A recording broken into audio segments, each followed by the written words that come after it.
that are on the table. Tell us, what is Macron's agenda for his India visit? Well, you see, let's go to the deals a little later, Rakshita. Let's look at the pictures from Lok Bhavan in Mumbai, where Prime Minister is welcoming President Emmanuel Macron of France, who arrived last evening along with his wife, Brigitte Macron. And since then, we have seen pictures of him jogging on the Marine Drive, along the coastal road, at the church gate. I don't know whether he had a vada pav there. And then we have seen the French first couple visit the memorial at the Taj at the Gateway of India and pay their tributes or respects to the martyrs of the 26/11 terror attack. And that really speaks volumes of the thought that's really gone into this visit that's panning out in front of our eyes. Having said that, now the two leaders are at Lok Bhavan, where they would be closeted in a one-on-one meeting for a while, and then there would be delegation-level talks. Prime Minister has traveled with his team, and President Macron, of course, posted last evening before touchdown in Mumbai the team that he's traveling with, a high-powered business delegation. And so you can expect that the two sides would be discussing on a general review, essentially, of India's longest-standing strategic partnership anywhere in the world. 1998 is the time when India and France became strategic partners, and that's what, 28 years. President Macron was here in India in 2024.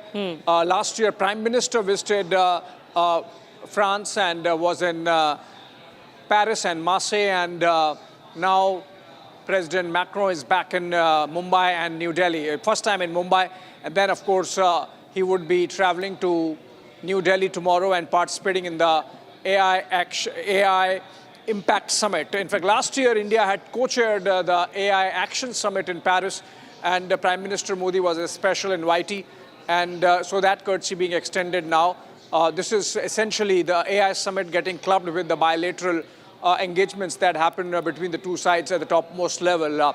Now, coming to the deals, but before that, so the delegation level talks, joint statement, press statement, and then there is an innovation dialogue that's going to take place. India and France are jointly launching Innovation Year, where the two sides would collaborate in various fields, science, technology, among them, and focus on collaborating on innovation projects. So that's going to be one event where the two leaders are going to be present.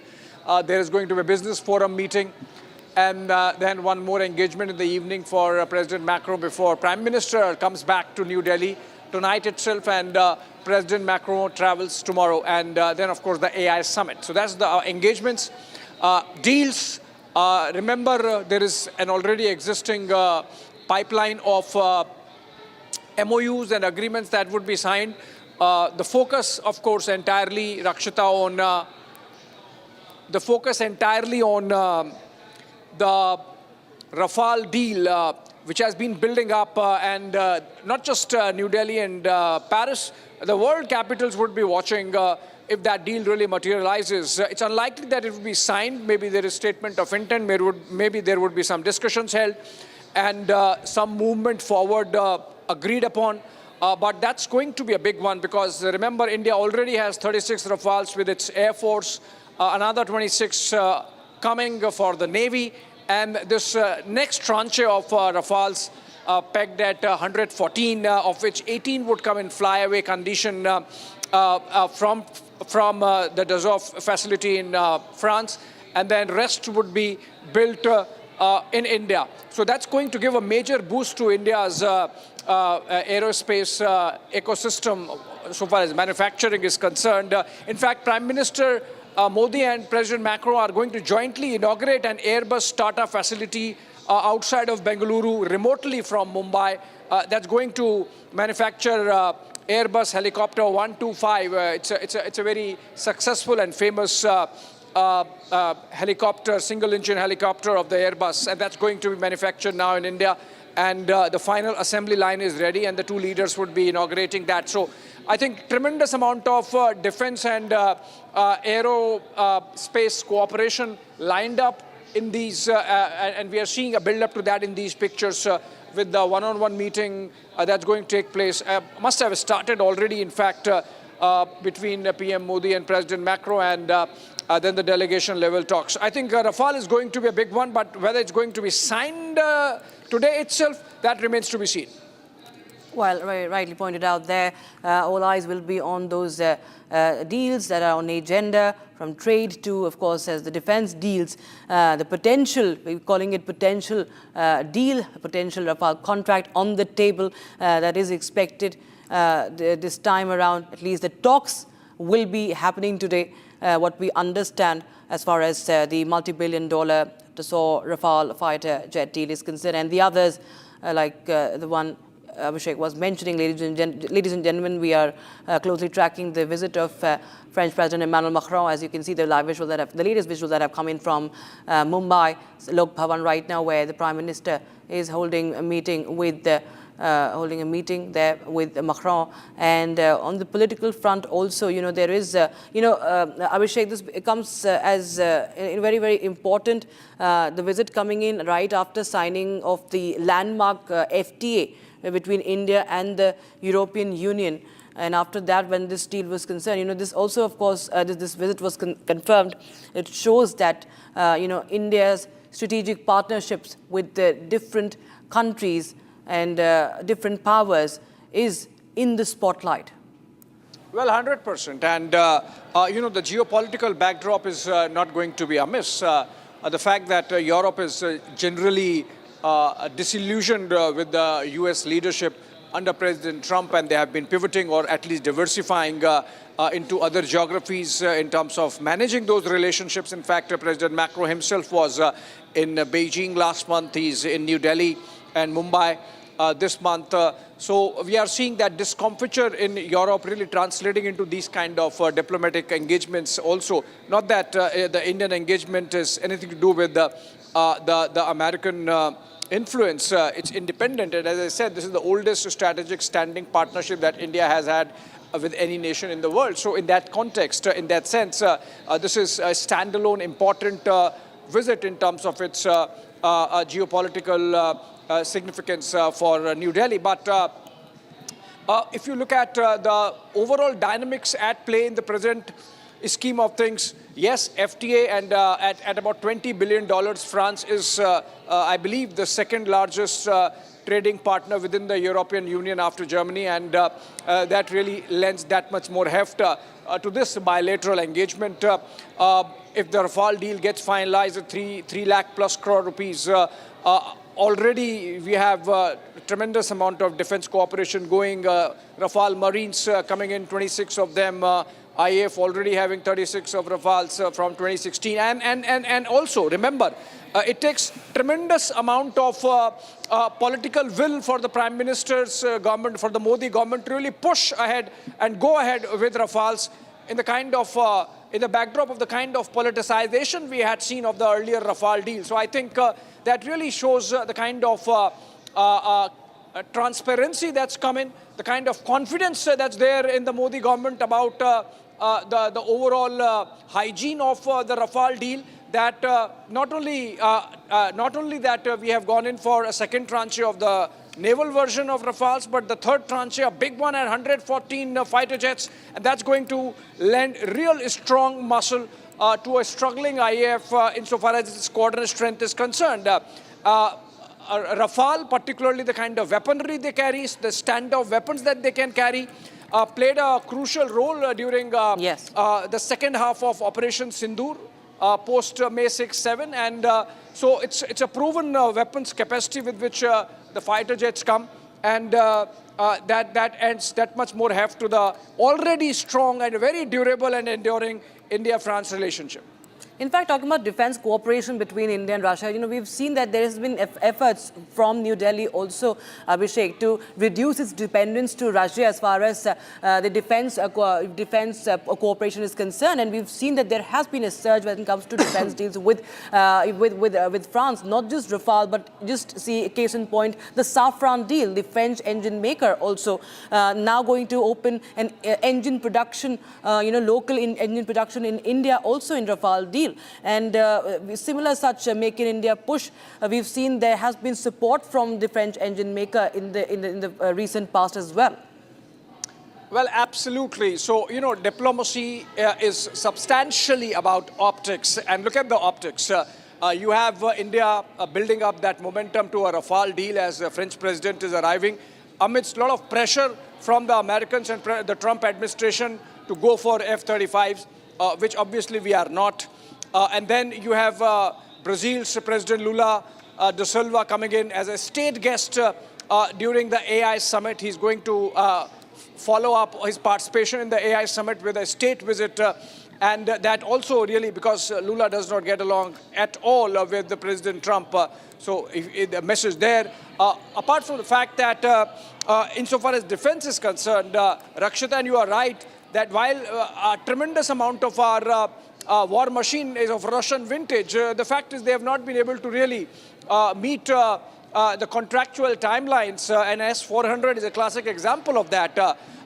Russians also have offered Su-57, the Sukhoi is 57, and those talks are already ongoing. So maybe our national security establishment has decided that insofar as our diversity of air platforms is concerned, or the platforms with the Air Force is concerned, we are sort of now going to in the post-MiG era, narrow down it to just maybe Rafales and Sukhois, because Sukhois, many of them are now, most of them are now actually built in India. And so if Rafale has also, or Dassault has promised that only 18 would come in a flyaway condition from France and the rest would be built in India, and there is a reasonable amount of technology transfer involved in the deal, then including Safran, I think we are looking at a good deal shaping up, irrespective of whether it's signed at this moment. Right. Right. Okay, let's go to the ground for a bit. Yes. Rakshita, I believe Binakshi is joining us live from Mumbai. Yes. Yes, Meenakshi is joining us from where the Prime Minister is meeting Macron. And if you, Meenakshi, if you just tell us what's in store, what's the lineup like? We just got those visuals from outside Lok Bhavan. Tell us what's happening and what do we expect next? Meenakshi. Yes, Abhishek and Rakshita, I'm outside now, Taj Palace Hotel, and it's a historic day for India and France also. You can see here the Heritage Hotel, Taj Palace Hotel is beautifully decorated, and few minutes back, French President Emmanuel Macron left from this hotel, and he is now at Lok Bhavan, as we are getting live visuals from there, from Lok Bhavan. And here the atmosphere is charged. You can see my right side, if Sunny show these visuals of all Mumbaikas or peoples are waiting for the moment, and this is the visuals from outside the Taj Hotel. The atmosphere is charged up also, and you can see security arrangements are extremely tight here. Mumbai police along with the security units have created multiple security parameters around the venue, and entry is restricted. If you can see at the left side of me, this is the main gate. Sunny, come here. This is the main gate where the inauguration process will be started in a short while. We know the France-India Year of Innovation 2026. From here, Prime Minister Narendra Modi and French President Emmanuel Macron, they will inaugurate this event from here. This is the main gate. Yes, absolutely. We'll keep coming back to you, Meenakshi, for that, what's next in store. Abhishek, I'll go across to Abhishek back. I'll just go across to Abhishek now. Abhishek, well, you know, this is the fourth bilateral visit of President Macron. And if you could just shed some light as far as the bond between the two leaders are concerned. You know, there has been a lot of warmth and bonhomie, what we've seen in the past as well. If you could just shed some light on their relationship as well. Well, you know, in diplomacy and particularly in the case of Prime Minister Modi, he has brought in this element of a very energetic, personalized engagement that he has with world leaders. So we saw him, for example, reach the airport when the UAE Prime Minister had come last month. Similarly, we have seen him having that what's called diplomacy now, Rakshita. Yeah. And Prime Minister meeting President Macron also. Look at this. So it's on air, the diplomacy on display there. We have seen that when Prime Minister met President Putin, both in New Delhi and before that in Tianjin in China. So you are seeing that panning out here as well. And it's been reciprocated. So when Prime Minister traveled to France last year, President Macron accompanied him to Marseille, where India opened a consulate. And he made him co-chair the AI Action Summit, in which almost 100 countries had participated last year. Similarly, this time, Prime Minister has invited Emmanuel Macron, and you would see him occupying the center stage along with the Prime Minister and other world leaders in New Delhi tomorrow and afterwards. But what is important is, Rakshita, that this leg of Macron visit in Mumbai is about India-France, about strengthening the relationship further, about lending more substance to it, adding more substance to it, and muscle to it in a way. If the Rafale deal really gets signed, even if it does not, talks are going to happen. And then, of course, as it happens on these kind of occasions, when the delegation level talks happen, you would discuss some bit on the ongoing Europe war and India's position on it, and the French position on it, and what's happening in Gaza with the peace plan, how the two sides can collaborate. Remember, immediately after the AI summit, Prime Minister Modi is all set to travel to Jerusalem and be there on his Israel visit for 2 days. So I think a lot of give and take, exchange of thoughts and mind happens at these kind of talks. And as we speak, one-on-one meeting between the two leaders are going on. And after that, there would be delegation level talks. And then, of course, as I mentioned, the inauguration of an Airbus helicopter manufacturing facility, the final supply, the final manufacturing line of which has been completed and would be inaugurated by the two leaders. Yeah. All right, we're getting more pictures. Okay, we are getting pictures from inside. Let's cut to them. The delegation level talks have begun. On air now, yes, delegation level talks with the respective teams sitting there. You can see External Affairs Minister Jai Shankar, next to him National Security Advisor Ajit Doval, and Prime Minister's principal secretaries, and then the MEA team. So Prime Minister has traveled with his team to Mumbai, and French President, of course, with his team there, and talks going on. We will hear both the leaders make a joint statement after the talks are over. Should take about an hour. That's what is slated. Around 5 p.m. is when the joint statement is going to come in as per the MEA agenda or release that's coming. And after that, the two leaders would be going for the other business engagements, the business forum, the inauguration of the Airbus facility, and the launch of the India-France Year of Innovation as it is called. And so we are building up to that moment. Rakshita.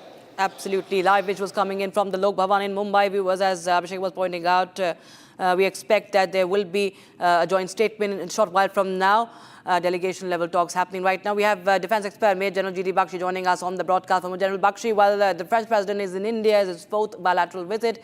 And this is, of course, all eyes are going to be the strategic partnership that is in fact building up between France and India. But focus will be on the big Rafale deal, a potential deal. We do not know if it will be signed today or not, but from Safran engine to the 114 Rafales, we see that how India and France are only strengthening their defense ties.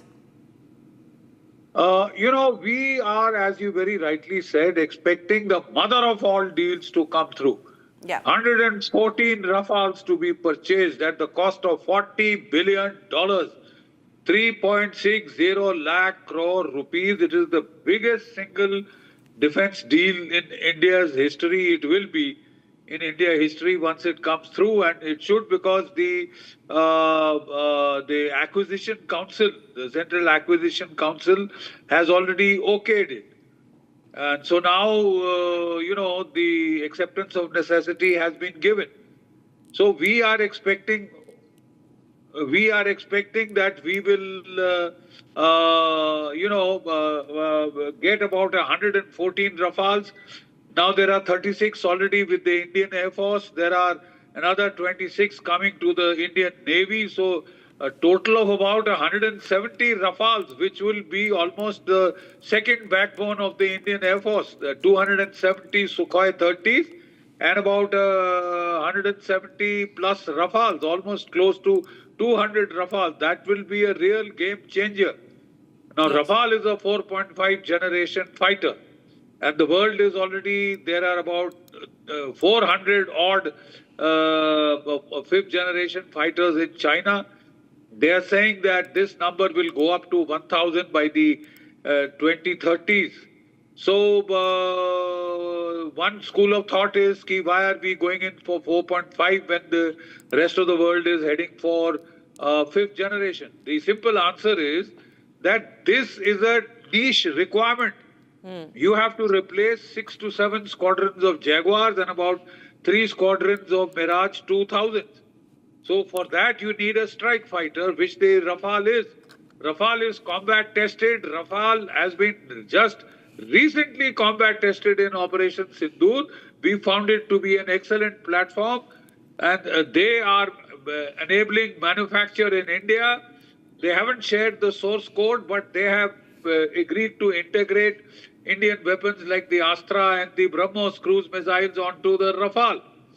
And the airframes are going to be manufactured by the Tatas, and the MRO facility is coming up in Hyderabad. So it is the one aircraft which is already fully integrated into the Indian Air Force, and it can, seamlessly sort of join squadron service at the fastest. You go on for any other aircraft, there'll be long period, you will have to select the aircraft, trials, this, that, and the rest of it. 20 years down the line, you may get it. But by then, it would be totally obsolete. So the fastest solution, most practical solution right now was the Rafale immediately, and we are going to get Rafale 4 and Rafale 5s also, the latest generations which are coming up. They are going to help us with the Safran engine, which should help our AMCA. But as I keep pointing out, the Rafale deal is a very good step in the right direction. But we still will need to go in for a stopgap measure in terms of the Su-57 stealth fighters, a couple of squadrons of them at least, because Pakistan is already sent its pilots to China for training on the J-35. And to that extent, it would be a big shock if the Pakistanis introduced the fifth generation fighter first into South Asia, even before we can get our hands on. The AMCA is a very good decision, but it could take up to 10 years. Yes. You can't afford to have a gap of 10 years with which the Air Force goes without fifth generation capabilities. Yeah. That is an impossible situation. We can't afford it. And therefore, I think, yes, we'll have to spend money. One is happy to see this government at last spending the big money that is needed to make India strong. Prepare it for the challenges which are already upon us. Because tech transfer also becomes very, very important, what we do not get when we sign deals with the United States of America. Now we see that even Russia is trying to change that.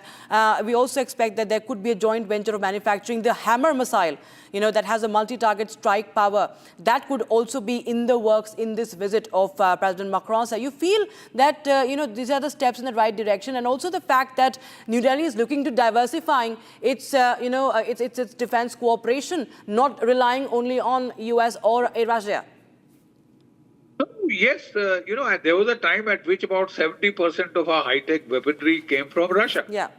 So that was over-dependent on one particular source. So we decided to diversify, and we have. Today, Russia supplies just about 30%, right? And we had opened up to the Americans. We had bought the C-17 Globemaster. We bought the Poseidon maritime recce aircraft, some Apaches, etc., etc. But then, unfortunately, we got stabbed in the back as far as the GE 404 Yes. engines are concerned. We paid up $1 billion, cuffed out $1 billion, and we got just 2 bloody aircraft in over 2 years. Till the Prime Minister himself had to call President Trump. And then we've gotten 5 more. We need 100.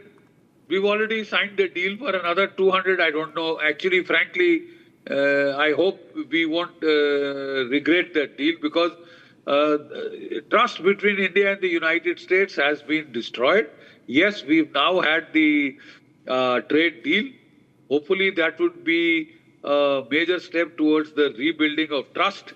But that trust will take, those scars will take a long time to heal. And as far as the F-35 is concerned, they don't want to give us the rights to manufacture it in India. Yes. No source code, nothing, not even spare parts. Yes. And then they have the kill switch. They can shut it off anytime that they want, and Absolutely. that's the end of our billions and billions of dollars.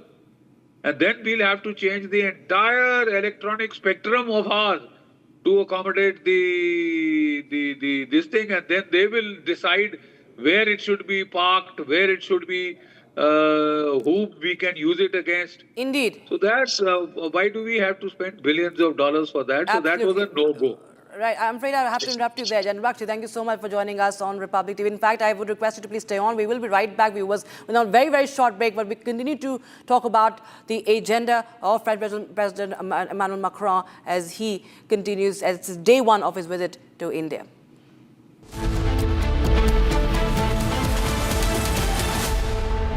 आधे bowl दही में 4 चम्मच MDH chutney pudina मसाला डाला, stir करो, पुदीना चटनी तैयार। MDH chutney pudina masala. MDH। केसरिया से मन जोगी हुआ रे, दिल झूमे देखो मतवारा हुआ रे। केसरिया से मन जोगी हुआ। हर पल मनाओ केसरी त्योहार। विमल, बोलो जुबान Kesari.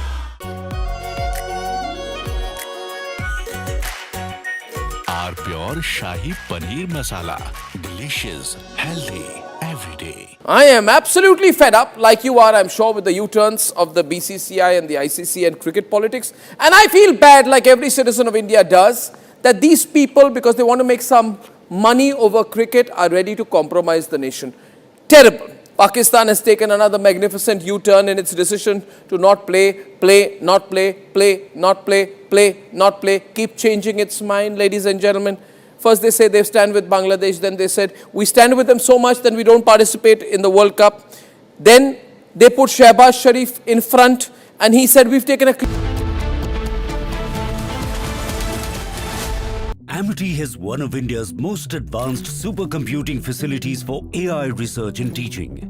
Equipped with world-class facilities, the center drives interdisciplinary research and industry-academia collaboration, preparing students for disruptive AI technologies. Committed to India's global tech leap, Amity is proud to be the knowledge partner at India AI Impact Summit. दादी के हाथों का जादू और खुशबू से महकता घर, माँ की मुस्कुराहट और खाने की सुगंध। MDH गरम मसाला, क्योंकि हर रिश्ता है स्वाद से जुड़ा। आर प्योर सूजी पास्ता, उबालो, मिलाओ और खाओ। 8 मिनट में तैयार। क्या टेस्ट है सबका राजा, R pure masala.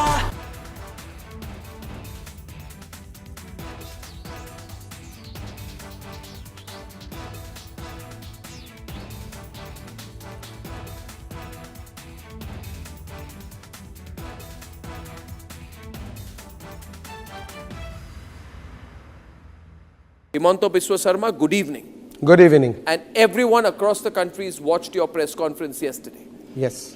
Now, you see Now that you've done the press conference, you've made some very, very damning allegations against Gaurav Gogoi. Yes. Are you doing it? First question, let's have it out of the way. Are you doing this because you're facing a huge test in your political career with the Assam elections coming up, and he's the person Rahul Gandhi is putting up against you? Arnab, you know Assam. Even I produce a picture of Asim Munir and Gaurav Gogoi.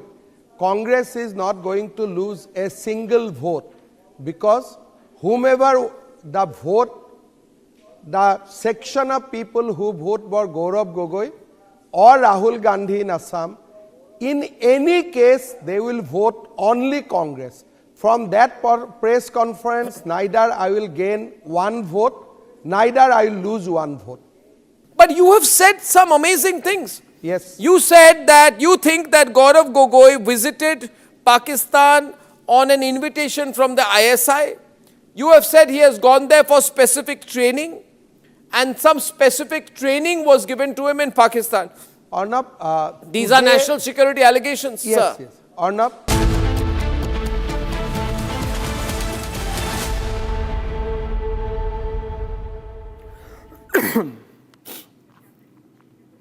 All right, welcome back, friends. And for Sahil's mother, we are focusing on the story from Dwarka of New Delhi. Sahil was her whole world. As she says, she raised her 23-year-old son single-handedly. On the morning of February 3rd, while Sahil was riding to his office near Dwarka, a speeding Scorpio SUV, allegedly driven by a minor without a valid license, veered into the opposite lane. What's appalling is that he did this while attempting a reckless stunt for social media reels. The impact was devastating. Sahil never made it to the hospital. He never came home. Here, a mother cries for justice. But in this case, justice has seemingly been tossed aside for the accused, who was arrested but was granted interim bail. And why? The Juvenile Justice Board cited Class 10 board exams as the primary reason for his temporary release. Another hit and kill, another life lost. In fact, earlier we spoke to Sahil's mother at her residence in Dwarka. Listen to her distraught voice. Ma'am, मैं ये accept नहीं कर सकती.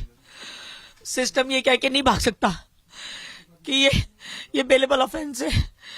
ये system इस चीज से नहीं बच सकता. आपकी बार नहीं, आज तक जो होता है मुझे नहीं पता. मेरे को ये बाप बेटे अंदर चाहिए. मुझे ये बाप बेटे अंदर चाहिए. ये जानबूझ के अपने पैसे के दम पे क्राइम कर रहे हैं रोड पे. मुझे ये बाप बेटे अंदर चाहिए. मैम, मेरे को जस्टिस चाहिए मेरे बच्चे के लिए. मेरा बच्चा तो नहीं आ सकता. किसी और माँ का बच्चा नहीं जाना चाहिए. कोई और माँ अपने बच्चे की इतनी यंग एज में डेड बॉडी ना देख. कोई भी पेरेंट नहीं देखे. एक माँ के अंदर से एक टुकड़ा, दिल के अंदर से एक और दिल बनता है. 23 साल मैं अब जाके 2 साल बाद मैं अपने बेटे को बोलती थी, बेटा तू जाएगा ना, मैं अब रेस्ट करूंगी, अब मैं थक जाती हूँ. अब मेरे से इतनी भागदौड़ नहीं होती. साहिल तू जल्दी जा यहाँ से. बेटा तू अपनी सक्सेस स्टार्ट कर. तू जिस दिन यहाँ से जाएगा उसी दिन मेरी लाइफ की अचीवमेंट होगी. हम दिन गिन रहे थे, मेरा बेटा और मैं दिन गिन रहे थे. उसके जाने के दिन गिन रहे थे. ये बंदा मुझे चाहिए अंदर. This is no excuse. ये बेलेबल ऑफेंस है. ये बेलेबल ऑफेंस भी गवर्नमेंट नहीं बनाया है ना, सिस्टम नहीं बनाया है ना. तो यही सिस्टम इसको चेंज करे और सबसे पहले इन्हीं से शुरुआत करे. इन्हीं से शुरुआत करे. ट्रांसपोर्टर होके अगर वो आज तक इलीगल काम करता आ रहा है तो उसको क्या लगता है कि वो अपने बिजनेस में जो मर्जी करता आ रहा है उसके बच्चे भी करेंगे, लोगों की जिंदगियों से खेलेंगे. इसका मतलब ये ट्रांसपोर्टर है और ये क्रिमिनल एक्टिविटी जो इसके बेटे ने करी है, ये क्रिमिनल मेंटालिटी इसके बाप की गाड़ियों ने भी बहुत सारे लोगों को उड़ाया होगा. इसलिए उसको पता होगा कि कुछ नहीं होता. इसीलिए उसने गाड़ी दे रखी है अपने बेटे को, इसीलिए दे रखी है गाड़ी, क्योंकि उसको पता है कि कुछ होगा नहीं। लग्जरी के नाम पे, कंफर्ट के नाम पे, ट्रांसपोर्टर होने के नाते उसको मालूम है वो ऑलरेडी लॉस के साथ प्ले कर रहा है, इसीलिए उसने अपने बच्चे को गाड़ी दे रखी है। यही रीजन है कि उसने अपने बेटे को लग्जरी के नाम पे गाड़ी दे रखी है कि वो कुछ भी कर लेगा तो 2-4 हजार रुपए देके वो घर आ जाएगा। Not accepted. One final statement, this law, this offence, this system, this bailable, ये सब I don't accept, I don't accept. आपने हमें ये भी बताया कि आप जब वहाँ गई तो साहिल कई बहुत देर तक वहीं रोड पे थे, किसी ने मदद नहीं की, या क्या हुआ, थोड़ा हमें बताइए। मैम मैं बता चुकी हूँ ऑलरेडी, 2 घंटे तक मेरा बच्चा रोड पे था। किसी भी माँ बाप के लिए, और माँ के लिए, माँ कैसे संभाल के रखती है अपने बच्चों को। मेरे बच्चे की वीडियो देखो ना। Okay, we are getting a breaking news development on the 2 Pakistani juveniles who had escaped from a correction home last evening from Jammu, and now both the juveniles have been arrested by the Jammu and Kashmir police. They were arrested from Punjab in a joint operation between the JKP and the Punjab police, and the JKP is now of course seeking a transit remand of, or going to seek a transit remand of Sanaullah and Ehsan Anwar, the 2 Pakistani juveniles who had escaped from the correction facility in Jammu, and they had used a pistol and engaged with one of the attendants there. Look at this. They shot at the juvenile home attendant and escaped. They have been arrested now, and they had escaped from Araspura juvenile home last evening. Gursimran is joining us live for more on this. Gursimran, finally the 2 boys arrested. From where have they been arrested by the Jammu and Kashmir police, and what happens next? Abhishek, the confirmation that we are getting from our sources in the Jammu and Kashmir police that the arrests have been made. We are told that it was this afternoon that arrest has been made. We have been constantly in touch with the teams that have been operating on the ground to nab these 2 Pakistani, because since yesterday the priority was Pakistani, because Jammu and Kashmir police say that they are well aware that where Karanjit Gaggu can go and Guga can go, and all his locations are also being raided. But Pakistanis continue to be their priority, and based on some specific intel input, they launched an operation with the Punjab police. Though the location from where they have been apprehended is not being shared, but the sources are telling us that it is somewhere close to Ludhiana that they have been apprehended. Now the process is ongoing, because we are yet 45 minutes to 5 in the evening. So Jammu and Kashmir police is trying to get their remand, transit remand, so that they can be brought back. And this is a larger conspiracy that the police is saying that they want to unravel, because it is not only about anything happening instantly, but this is a deep-rooted conspiracy which they want to work upon. And that's why these 2 Pakistanis, that is Sanaullah and Ehsan, their custody is of utmost importance to the Jammu and Kashmir police. We are told that an official handout will be released in a short while from now, only when the Jammu and Kashmir police will be getting the details regarding this transit remand being given to the J&K police. But this was a meticulously planned operation that was executed by J&K police, Punjab police, and also the help from the central agencies was also sought very next moment when this incident was reported. Because if you remember, DGP was within an hour of this incident taking place. DGP Nalini Prabhat himself went to the spot and gave the clear-cut directions, not only for the suspension of 6 cops that were deployed there, but also to go all out to nab these 2 Pakistanis and 1 Karanjit Guga, who is the local gangster. Now these 2 Pakistanis have been apprehended from Punjab by the Jammu and Kashmir police in an operation that they have carried out, and now the senior officials, including IGP Jammu Zone Bhim Sen Tuti and the Deputy Inspector General Shiv Kumar Sharma, along with SSP Jammu Joginder Singh, they are at the zonal police headquarters in Jammu, where in the future strategy and also the ongoing operation to nab Karanjit Guga along with his mother, who is also missing since yesterday after this incident took place, that operations are being monitored. All right. Quickly, Gursimran, are the 2 incidents connected? The escape of the juveniles and the escape of the gangster's mother? Yes, Abhishek, this is what the Jammu and Kashmir police suspect, because the timing of the mother going missing, that too with all the doors of her house locked, and that police suspect that this is a part of a larger conspiracy, because hours prior to the escape, Guga spoke to one lady over the call from the ESI, one of the ESI that was posted there. So was that lady the mother of Guga? That is yet to be ascertained, because it was to an unknown number that call was made. All right, thank you, Gursimran, with those details. And from Punjab, we go down south to Kerala, where another life is lost to what many are calling sheer negligence. In Thoddupuza, in the Idukki district of the state, a 27-year-old man fell into an unbarricaded pit dug for a roadside culvert and never came home. He was supposed to fly abroad the next morning. Today, as his family mourns, the larger question grows louder. How many more deaths will take place before the authorities really wake up? From Noida to Kerala.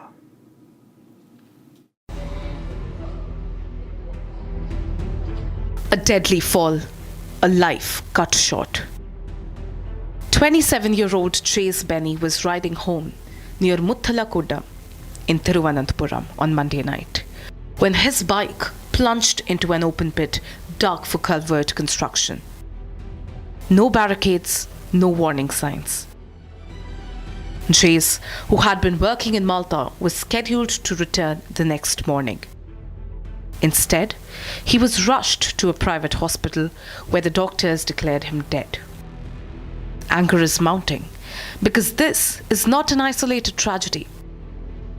It was just yesterday that in Noida, a 4-year-old boy drowned in an open temple pond. And just days earlier, again in Noida, tech professional Yuvraj Mehta lost his life when his car plunged into a water-filled pit.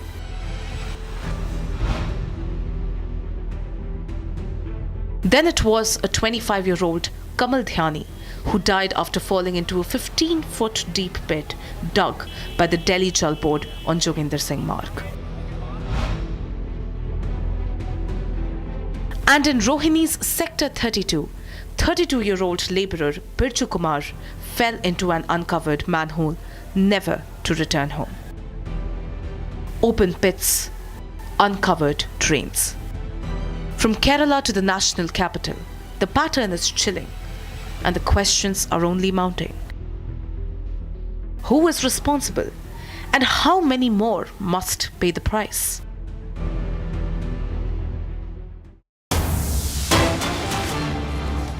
All right, we're getting a breaking news development from Jharkhand, where video has emerged of a car tearing through a street with a man on the bonnet. Look at this. This is a picture coming in from Jharkhand. The visual is of a man who is pleading for sparing his life. He keeps, but the man inside keeps rolling the video as he hangs onto the life. In fact, this is the man outside making the video. Look at this. Let's listen to the cries of help that the man on the bonnet is making.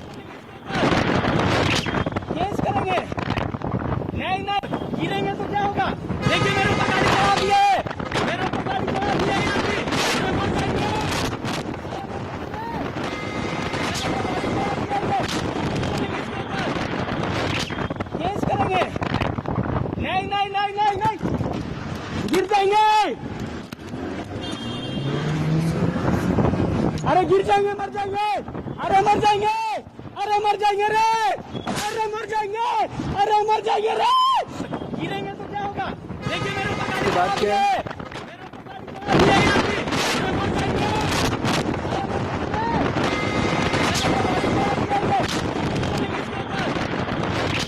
Case करेंगे नहीं नहीं नहीं नहीं नहीं गिर जाएंगे अरे गिर जाएंगे मर जाएंगे अरे मर जाएंगे अरे मर जाएंगे रे अरे मर जाएंगे अरे मर जाएंगे रे गिरेंगे तो क्या होगा देखिए मेरे ऊपर गाड़ी चला दिए All right, you hear that despair in the voice of the man. Hina joins us live from the newsroom. Hina, has the man survived? What was the story behind this bonnet act of this man?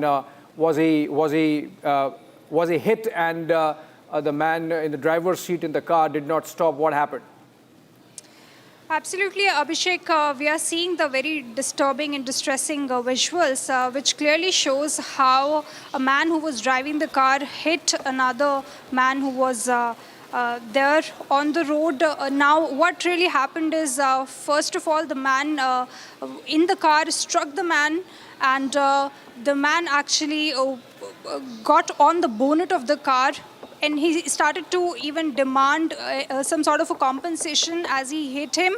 But in that verbal spat, what really transpired is that the man who was driving the car, in fact, dragged on the man on the bonnet for kilometers. Now, we exactly do not know for how much distance the man was dragged on the bonnet of the car, but we can see very disturbing visuals coming, accessed by Republic TV, that clearly shows how the person was absolutely apathetic towards the man who was demanding compensation. This comes in Jharkhand's Ranchi. You can see the visuals on the screen that clearly shows how this approach the man took, maybe coming from a rich background or had some sort of a network and thought that he could get away from this wrongdoing. But the CCTV, the visuals that we are seeing, in fact, from the dash cam clearly shows how negligent he was in the incident. Yeah, absolutely a case of negligence leading to that video.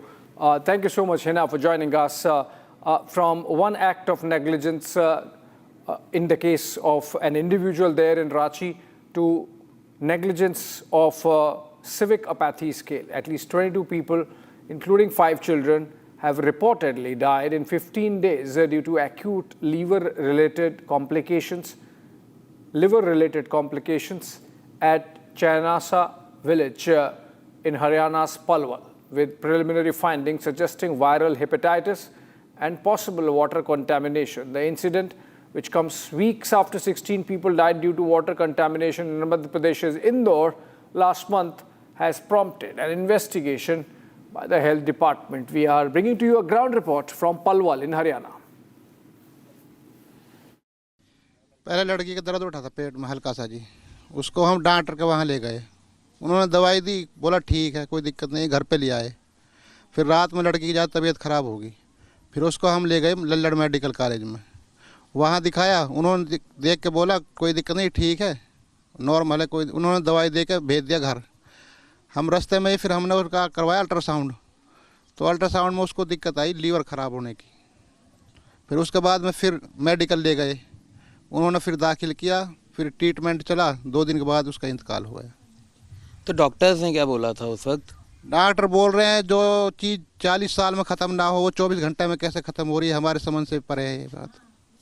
तो और reports में क्या आया? Reports उन्होंने दी होंगी जब? Report में तो बस उन्होंने बता दिया कि दिमाग के दौरे से उसकी मृत्यु हुई है। तो डॉक्टर्स ने एडमिट नहीं करा था तब तक? हाँ एडमिट, पहले एडमिट नहीं किया था, बाद में जब ज़्यादा दिक्कत हो गई जब एडमिट किया था। तो दिक्कत होनी कब से शुरू हुई थी? वो 30 तारीख से हुई थी। हाँ, और 3 तारीख में डेट हो गई। सिर्फ 4 दिन के अंदर? तो जब 30 तारीख को आप पहली बार डॉक्टर के लेके गए थे तो उन्होंने एडमिट नहीं करा था? नहीं करा था, उन्होंने बोला ठीक है नॉर्मल है, कोई दिक्कत नहीं है, हल्का सा पी लिया है आराम हो जाएगा। अच्छा। हाँ। और उसके बाद 3 तारीख को ज़्यादा तबीयत ख़राब हो गई थी? उसके बाद पहली तारीख में ज़्यादा तबीयत ख़राब हो गई, पहली तारीख में फिर हम लल्लड़ ले गए उसको, फिर उन्होंने संडे थी उन्होंने एडमिट नहीं किया, बड़े डॉक्टर नहीं है आज कल लाना आप, तो हम उसको लड़की को वहाँ से लेकर आए। जैसे ही हमने अल्ट्रासाउंड करवाए प्राइवेट से, तो उन्होंने बताया कि लड़की की ज़्यादा दिक्कत है लीवर में, इसको आप हॉस्पिटल ले जाओ। जब उसको रिपोर्ट दिखाई, जब एडमिट किया था उन्होंने। उस दिन ये हुआ था सर, मेरे बच्चे को बुखार हुआ था दोपहर में, लंच में दोपहर में बुखार हुआ था, तो कहने लगा कि अब्बू मेरी तबीयत थोड़ी डाउन सी हो रही है, बुखार हो रहा, मुझे दवाई दिला दो।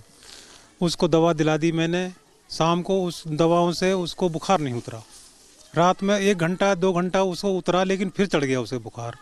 उसके बाद में दूसरे दिन फिर हम उसको अपना जो या कस्बे की डॉक्टर हैं वहाँ लेके गए, उन्होंने उनको चेकअप कराया, चेकअप करने के बाद में उन्होंने रिपोर्ट दी कि उसको पीलिया हो गया।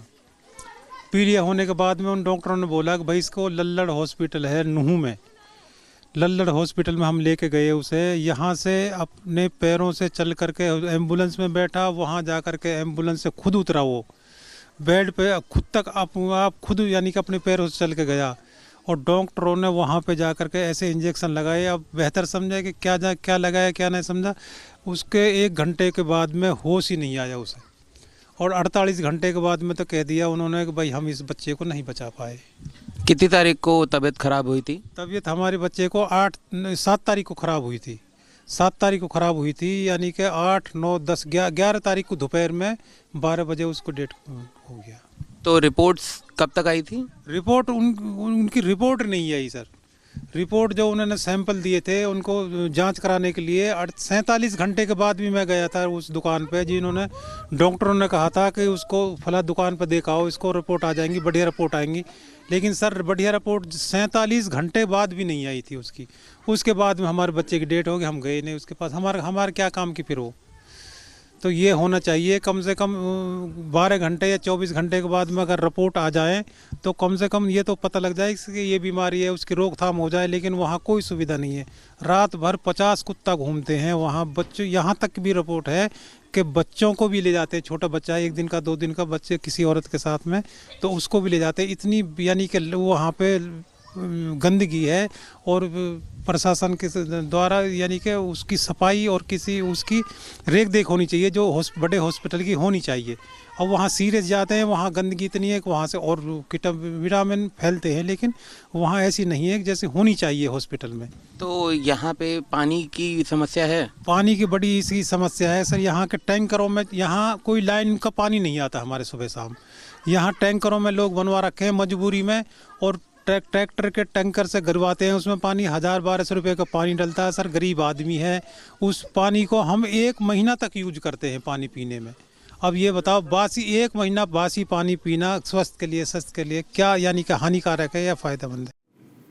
All right, Saurav, who was speaking to these villagers earlier, is live with us from Palwal. Saurav, it's clearly a case of non-availability of water contamination. How much of it is public supply and how much is private tanker model which is available there? And what are the villagers saying? Has there been any response from the administration? Have they taken note of this major health sanitation crisis? See, Abhishek, we were since morning we were speaking to the locals and villagers here. They told us that there is no water supply from the municipality here, and there is just a tank, water tank, which is built by the municipality and from the funds of the sarpanch of the village. And all the municipal party water pipelines are connected to that only, and from that the water is being supplied to every household in this area. But we have opened the tank and we have seen that the water flowing in that water tank is contaminated. There is black water flowing in this water tank, and that water is only going to the houses of the people in this village. However, the administration claimed that there are only 7 people who died, and they are not dead due to this waterborne diseases like jaundice and others. They are dead due to the hepatitis B and C. However, the locals and villagers claimed that there are 22 deaths in the past 15 days in this village. But the administration is trying to cover this matter up. They do not wash their tank, the water tank, which is solely available for the villagers. Right, Saurav. In fact, as Saurav is informing us, the administration is not willing to admit that this is a case of water contaminated related deaths, but that this could be because of hepatitis. That's what the Palwal administration is maintaining as of now, and we are going to keep close track of the developments there on the ground. But for now, moving on, slipping to a short break, but coming up on the other side, joint statements between India and France as Prime Minister Modi and President Macron finish their delegation-level talks at Lok Bhawan in Mumbai.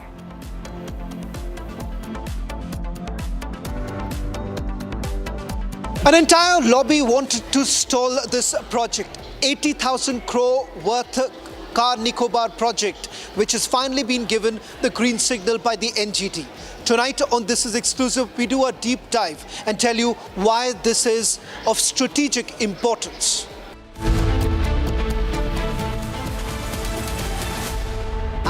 Pure suji pasta उबालो मिलाओ और खाओ 8 minute में तैयार। क्या taste है सबका राजा आर प्योर मसाला केसरिया से मन जोगी हुआ रे दिल झूमे देखो मतवारा हुआ रे केसरिया से मन जोगी हर पल मनाओ केसरी त्योहार। विमल बोलो जुबान केसरी। MDH की हल्दी मिर्ची धनिया करे कमाल, ये रंग दे ये खुशबू दे ये तीखा ये कम पड़े, क्या निराला MDH मसाला। ये है सीक्रेट रेसिपी MDH का जीरा सिप जल जीरा मसाला।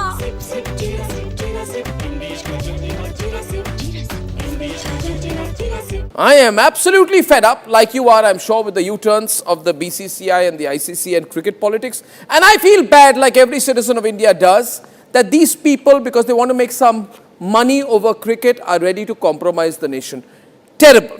Pakistan has taken another magnificent U-turn in its decision to not play, not play,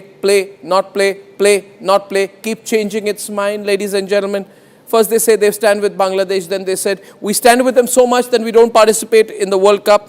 Then they put Shehbaz Sharif in front and he said we've taken a clear decision not to play cricket with India because we are backing Bangladesh. Listen to what Shehbaz Sharif said. T20 world cup जो है उस हवाले से हमने बड़ा वाज़ेह stand लिया है कि हम हिंदुस्तान के ख़िलाफ़ जो मैच है वो हम नहीं खेलेंगे।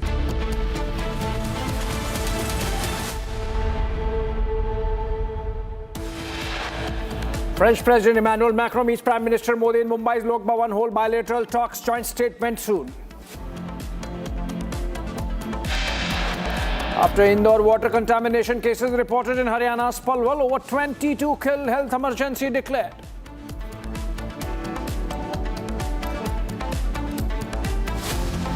Not only me, everybody will be one after another, everybody will be sidelined. All the Congress family now suffering in a mental infighting. Former Congress President Bhupen Bora of Assam joins Arnab Goswami for an exclusive interview, says Gaurav Gogoi is not in charge. Rakibul Hasan controlling Congress in Assam. 23-year-old Sahil Dhaneshra run over by minor brat in Delhi's Dwarka, accused shot reels in car moments before accident.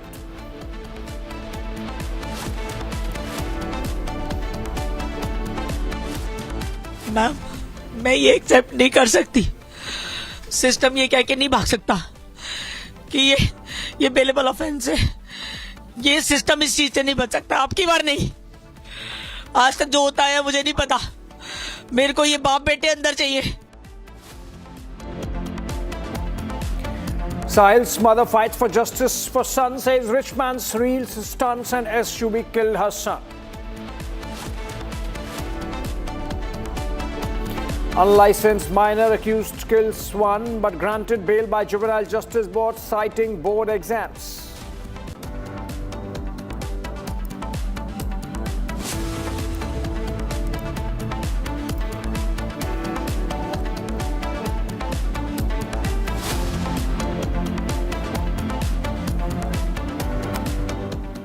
All right, ladies and gentlemen, for Sahil's mother, he was her whole world.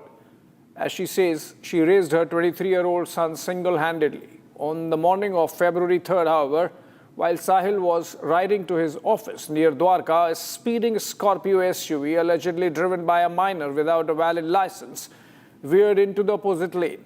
What's appalling is that he did this while attempting reckless stunts for social media reels. The impact was devastating. Sahil never made it to work. He never came home. Here, a mother cries for justice. But in this case, justice has seemingly been tossed aside for the accused who was arrested, was granted interim bail. And why? The Juvenile Justice Board cited Class 10 board exams as the primary reason for his temporary release. Another hit and kill, another life lost. Listen to her.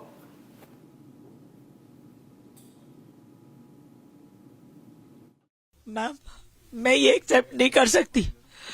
System ये कह के नहीं भाग सकता कि ये bailable offence है। ये सिस्टम इस चीज से नहीं बच सकता, आपकी बार नहीं, आज तक जो होता है मुझे नहीं पता।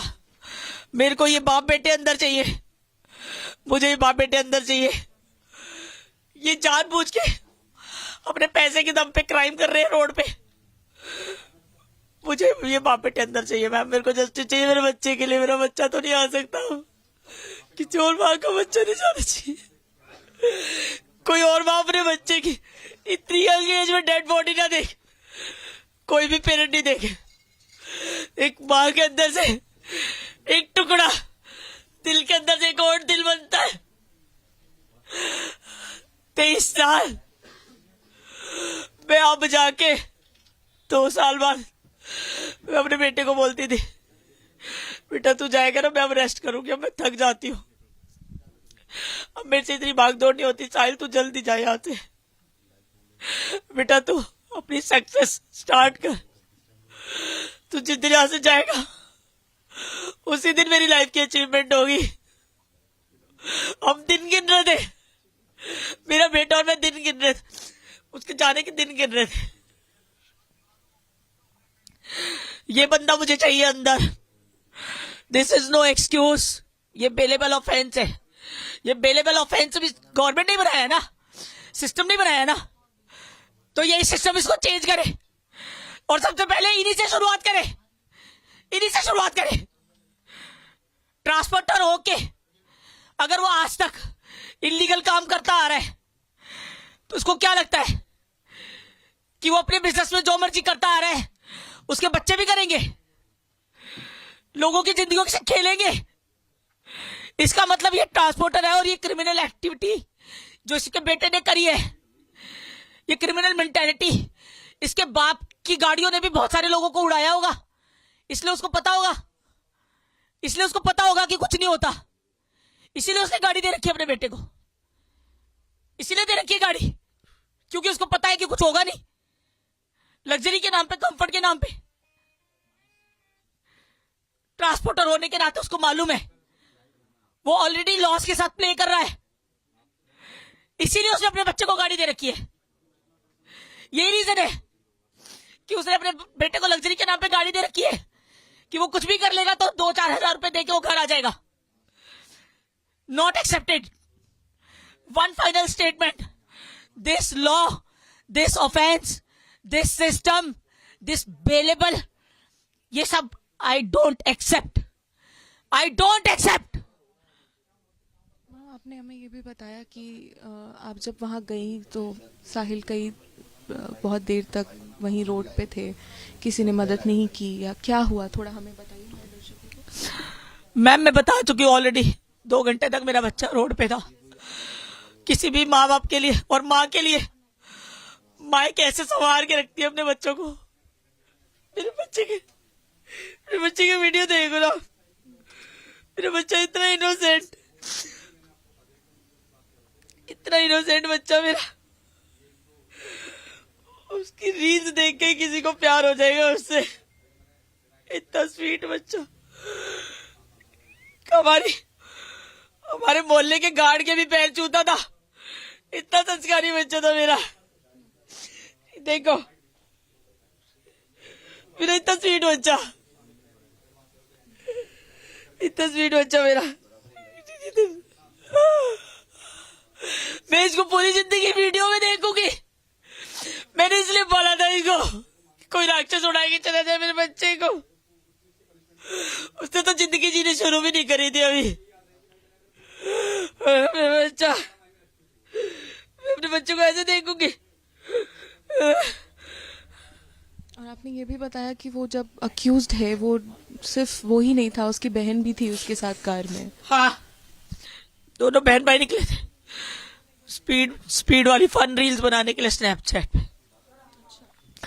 उन्होंने वो स्नैपचैट पे बनाई है। ये भी हमें जो सोशल मीडिया के थ्रू जो उसने पोस्ट करे हैं और कमेंट्स मारे हैं तब हमें पता चला है। ये उसकी खुद की बनाई हुई रील है। ये मेरा बच्चा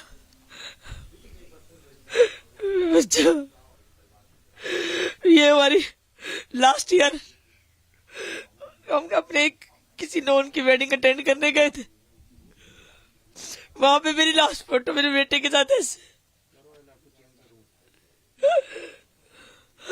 मेरा बच्चा इतना खुश था, पहली बार मुझे नहीं पता था this is going to be my last photo with my child.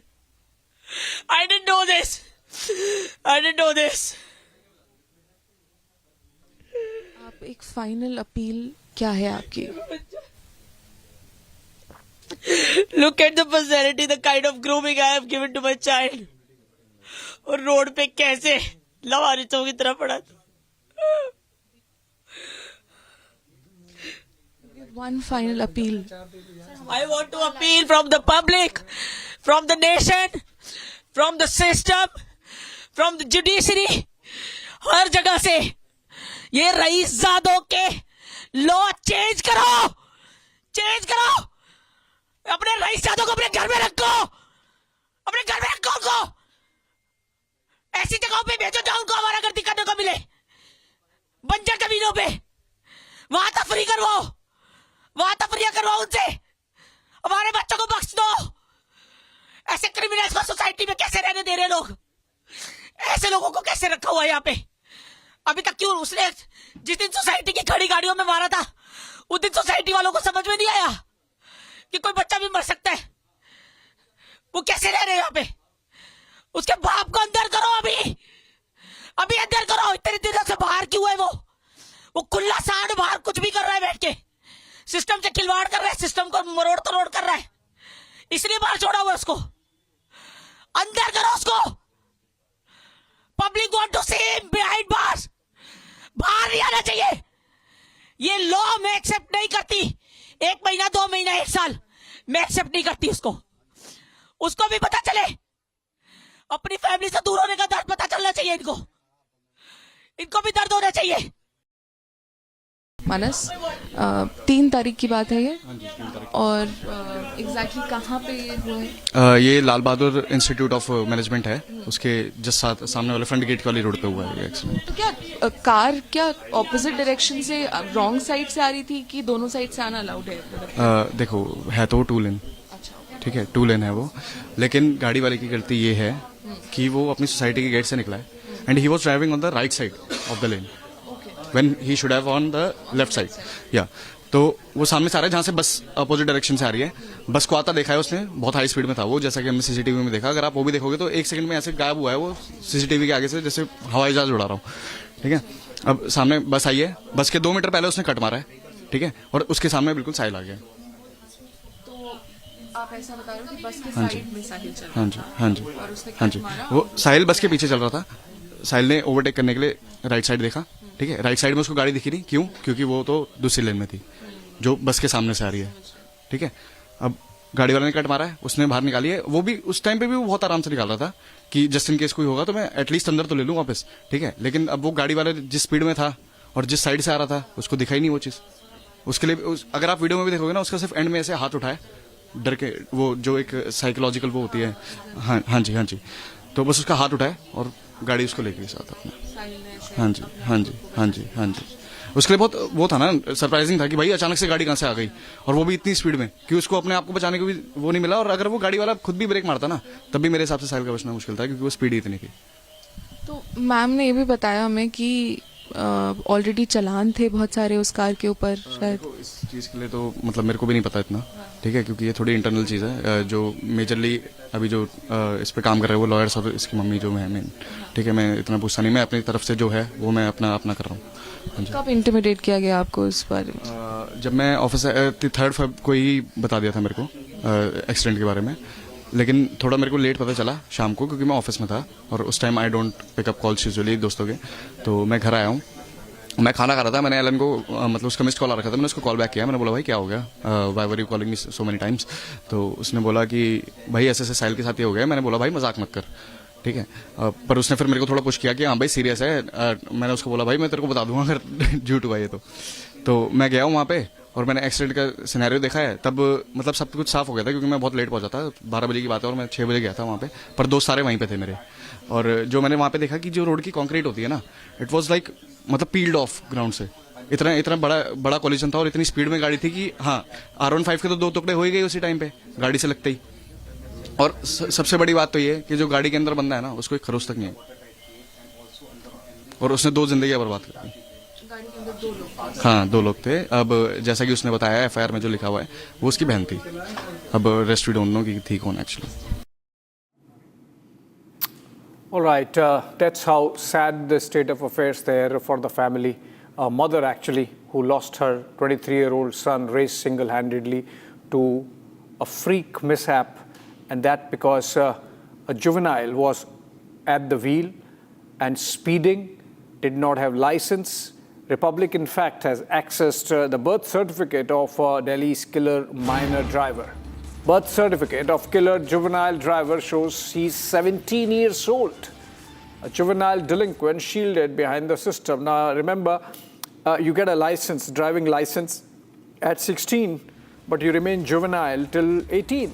And that's why he got away so lightly. He was given bail by the Juvenile Justice Board on the grounds that he had to face class 10 exams, which means he is 17, but he has not done his class 10 still.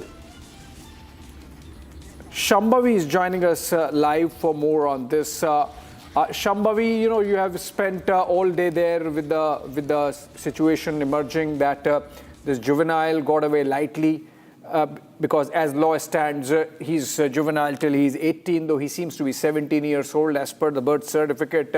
What are you hearing from the police there, and what are you hearing from the legal team on behalf of Sahil that's working to get justice for Sahil and his mother?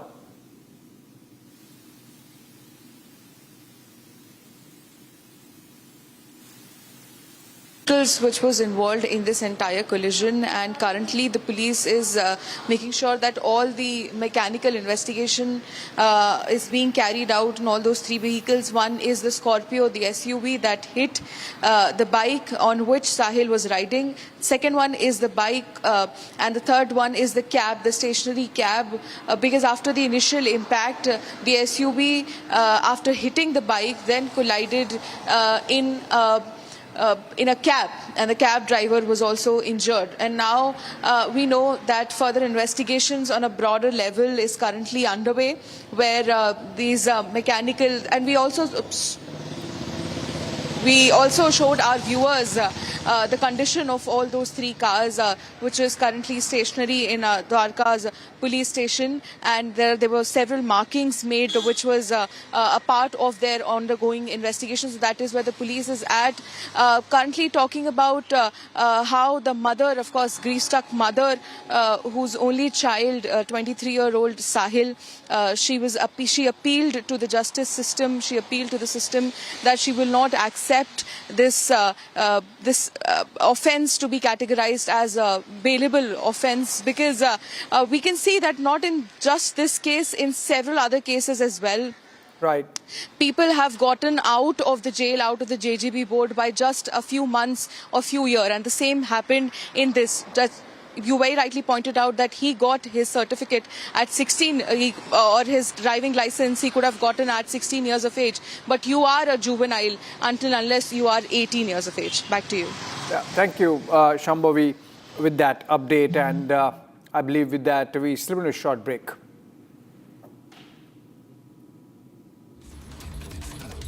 An entire lobby wanted to stall this project, 80,000 crore worth Car Nicobar project, which has finally been given the green signal by the NGT. Tonight on This Is Exclusive, we do a deep dive and tell you why this is of strategic importance.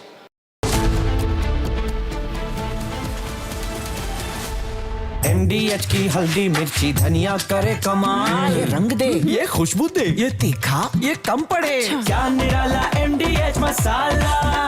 रानी, इस घर में कुछ है जो टूटता नहीं। ये pillar कभी नहीं टूटेगा। रुंगटा स्टील TMT से बना, रुंगटा नहीं तो घर स्ट्रॉन्ग नहीं। रुंगटा स्टील टीएम की बात एकदम solid.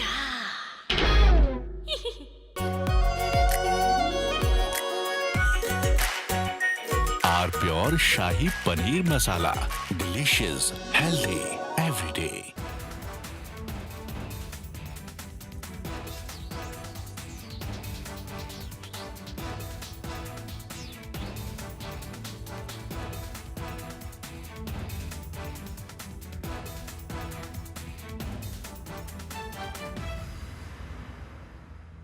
Himanto Biswa Sarma, good evening.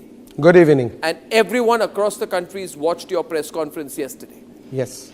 Now, you see, now that you've done the press conference, you've made some very, very damning allegations against Gaurav Gogoi. Yes. Are you doing it? First question, let's have it out of the way. Are you doing this because you're facing a huge test in your political career with the Assam elections coming up, and he's the person Rahul Gandhi is putting up against you? Arnab, you know Assam. Even I produce a picture of Asim Munir and Gaurav Gogoi.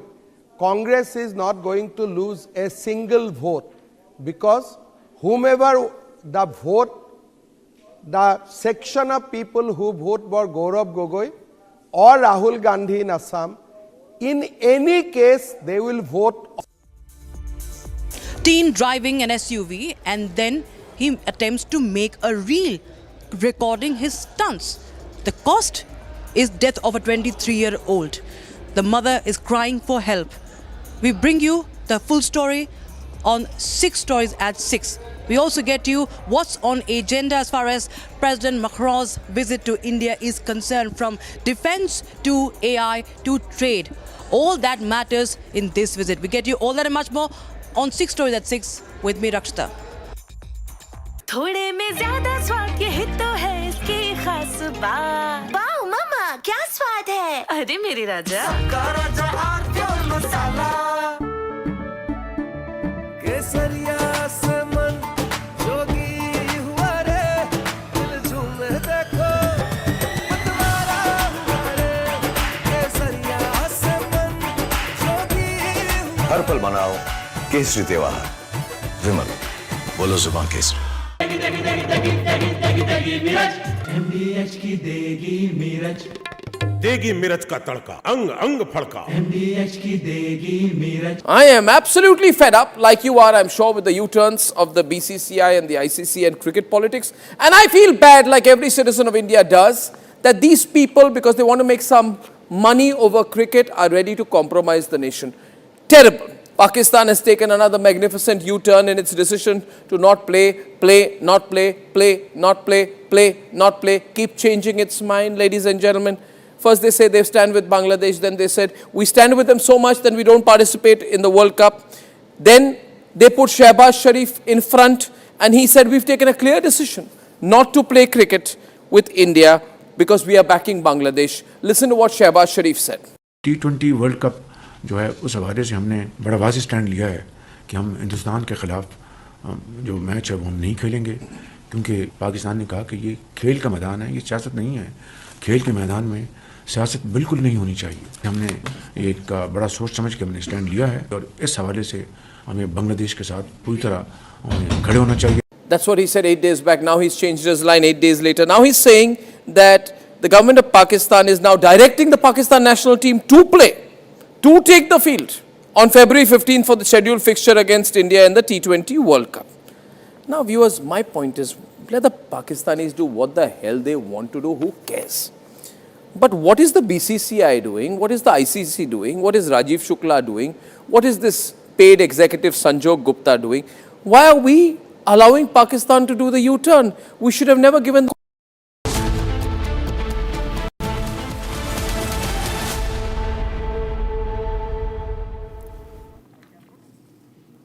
Well, let's begin with the breaking news development on the Air India front coming in, and we get to know from sources that Air India has made some changes at the top level of its management. Former Civil Aviation Secretary P.S. Kharola has been roped in as senior advisor, and the group Corpcom head has been moved out. In fact, Kharola was earlier CMD of Air India when the Air India was under the control of the government of India. And the global head of Corpcom has been moved to a different role, basically damage control, firefighting mode for Air India as it faces back-to-back crisis on operational front. Harsha joins us live. Okay, pictures coming in of Prime Minister Modi and President Macron. They have just finished their delegation level talks. Okay, opening statements.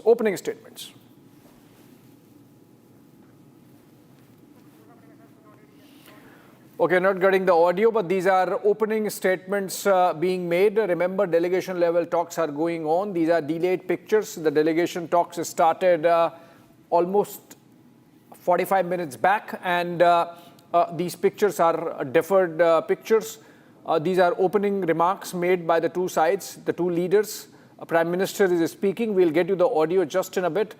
You have President Macron also speaking after that. These are, as you can see in the pictures, full-fledged delegation talks happening in Mumbai. Mumbai's Lok Bhavan, in fact, between India and France. A complete review of the larger relationship, the strategic ties, the economic situation, the geo-economic situation, the FTAs. Remember, India is fresh out of trade agreement with the European Union, and it was called the mother of all deals, though subsequently an interim agreement has been signed with the United States also. But France, the second biggest trading partner within the EU, insofar as India is concerned, about $20 billion worth of annual trade, about $2 billion worth of FDI coming in from France, and the two sides discussing, deliberating to take it forward further, even as both the leaders have discussed and exchanged notes on the global situation, from Europe war to the Middle East and the West Asia conflict, and then the tariff wars going on, and of course the very specific aspect of the India-France defense relationship, a defense partnership which seems to be at the cusp of becoming stronger, with India close to deciding another tranche of Rafale purchases, the 4.5 generation fighter jet, which proved its case during the Operation Sindoor with its standoff weaponry, holding or pinning down the Pakistani Air Force hundreds of kilometers away. So those talks, opening comments just in a bit playing out. We'll get the audio, fix the audio, and get you the opening comments also. We're fixing the audio of the pictures that have come in of the delegation level talks in a bit, and coming up on the other side.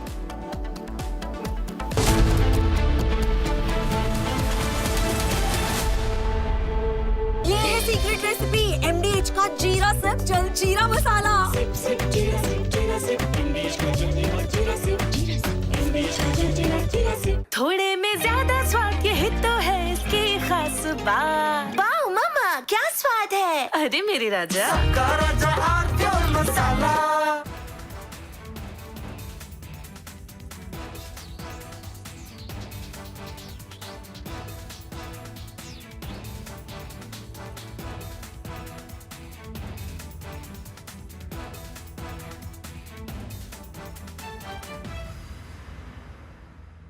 Himanta Biswa Sarma, good evening. Good evening. And everyone across the country has watched your press conference yesterday. Yes. Now, you see, now that you've done the press conference, you've made some very, very damning allegations against Gaurav Gogoi. Yes. Are you doing it? First question, let's have it out of the way. Are you doing this because you're facing a huge test in your political career with the Assam elections coming up, and he's the person Rahul Gandhi is putting up against you? Arnab, you know Assam.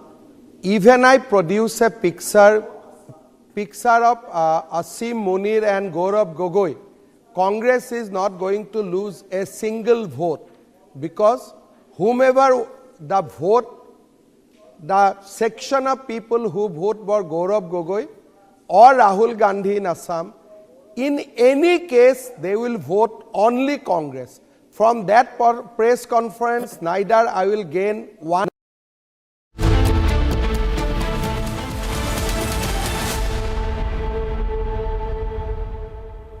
MDH की हल्दी मिर्ची धनिया करे कमाल, ये रंग दे, ये खुशबू दे, ये तीखा, ये कम पड़े, क्या निराला एमडीएच मसाला।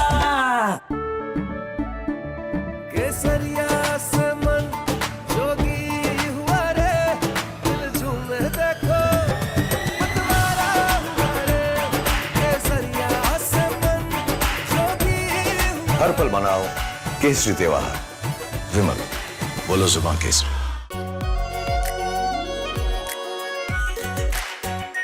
R pure shahi paneer masala, delicious, healthy every day. I am absolutely fed up, like you are, I'm sure, with the U-turns of the BCCI and the ICC and cricket politics. And I feel bad, like every citizen of India does, that these people, because they want to make some money over cricket, are ready to compromise the nation. Terrible. Pakistan has taken another magnificent U-turn in its decision to not play, not play, not play, keep changing its mind, ladies and gentlemen. First they say they stand with Bangladesh, then they said we stand with them so much that we don't participate in the World Cup. Then they put Shehbaz Sharif in front and he said we've taken a clear decision not to play cricket with India because we are backing Bangladesh. Listen to what Shehbaz Sharif said. T20 world cup जो है उस हवाले से हमने बड़ा वाज़ेह stand लिया है कि हम हिंदुस्तान के ख़िलाफ़ जो मैच है वो हम नहीं खेलेंगे, क्योंकि पाकिस्तान ने कहा कि ये खेल का मैदान है, ये सियासत नहीं है। खेल के मैदान में सियासत बिल्कुल नहीं होनी चाहिए। हमने एक बड़ा सोच समझ के हमने स्टैंड लिया है और इस हवाले से हमें बांग्लादेश के साथ पूरी तरह खड़े होना चाहिए। That's what he said 8 days back. Now he's changed his line 8 days later. Now he's saying that the government of Pakistan is now directing the Pakistan national team to play, to take the field on February 15th for the scheduled fixture against India in the T20 World Cup. Now viewers, my point is, let the Pakistanis do what the hell they want to do, who cares? But what is the BCCI doing? What is the ICC doing? What is Rajiv Shukla doing? What is this paid executive Sanjog Gupta doing? Why are we allowing Pakistan to do the U-turn? We should have never given them a long rope. We should have caught them and said, no, you said you're not playing, now you don't play. We should have embarrassed them. We should have made life hell for them. We should have reined in the Pakistanis. But no, you see in our country, some people are so desperate, like Rajiv Shukla, so desperate to play cricket with Pakistan. Why, Rajiv Shukla, do you want to play cricket with Pakistan? You have no history of cricket.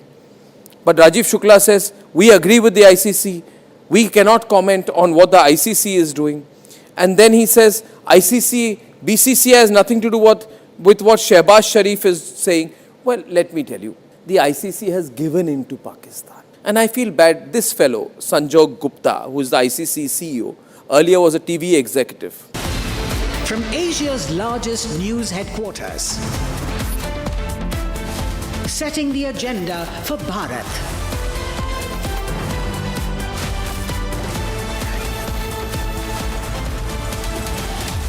You're watching Republic.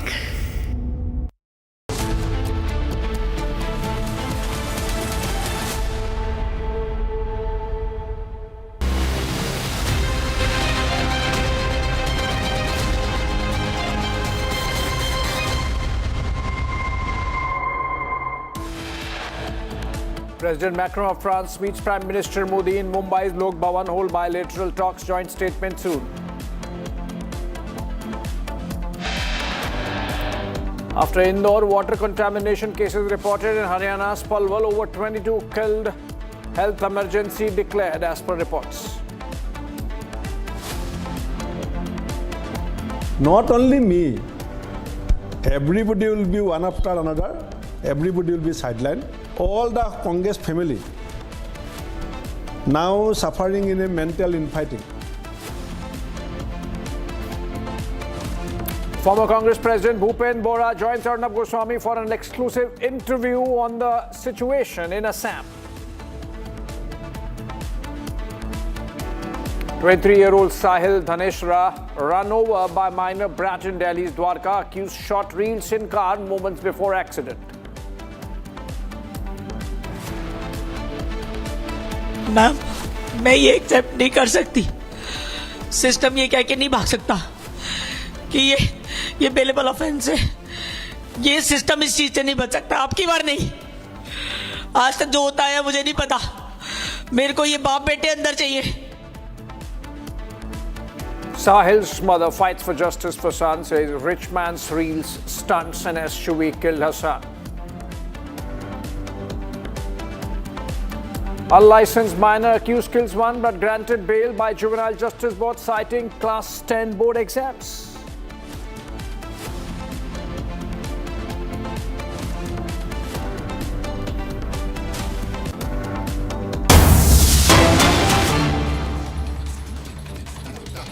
All right, we are going back to the pictures coming in from Mumbai, the Lok Bhavan of Mumbai, in fact, where delegation level talks are going on between India and France. President Macron, along with his delegation, he has traveled with a big one, and Prime Minister Modi with his delegation, which includes both the Foreign Minister Jaishankar and the NSA Doval. These pictures are coming in from there. The delegation level talks have been going on for almost an hour now, but opening comments, if we have the audio now, can we go to the audio? If we have the audio. All right, so we don't have the audio yet, but opening comments, the pictures of the opening comments during the delegation level talks came in a while back. It should be, the talk should be ending anytime now, and then we would have the joint statement from both the sides. Press statements rather from both the sides. As it happens with the two leaders speaking, the plan was 5 p.m. It's exactly 5 and 5:03 now, and the talks perhaps might go on for another 10-15 minutes, and then we would have the joint statement coming in where all eyes, not just of New Delhi and Paris, but around the world on the two leaders as to whether they are going to announce that mega deal on Rafales. Would India announce at this moment purchase of the third tranche of Rafale fighter jets, the 4.5 generation fighter jets that France builds, the Dassault Aviation, the French company builds, and India has already purchased them twice, and Indian Air Force has 36 of them. Indian Navy is going to get 26 of them, and now this also shows that post-Operation Sindoor, India has the confidence in Rafales as the backbone of IAF's post-Op Sindoor war plans. And we have seen, for example, okay, now I think we have the audio. Can we go to the audio? Okay, these are pictures in the split screen from earlier in the morning. French President Emmanuel Macron paid his tributes and homage to the martyrs of the 26/11 terror attack in Mumbai at the Gateway of India. These are pictures from that occasion at around 11 a.m. in the morning, along with the First Lady of France, Brigitte Macron, and paying respects with a minute of silence there. There were some French nationals also. And before that, in fact, Macron had taken a run across around the Queen's Necklace, or the Marine Drive as it is called in Mumbai, Churchgate to Marine Drive.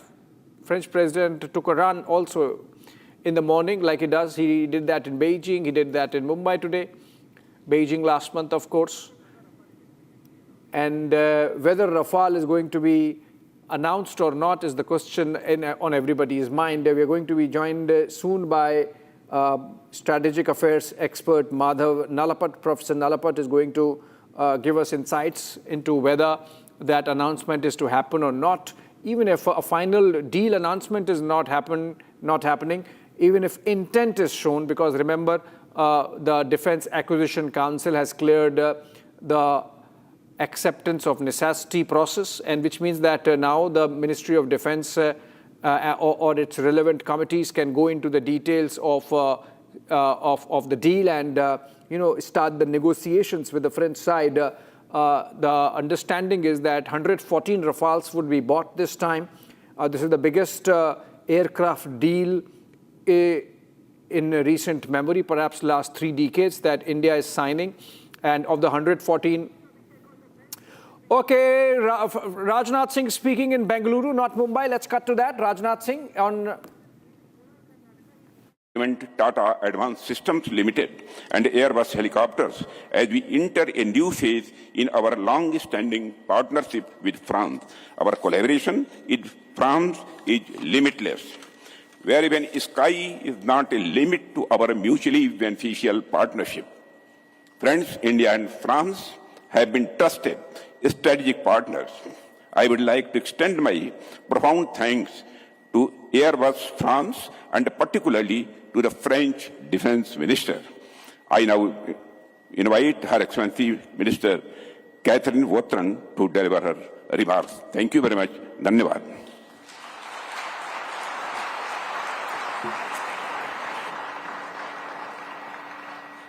Okay, so that was Defense Minister Rajnath Singh, and he was at a ceremony in Karnataka along with French Defense Minister, and they are jointly inaugurating Airbus aircraft facility, a helicopter facility where the Airbus Tata consortium would be manufacturing what is called the AH-125 single-engine aircraft, helicopters rather, and that's another high point of this ongoing visit of the French side.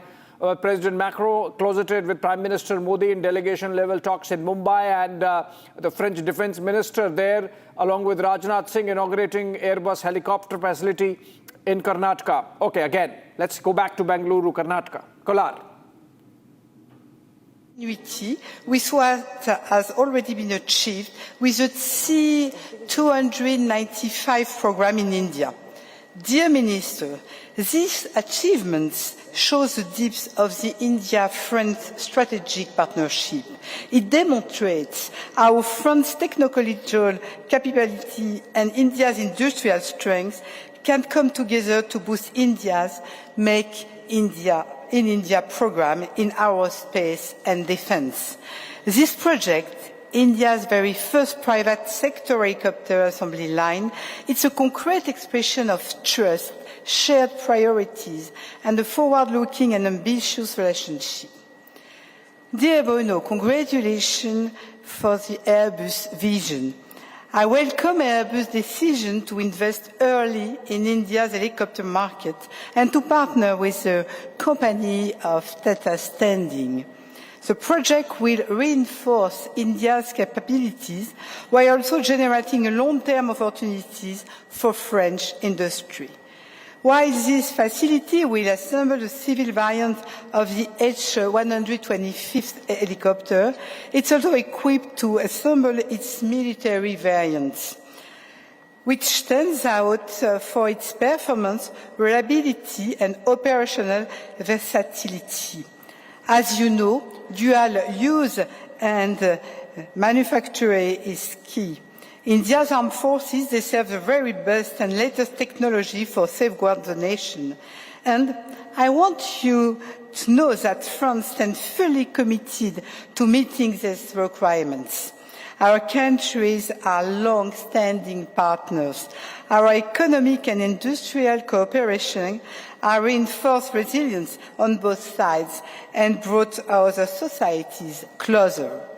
The partnership between Airbus and Tata reflects this level of maturity and mutual confidence.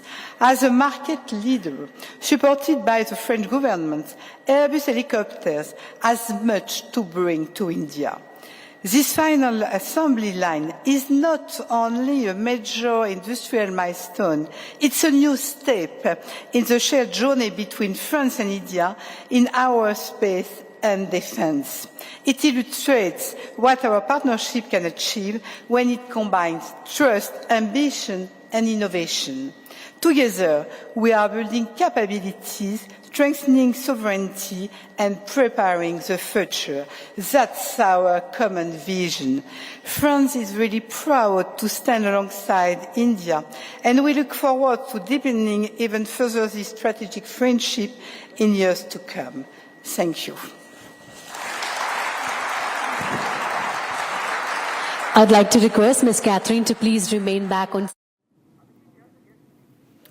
Okay, we have Mr. Aryan Bhaskar, geopolitical affairs expert, joining us over the phone, I believe, for more on this. That was That was Catherine Vautrin, the defense minister of France, participating in the event where India and France have together inaugurated a facility in the private sector made up of Tata Advanced Systems Limited and Airbus of France, of Europe, coming together and setting up that helicopter facility, the final assembly line of which was inaugurated in that event. Defense Minister Rajnath Singh spoke earlier, Mr. Bhaskar, but these pictures tell a story, which is that while President Trump is busy hectoring the world on tariffs, India and France are quietly working at taking their defense partnership to the next level, really.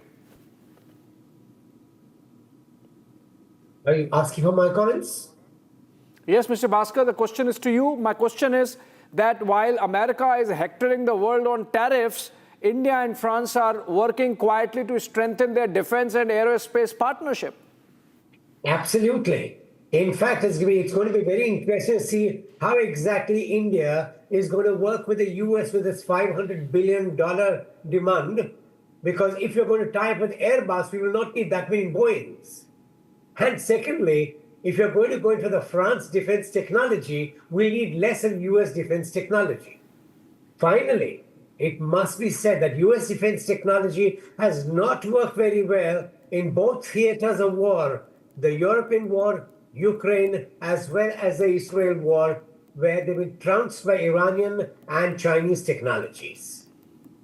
All right, and you think, are you getting a sense that the Rafale deal might get announced, or at least some movement might happen, that the two sides might agree that, okay, fine, let's move forward and start final leg of negotiations? I think they will start a final leg of negotiations. I only wish India could have insisted on actual technology transfer instead of just assemblies. Hitherto, all purchases from France has been a semi-knockdown kits or actual import of planes. Technology transfer has not taken place the way it takes place between Russia and India.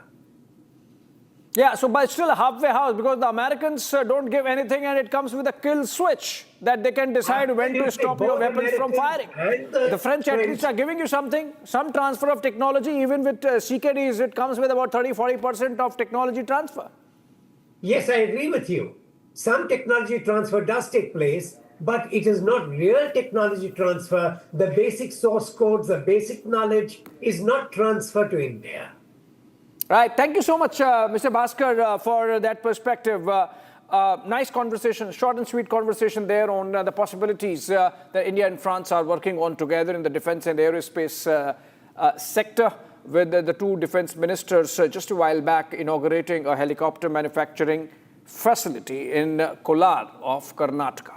We'll come back to it when the two leaders come out and make that joint statement, but coming out of that story for a bit, moving to Assam, another major breakaway is staring the Congress party. Major churn underway in Assam ahead of polls. A minority legislators from the Congress and AIUDF are all set to join the Assam Gana Parishad.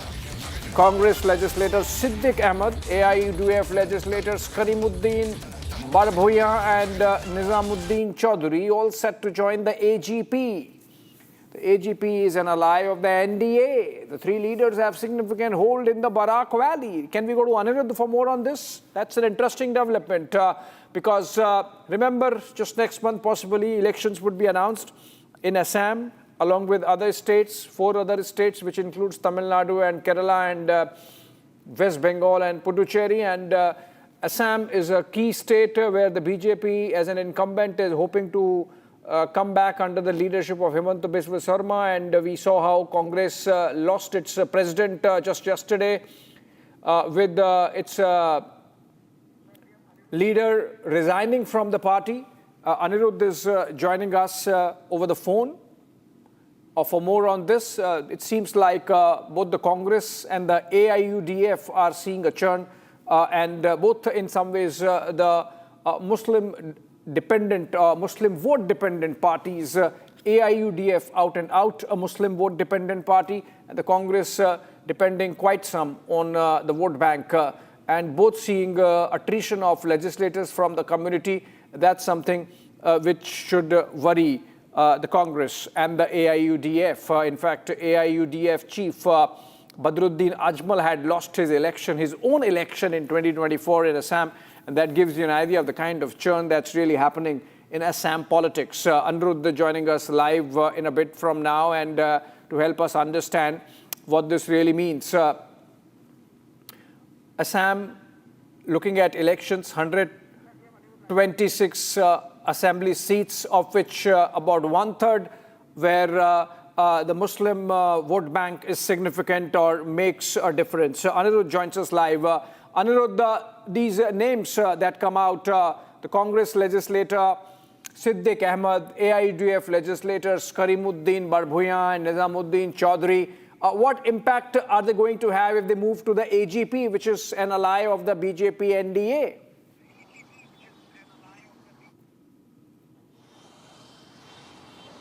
Yes, Abhishek, definitely this is going to be a major breakaway as far as the Congress party and the AIUDF is concerned.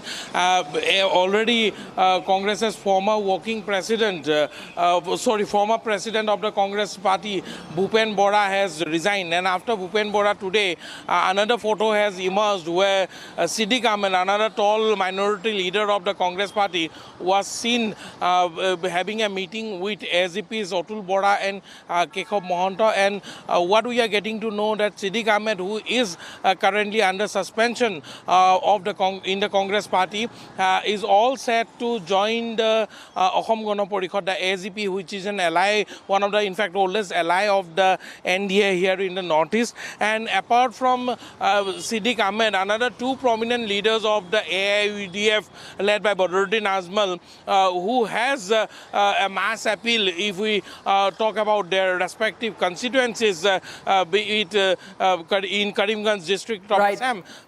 They are also all set to join the Ahom Gana Porikhod. And in fact, Karimuddin Barbhuyan joining the AGP will be a very big dent on the AIUDF, because, you know, he is also the General Secretary of the AIUDF, Abhishek.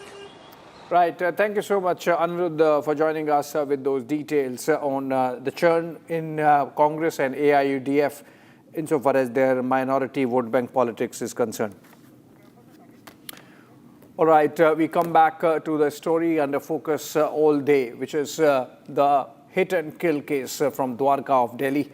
Another life lost, what many are calling sheer negligence. Now, this is, in fact, a similar case coming in from Kerala. In Thoddupuza, in Idukki district, a 27-year-old man fell into an unbarricaded pit dug for a roadside culvert and never came home. He was supposed to fly abroad the next morning. Today, as his family mourns, the larger question grows louder. How many more deaths will it take for authorities to act?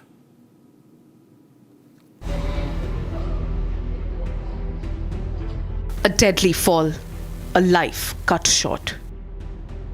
27-year-old Chase Benny was riding home near Muthalakoda in Thiruvananthapuram on Monday night when his bike plunged into an open pit dug for culvert construction. No barricades, no warning signs.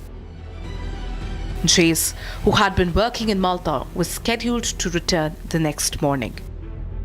Instead, he was rushed to a private hospital where the doctors declared him dead. Anger is mounting because this is not an isolated tragedy. It was just yesterday that in Noida, a 4-year-old boy drowned in an open temple pond. And just days earlier, again in Noida, tech professional Yuvraj Mehta lost his life when his car plunged into a water-filled pit.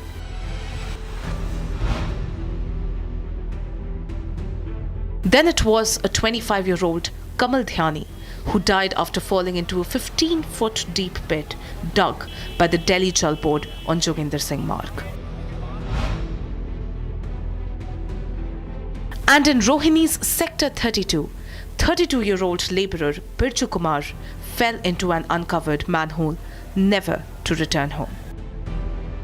Open pits, uncovered drains. From Kerala to the national capital, the pattern is chilling. and the questions are only mounting.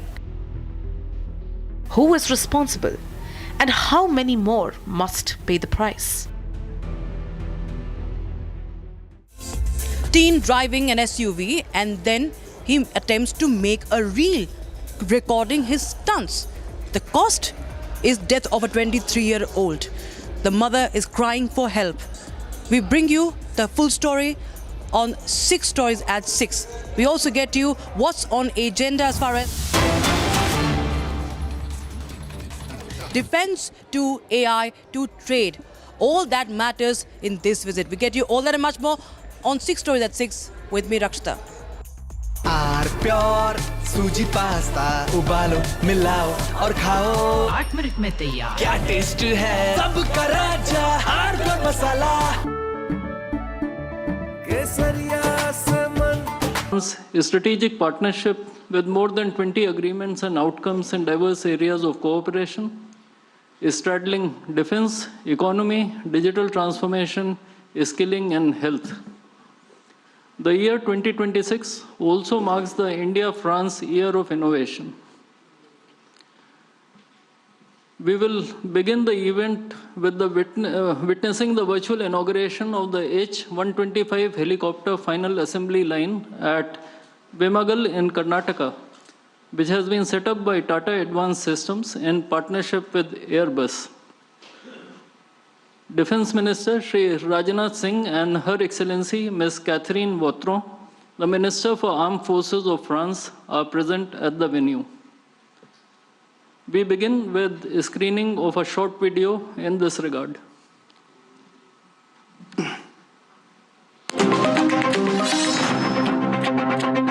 जब France की technology और भारत का talent मिलेगा तो सिर्फ business landscape ही नहीं global transformation होगा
I now request Prime Minister Modi and President Macron to virtually inaugurate this H-125 helicopter final assembly line by jointly pressing the button.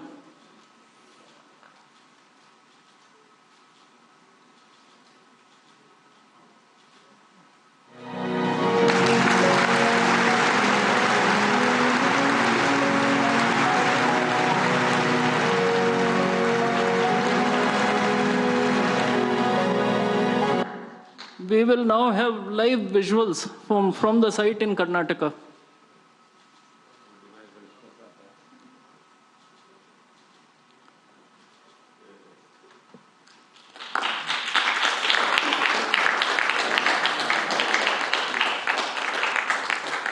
This concludes the inauguration ceremony of the H-125 final assembly line facility. I would request the two leaders to return to their respective podiums. I would like to inform that Prime Minister Modi will be addressing the media in Hindi. Members of the audience may use the audio device provided to them to listen to the translation in French language. I now request the spokesperson of the Ministry of External Affairs to conduct the rest of the proceedings.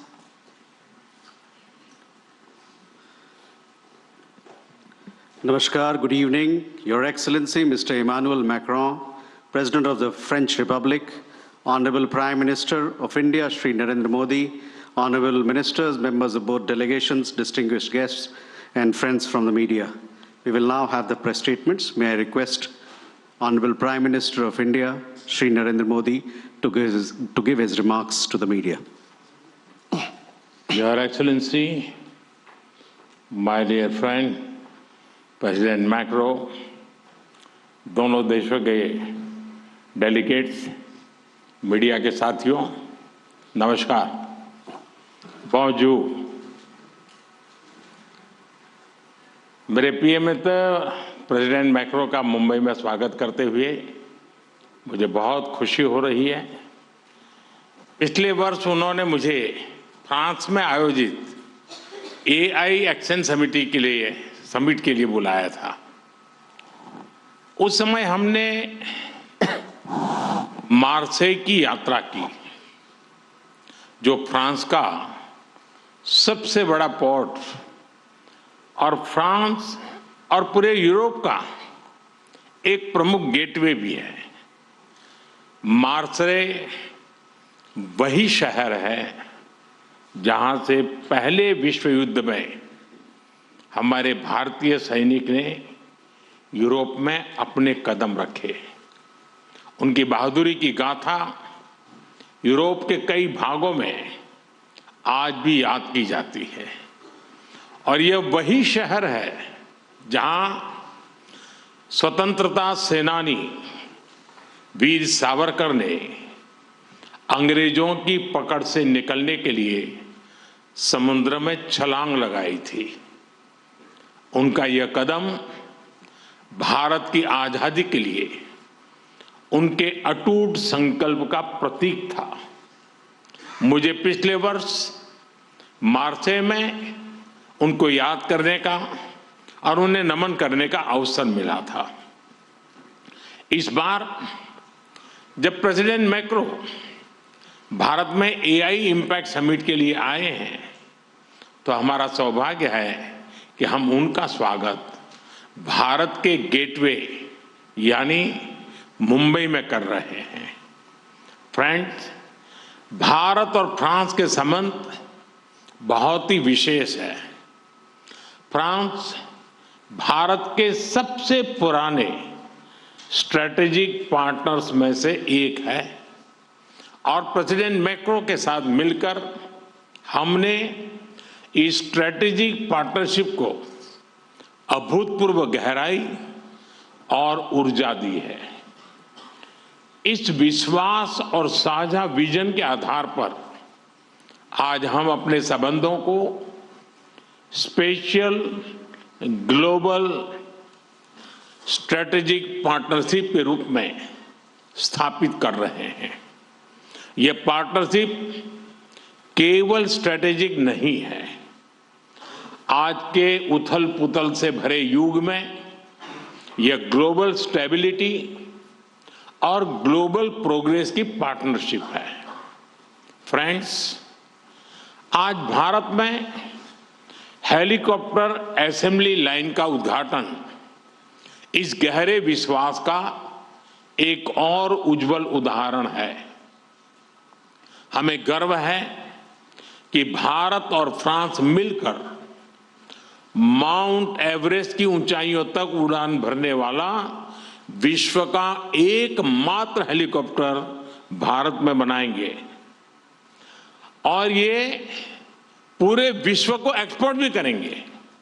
यानी India France partnership knows no boundaries.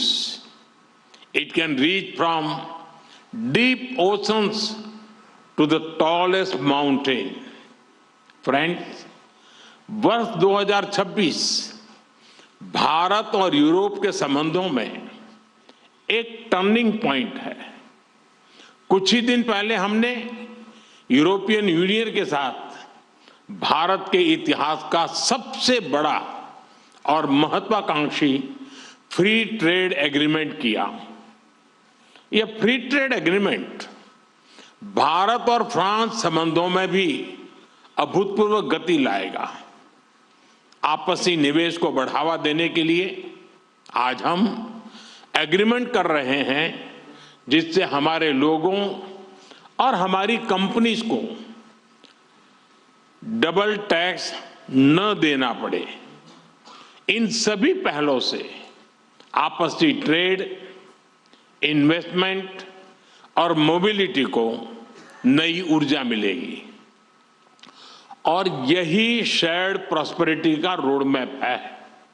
Friends, India France year of innovation के launch से अब हम अपनी strategic साझेदारी को partnership of the people बनाने जा रहे हैं, क्योंकि इनोवेशन आइसोलेशन में नहीं, कोलैबोरेशन से होता है।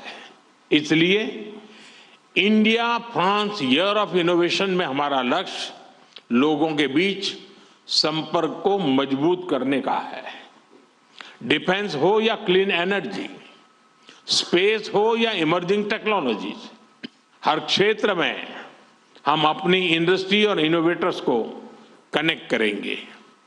स्टार्टअप्स और एमएसएमईज के बीच मजबूत नेटवर्क बनाएंगे। हमारे स्टूडेंट्स और रिसर्चर्स के आदान प्रदान को और सुगम बनवाएंगे और इसके साथ साथ जॉइंट इनोवेशन के नए सेंटर भी तैयार करेंगे।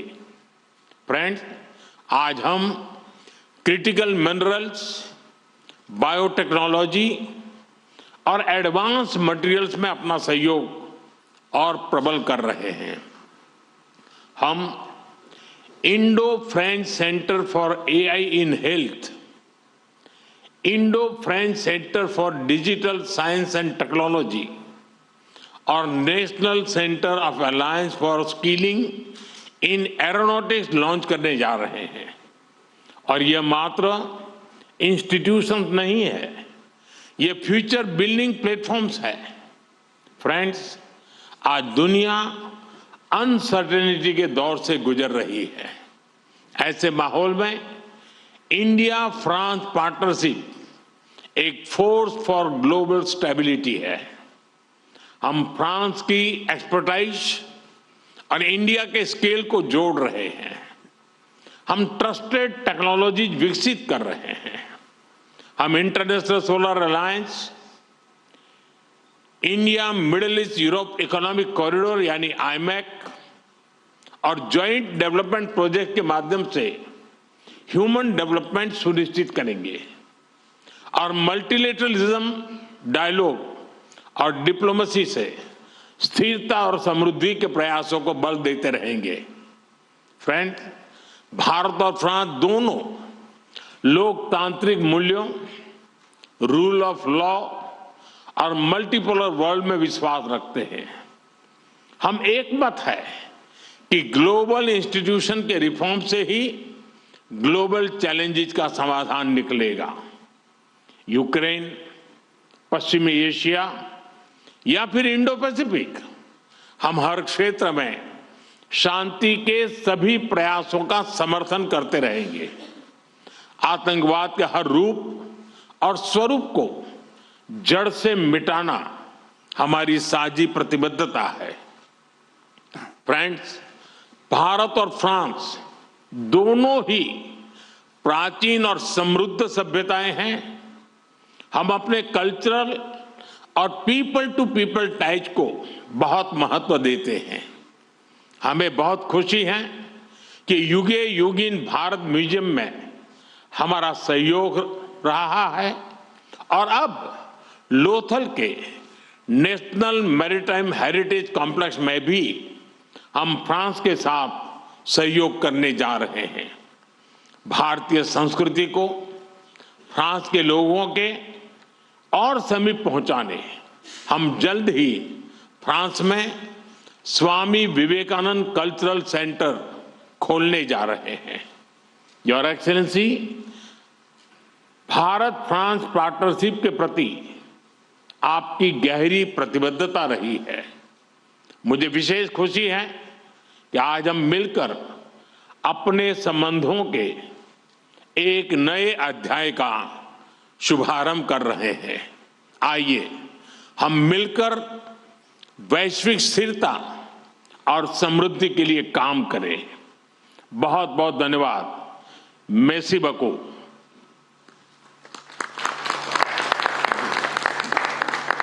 Thank you, sir. May I now request His Excellency, Mr. Emmanuel Macron, President of the French Republic, to give his remarks to the media. Merci beaucoup, Monsieur le Premier ministre. Cher Narendra Modi, Mesdames, Messieurs les ministres, les ambassadeurs, Mesdames et Messieurs les journalistes. Merci beaucoup, Monsieur le Premier ministre, pour votre accueil chaleureux à l'occasion de ma 4e visite officielle en Inde et 1 an après Bharat के मेरे चौथे आधिकारिक दौरे पर आपकी गर्मजोशी से भरे स्वागत के लिए l'intelligence artificielle et और ये मैं AI के समिट के लिए और भारत और जो आपने कहा हम जब आप पिछले साल फ्रांस में आए थे और जब हम मार्सेई गए थे और जो आपने मार्सेई के बारे में बात की वहाँ पर हमने एक भारतीय काउंसुलेट का भी उद्घाटन किया था। भारत और फ्रांस के बीच के द्विपक्षीय जो संबंध है वो बहुत ही ज़्यादा अभूतपूर्व है और सबसे अलग है। जैसे कि हमारी आज की बातचीत हुई थी और जो हम आगे भी करते रहेंगे आज पूरे दिन में, जो ये रिश्ते हैं जो ये संबंध है उनमें भरोसा है, खुलापन है, महत्वाकांक्षा है और हमने ये भी आज निर्णय लिया है कि हम इस साझेदारी को एक विशेष स्ट्रेटेजिक साझेदारी में बदलेंगे और इसका एक नया दर्जा देंगे।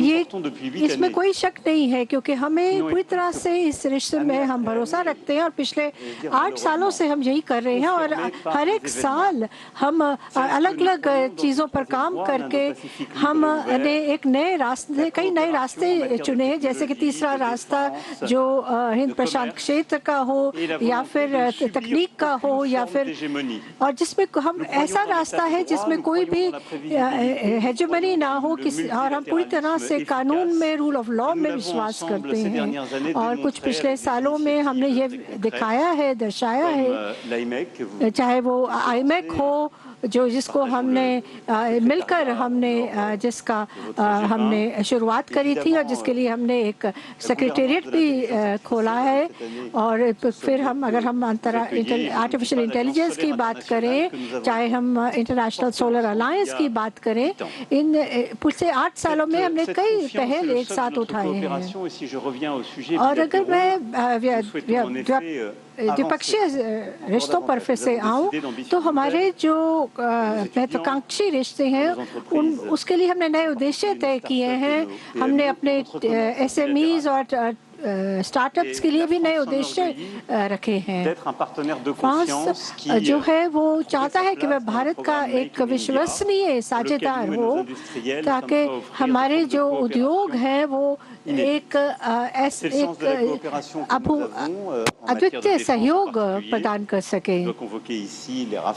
अगर हाँ जैसा कि हमने चाहे राफाल हो, चाहे सबमरीन्स हो, चाहे वो ये जो हेलीकॉप्टर्स के लिए जो फाइनल असेंबली लाइन जो टाटा एडवांस्ड कंपनी जो है वो मिलकर फ्रांस के साथ कर रही है या फिर जो 5th जनरेशन के का जो फाइटर जेट्स हैं उनके लिए जो इंजन है उनकी नई सोच, उनके लिए ऐसे कई जो क्षेत्र है जहाँ पर हम मिलकर भारत के साथ काम कर रहे हैं, जहाँ पर हम टेक्नोलॉजी ट्रांसफर में विश्वास करते हैं और जैसा कि आपने चाहा है हमने वैसा ही करने का प्रयास किया है और हम दोनों ही जो है वह जो रणनीतिक स्वायत्ता है उसमें विश्वास करते हैं। आपने रक्षा क्षेत्र की भी बात करी, मैंने भी उसके बारे में कहा, लेकिन कई ऐसे और भी ऐसे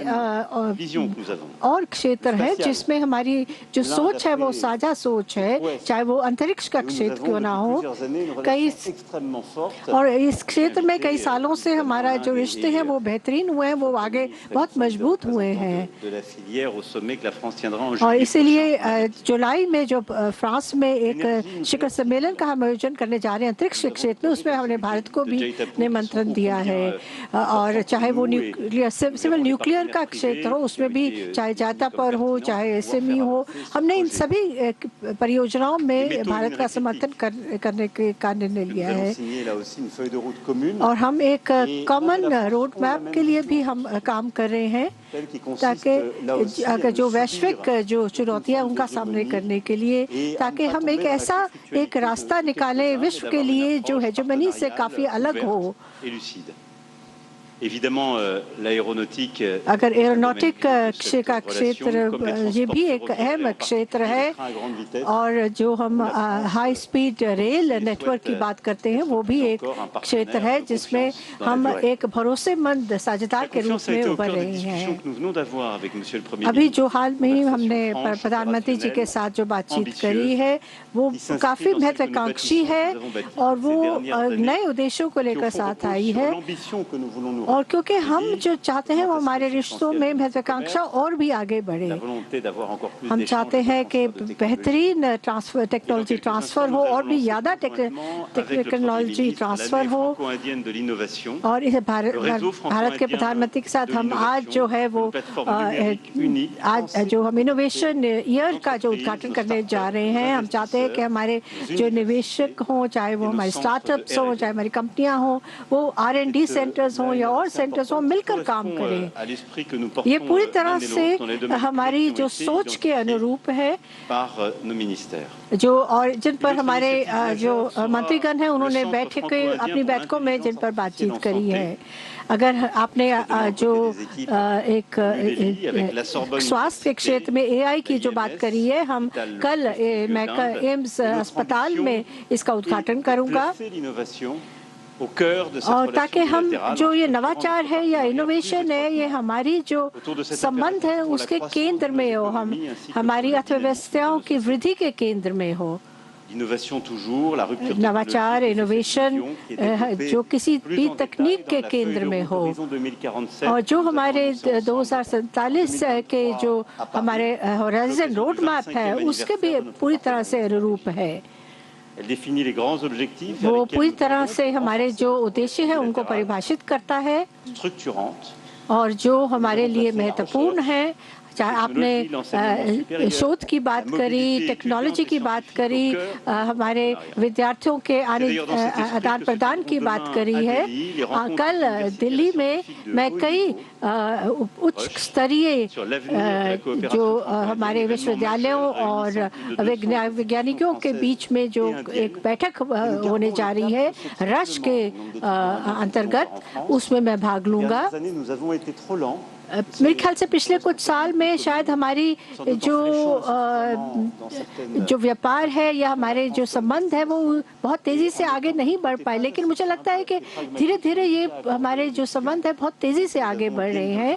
और हम चाहते हैं, और हमने कई ऐसे क्षेत्रों को हमने जो है उनको हमने आइडेंटिफाई करा है कि उन क्षेत्रों को हमें तेज़ी लानी चाहिए, ताकि ये जो संबंध है और भी बेहतरीन और भी आगे जाएं। इसमें हम ट्रांजिट वीज़ा की भी हमने बात करी है जो फ्रांस में के लिए लेना पड़ता है, और हम इस पर अध्ययन करेंगे कि कैसे इसको हटाया जा सकता है। कल मैं एक फ्रेंच इंस्टीट्यूट में नए जो सांस्कृतिक मध्यस्थ हैं उनसे भी बातचीत करूंगा, कल्चरल मीडिएटर से बातचीत करूंगा, क्योंकि फ्रांस और भारत दो ऐसे देश हैं जिनको विश्व को बहुत कुछ देने के लिए है। आज जो हम गेटवे ऑफ इंडिया पे जिस तरीके से हम रोशनी करेंगे, और वहाँ पे जो हमने कार्यक्रम का आयोजन किया है वो भी इसी के वो भी दर्शाता है कि कितना हमारे देशों के बीच में संबंध जो है वो नज़दीकी है। और हम इस जो एंटरटेनमेंट इंडस्ट्री, क्रिएटिव इंडस्ट्री में भी हमने ये कहा है कि हमें को प्रोडक्शन करने चाहिए, और ये एक हमने एक महत्वाकांक्षा नया उद्देश्य अपनी क्रिएटिव इंडस्ट्रीज को दिया है, क्योंकि हमारी जो सोच है वो बिल्कुल एक जैसी है। चाहे वो सोच भारत के लिए हो या पूरे क्षेत्र के लिए हो या हिंद प्रशांत क्षेत्र के लिए हो, चाहे वो व्यापार के लिए क्यों ना हो, हमारी सोच जो है वो उसमें बहुत तालमेल है। हम पूरी तरह से खुले और व्यापार पर विश्वास करते हैं, इसीलिए यूरोपियन यूनियन और भारत के बीच में जो FTA हुआ है उसका हम स्वागत करते हैं और इसमें हम चाहेंगे कि वो जल्द से जल्द आगे बढ़े। और हमारी सोच जो है वो बहुपक्षवाद पर भी पूरी तरह से तालमेल रखती है। कल मैं आपके साथ होऊंगा और पिछले साल प्रधानमंत्री मोदी जी फ्रांस में थे। हम पूरी तरह से वैश्विक प्रतिस्पर्धा में एक साथ मिलकर आगे बढ़ना चाहते हैं और मुझे लगता है कि हम ऐसे मॉडल दुनिया को दे सकते हैं कैसे एक दूसरे के साथ काम किया जाता है।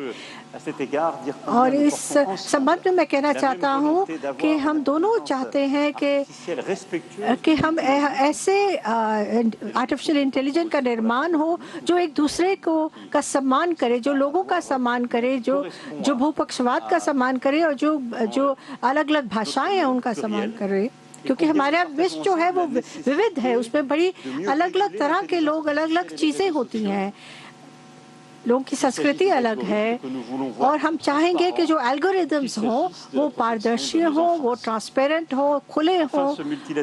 और ये भूपक्षवाद एक ऐसा भूपक्षवाद है जिसका हम इस्तेमाल बड़े बड़े जो संघर्ष है विश्व में उसका समाधान करने में भी इस्तेमाल करना चाहते हैं, जो पूरी तरह से संयुक्त राष्ट्र चार्टर के अनुरूप हों।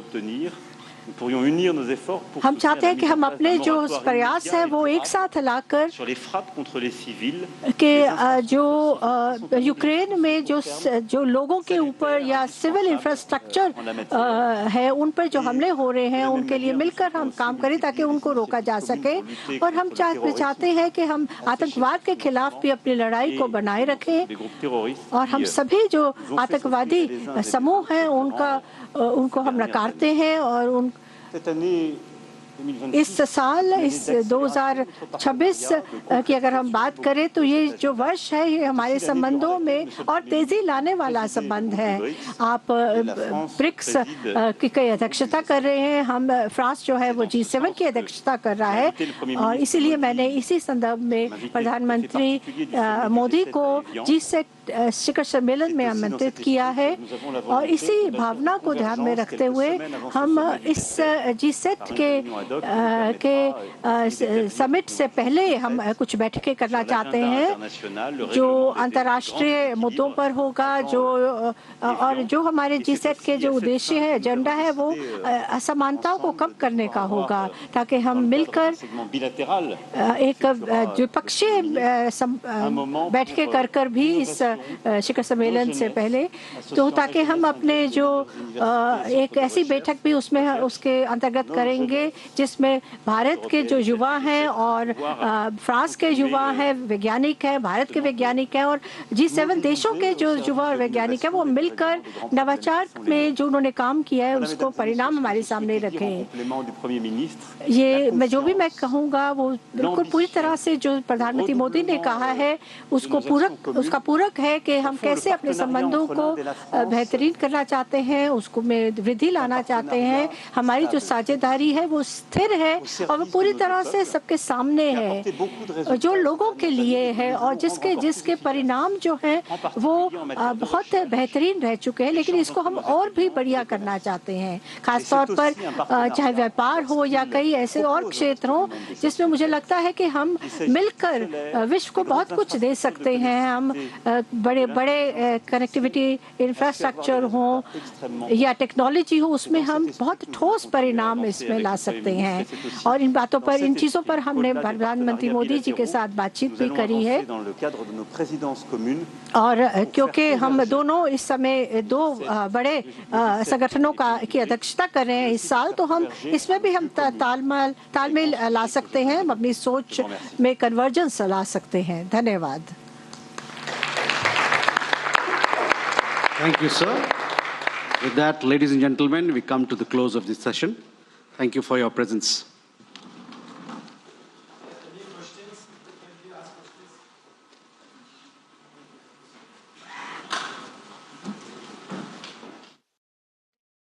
The joint statement of Prime Minister Modi and Macron, some big statements that have been made by both sides, with the Prime Minister saying that this is a relationship, a partnership of the people, and highlighting the fact that this is not going to be a partnership in isolation. Some big announcements that have already been made by India with regards to launch of the H-125 chopper assembly line.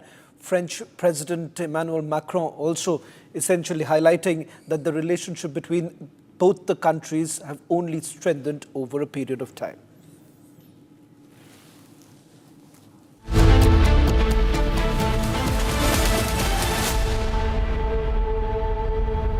आधे bowl दही में 4 चम्मच MDH chutney pudina मसाला डाला, stir करो, पुदीना चटनी तैयार। MDH chutney pudina मसाला। केसरिया से मन जोगी हुआ रे, दिल झूमे देखो मतवारा हुआ रे। केसरिया से मन जोगी हुआ। हर पल मनाओ केसरी त्योहार। विमल, बोलो जुबान केसरी। आर प्योर सूजी पास्ता उबालो, मिलाओ और खाओ। 8 मिनट में तैयार। क्या टेस्ट है सबका राजा आर प्योर मसाला।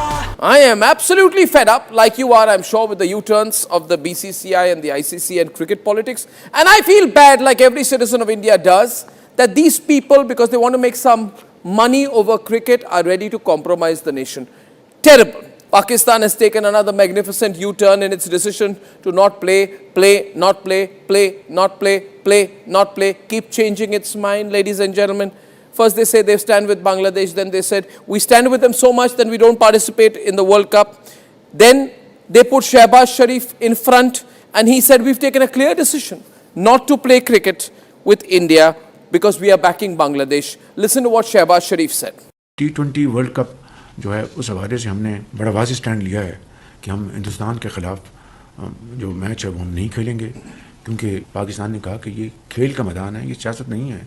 खेल के मैदान में सियासत बिल्कुल नहीं होनी चाहिए। हमने एक बड़ा सोच समझ के हमने स्टैंड लिया है और इस हवाले से हमें बांग्लादेश के साथ पूरी तरह खड़े होना चाहिए। That's what he said 8 days back. Now he's changed his line 8 days later. Now he's saying that the government of Pakistan is now directing the Pakistan national team to play, to take the field on February 15 for the scheduled fixture against India in the T20 World Cup. Now viewers, my point is, let the Pakistanis do what the hell they want to do, who cares? But what is the BCCI doing? What is the ICC doing? What is Rajiv Shukla doing?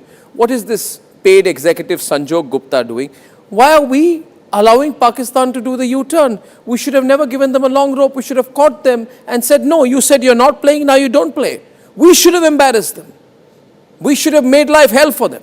We should have reined in the Pakistanis. But no, you see, in our country, some people are so desperate, like Rajiv Shukla, so desperate to play cricket with Pakistan. Why, Rajiv Shukla, do you want to play cricket with Pakistan? You have no history of cricket.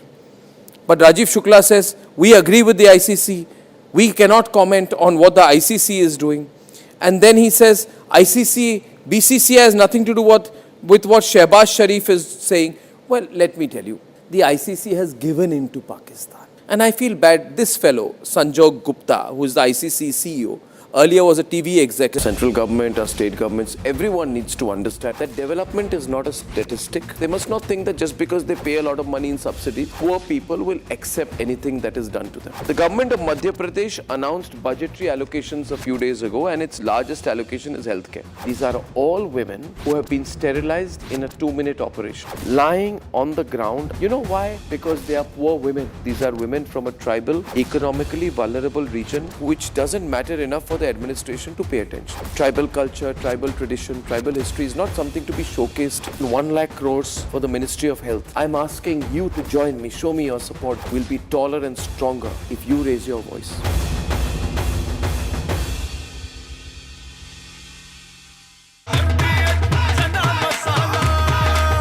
अब छोलिया हो या लोबिया, सफेद चने या काले चने, सब कुछ मजेदार बने।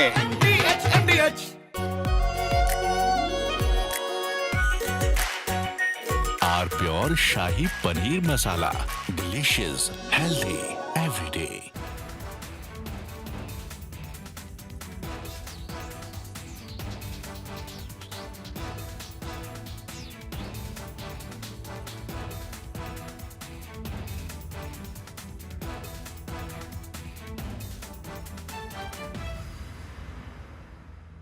Himanta Biswa Sarma, good evening. Good evening. And everyone across the country has watched your press conference yesterday. Yes. Now, you see, now that you've done the press conference, you've made some very, very damning allegations against Gaurav Gogoi. Yes. Are you doing it? First question, let's have it out of the way. Are you doing this because you're facing a huge test in your political career with the Assam elections coming up, and he's the person Rahul Gandhi is putting up against you?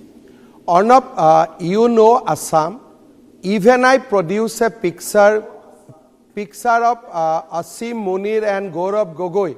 Congress is not going to lose a single vote because whomever the vote, the section of people who vote for Gaurav Gogoi or Rahul Gandhi in Assam, in any case they will vote only Congress.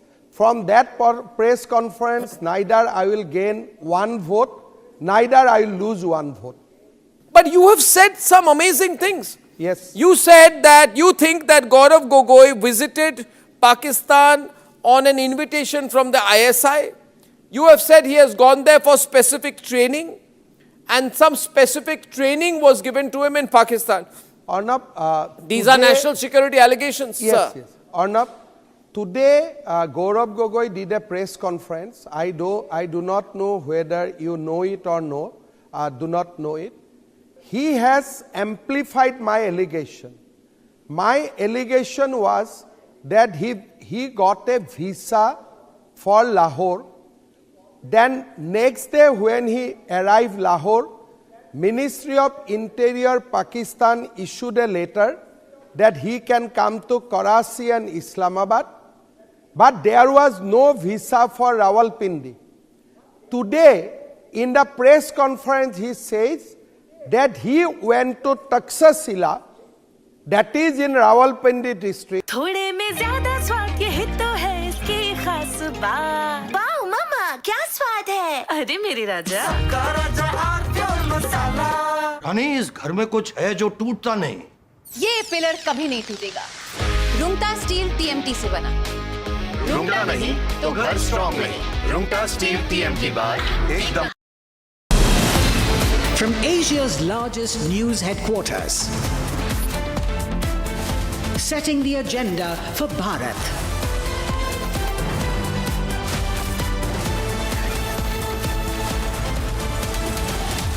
You're watching Republic.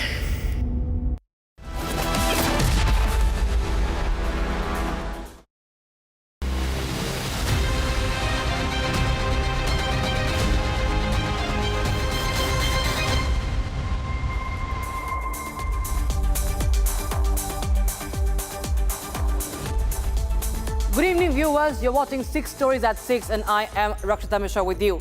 So one more case of hit and kill. One more case of misuse of money and power. One more case of an innocent losing his precious life. One more case of a parent fighting alone for justice. One more case of the system letting down. We bring you this case coming in from Delhi's Dwarka. 23-year-old is killed because a teen brat was speeding his car, all for making a reel, and he escapes the system as well. Story number 2 on 6 Stories at 6, viewers. Another case of civic apathy that claims a life. After NCR, an uncovered and unmarked pit in Kerala's Idukki led to the death of a 27-year-old. India is saying bonjour Macron. The French president and Indian Prime Minister hold talks in Mumbai. They release a joint statement from AI to trade to the much talked about defense deal. We tell you all that has been mentioned in this joint statement.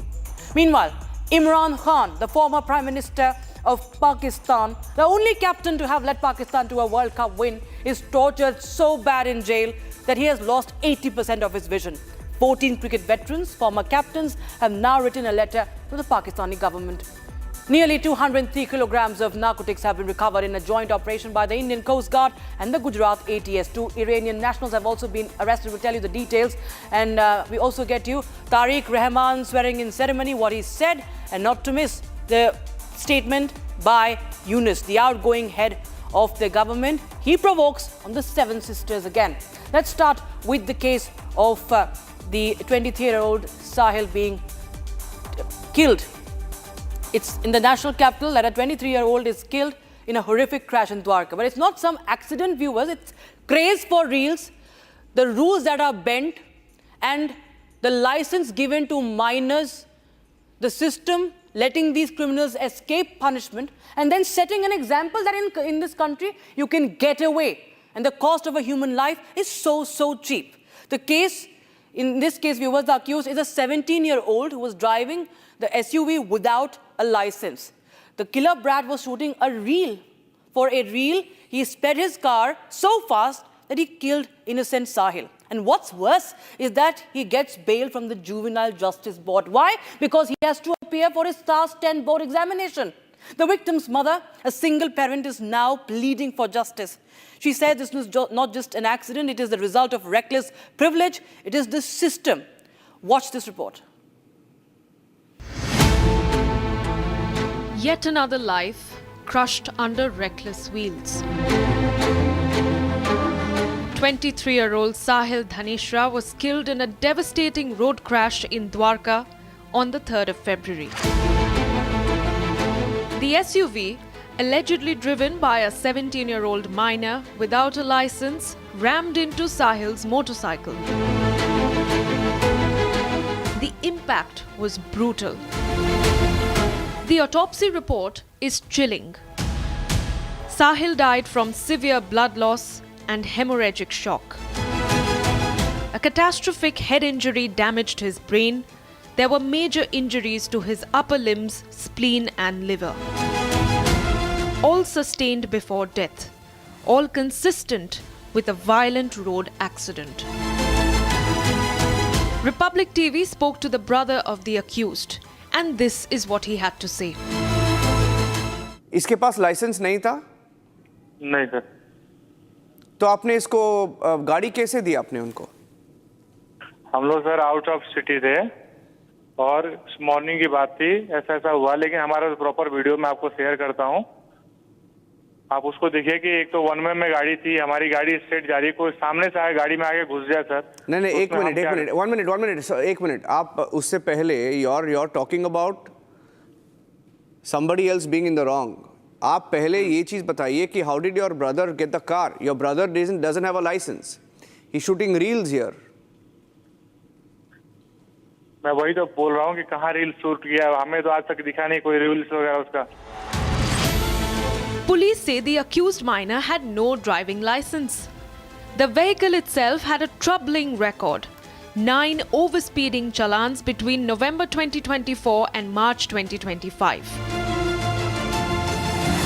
This is the Scorpio. This is the same SUV, the Scorpio that the police is saying, which hit Sahil, 23-year-old Sahil. The front portion of the vehicle, as you can see, has sustained extensive damage. The bonnet is crumpled inward and folded upwards. Now, it indicates a strong frontal impact. You can only imagine the speed at which this Scorpio was being driven. The left headlight assembly is completely shattered, and their internal mechanical components are completely visible of the car. And yet, after being produced before the Juvenile Justice Board, the minor was granted interim bail to sit for his Class 10 board exams. For Sahil's mother, a single parent, that decision is devastating. In an exclusive conversation, Sahil's mother breaks down. She says granting bail is injustice. जिस दिन society की खड़ी गाड़ियों में मारा था, उस दिन सोसाइटी वालों को समझ में नहीं आया कि कोई बच्चा भी मर सकता है। वो कैसे रह रहे हैं यहाँ पे? उसके बाप को अंदर करो अभी अंदर करो। इतने दिनों से बाहर क्यों है वो खुला सांड बाहर कुछ भी कर रहा है बैठ के, सिस्टम से खिलवाड़ कर रहा है, सिस्टम को मरोड़ तरोड़ कर रहा है, इसलिए बाहर छोड़ा हुआ उसको। अंदर करो उसको। Public want to see him behind bars. बाहर नहीं आना चाहिए। ये लॉ मैं एक्सेप्ट नहीं करती। 1 महीना 2 महीना 1 साल मैं एक्सेप्ट नहीं करती उसको भी पता चले, अपनी फैमिली से दूर होने का दर्द पता चलना चाहिए इनको। A minor, no license, a vehicle with repeated speeding violations, and now a young man is dead. While the accused prepares for exams, his mother prepares for a lifetime without him. The question remains, will this be just another statistic on Delhi's roads? And another life is now lost for an uncovered, unmarked pit. This is a case of sheer negligence coming to the fore from Kerala. In Idukki district of Kerala, 27-year-old man falls into an unbarricaded pit dug for a roadside culvert. He never came home. He was supposed to fly abroad the next morning. Today, as his family mourns, the bigger question grows louder. How many more deaths will it take for authorities across this country to act?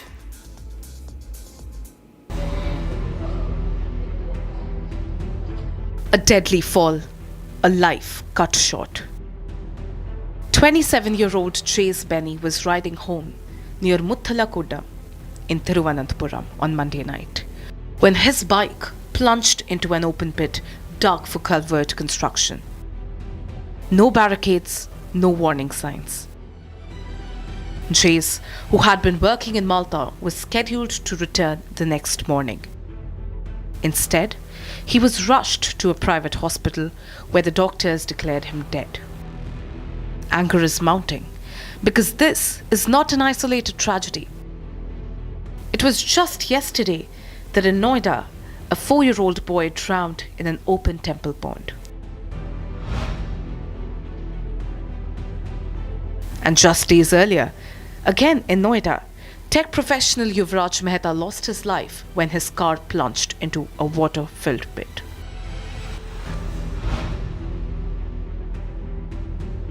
Then it was a 25-year-old Kamal Dhyani who died after falling into a 15-foot deep pit dug by the Delhi Jal Board on Joginder Singh Marg.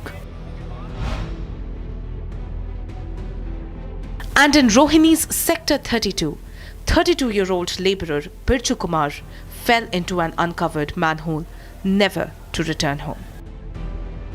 Open pits, uncovered drains. From Kerala to the national capital, the pattern is chilling and the questions are only mounting. Who is responsible and how many more must pay the price? French President Emmanuel Macron's visit to India is more than a diplomatic optic. From defense to artificial intelligence and climate technologies, the agenda is ambitious and strategic. But the headline moment could be the massive or potential Rafale fighter jet deal, move that may significantly boost India's defense capabilities. Both the leaders have just met in Mumbai's Lok Bhavan a while back. A joint statement has been issued by the two leaders. Here's more. Bienvenue à Mumbai were the words of Fadnavis while welcoming the French President Macron. This afternoon, PM Modi held bilateral talks at the Lok Bhavan. The agenda: to review cooperation across defense, space, nuclear energy, education, and climate technologies. The leaders also jointly inaugurated the India-France Year of Innovation 2026.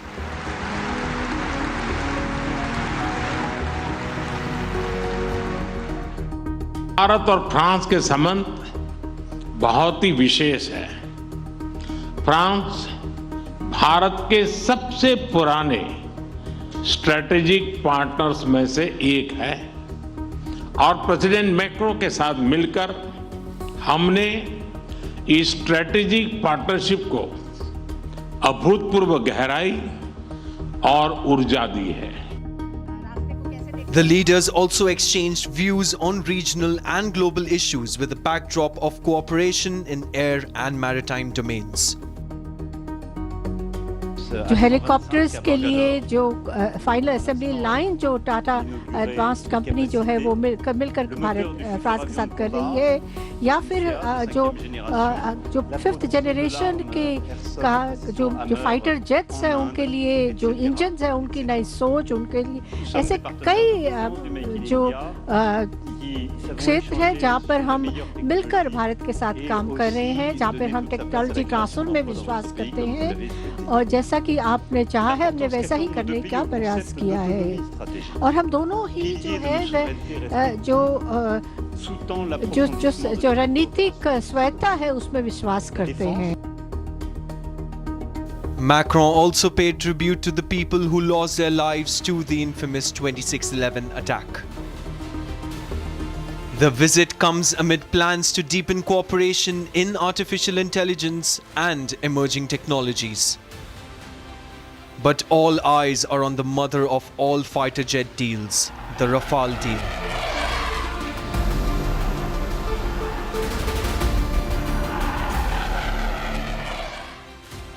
India is watching closely as President Macron flies in to sign the most awaited defense deal. From innovation to Indo-Pacific security, the visit signals that Paris and New Delhi are thinking long-term and thinking big. But beyond symbolism and ceremony, the Rafale deal could redefine India's air power and cement France as a key strategic partner. 14 former cricketers, legends of the game, have come out in support of jailed former Pakistani Prime Minister Imran Khan. The 14 ex-captains, including Sunil Gavaskar and Kapil Dev of India, have signed a petition urging the Pakistani government and Prime Minister Shehbaz Sharif for medical care for the 73-year-old. The former captains have showed their concerns with the incarceration conditions that Imran Khan is living in, saying that Imran Khan deserves to be treated with dignity. Here's more. Imran Khan, former Prime Minister of Pakistan, is in jail since August 2023. Since then, many reports suggest Imran Khan's mistreatment in jail and the jail conditions itself. Hot and humid room with insects, mosquitoes, Imran Khan suffering from food poisoning 2 to 3 times.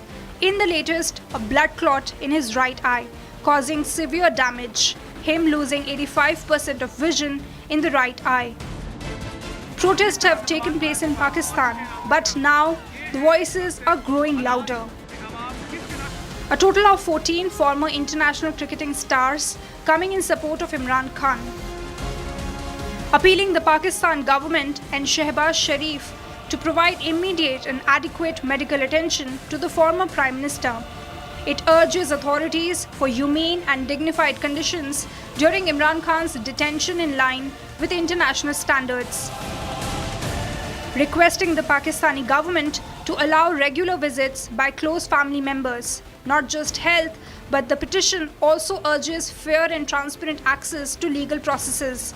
The petition says our shared history on the field reminds us that rivalry ends when the stumps are drawn and respect endures.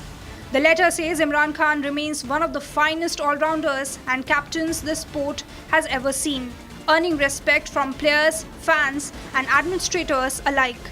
Signatories of the letter include cricketing stars including Padam Bhushan Sunil Gavaskar and Kapil Dev, Michael Atherton, Alan Border and others. The Indian Coast Guard and Gujarat Anti-Terrorist Squad have made a significant drug bust, seizing over 200 kilograms of suspected narcotics from a foreign speedboat near the international maritime boundary line. Acting on precise intelligence, the Coast Guard intercepted the vessel, finding 2 suspected Iranian nationals on board. Here are details.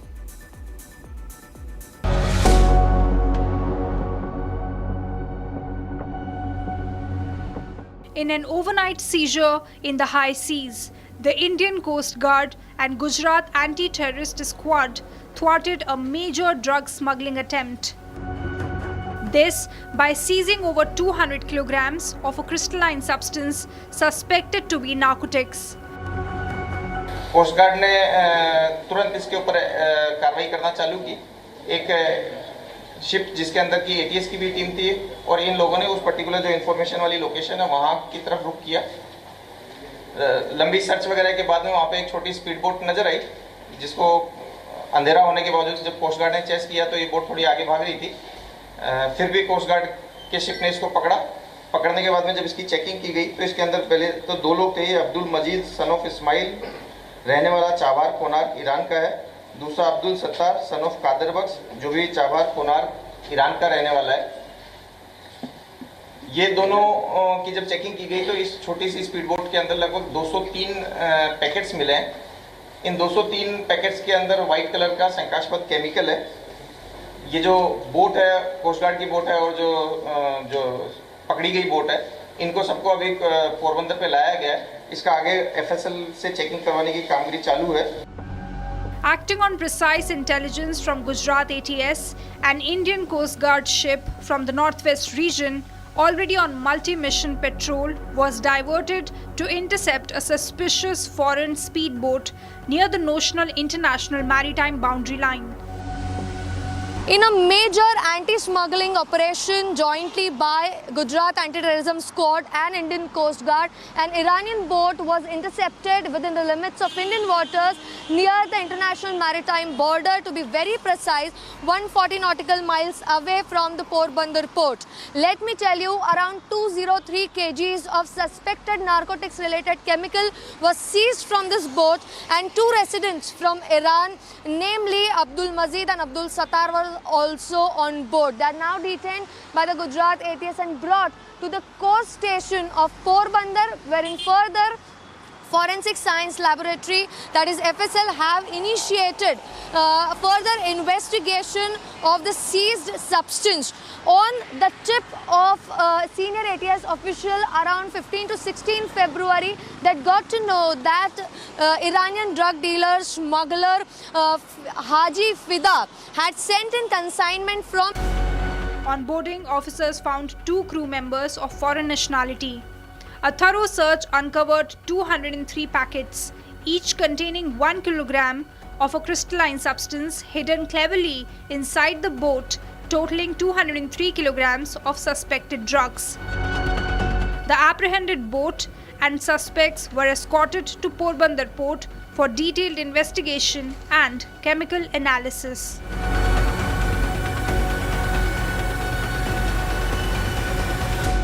And Bangladesh now stands at a defining crossroad. After years in political exile, Tariq Rahman has returned to politics, and now he has taken over as the Prime Minister. Following a sweeping mandate in the parliamentary elections, Rahman and all newly elected BNP MPs took oath at the National Parliament in Dhaka. It marks the end of the interim administration led by Muhammad Yunus and the beginning of what could be Bangladesh's most consequential political chapter in decades. We bring you what Tariq Rahman said as he takes oath as the first male Prime Minister of Bangladesh in 30 years, and also what the outgoing leader Yunus has to say.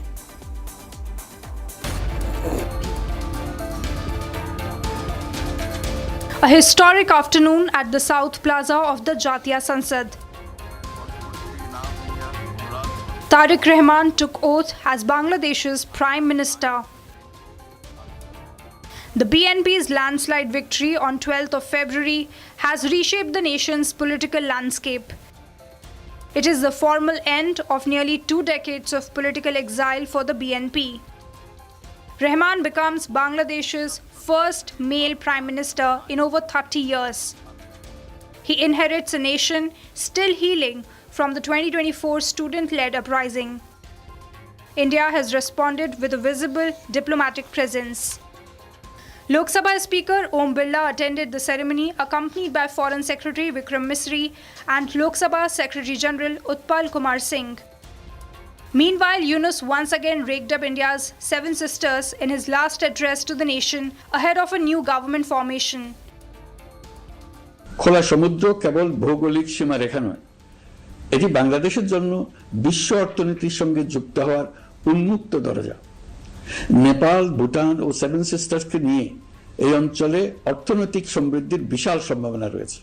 অর্থনৈতিক অঞ্চল, বাণিজ্যিক চুক্তি ও শুল্কমুক্ত বাজারে প্রবেশের সুযোগের মধ্য দিয়ে এই অঞ্চলে একটি বৈশ্বিক উৎপাদন কেন্দ্র হিসেবে গড়ে ওঠা শক্তিশালী ভিত্তি প্রতিষ্ঠিত হবে। From exile to executive power, Tariq Rahman now carries the weight of a nation's expectations. And with that, as a wrap on this edition of 6 Stories at 6. We'll be right back with Live and Breaking at 6:30 p.m. Thanks for watching.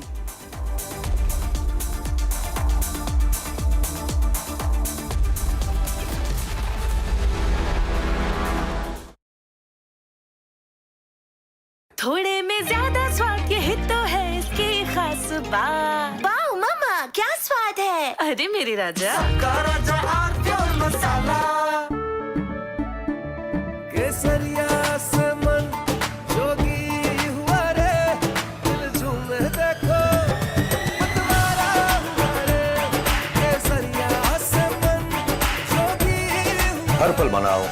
Kesari त्योहार। विमल, बोलो जुबान केसरी। अब छोलिया हो या लोबिया, सफेद चने या काले चने, सब कुछ मजेदार बने। MDH की देगी मिर्च, देगी मिर्च का तड़का, अंग अंग फड़का। MDH की देगी मिर्च।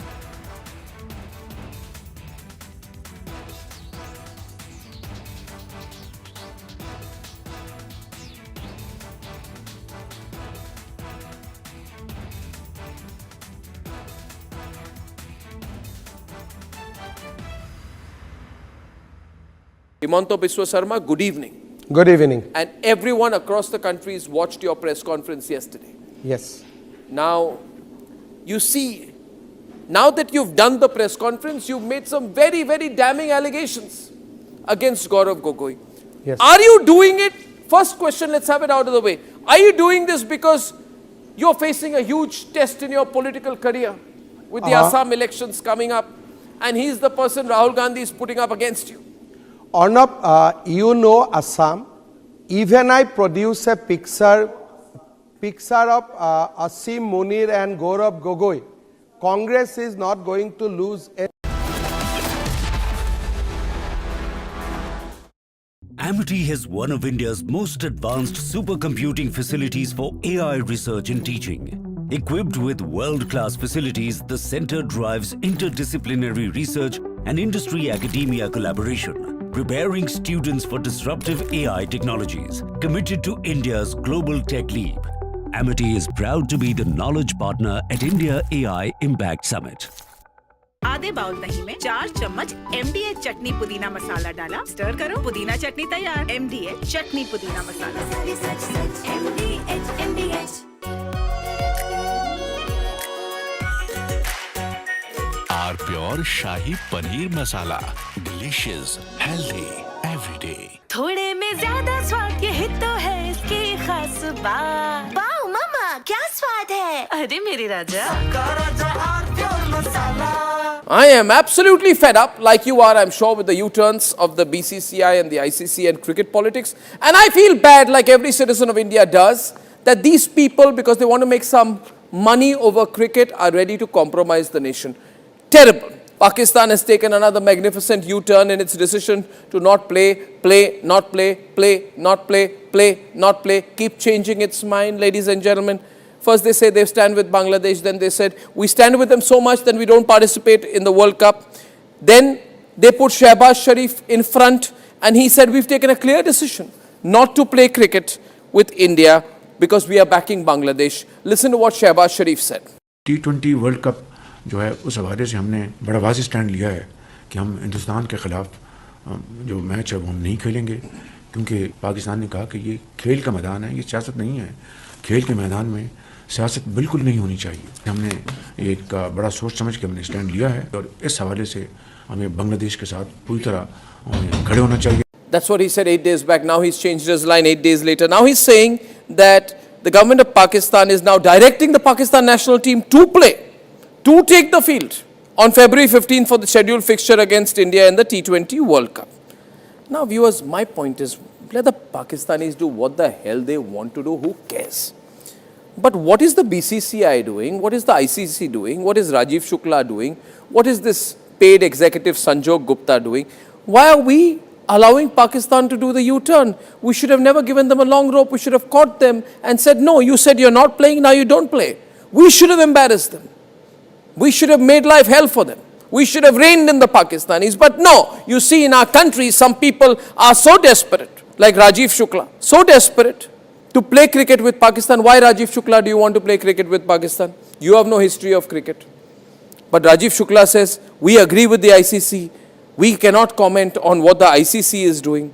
And then he says, ICC, BCCI has nothing to do with what Shehbaz Sharif is saying. Well, let me tell you, the ICC has given in to Pakistan. And I feel bad, this fellow, Sanjog Gupta, who is the ICC CEO, earlier was a TV executive, ladies and gentlemen, in the same company. Now, this man, Sanjog Gupta, puts out a statement trying to placate Pakistan, trying to placate Bangladesh. And now they are sitting on the negotiating table with Pakistan. they didn't put any fine on Pakistan for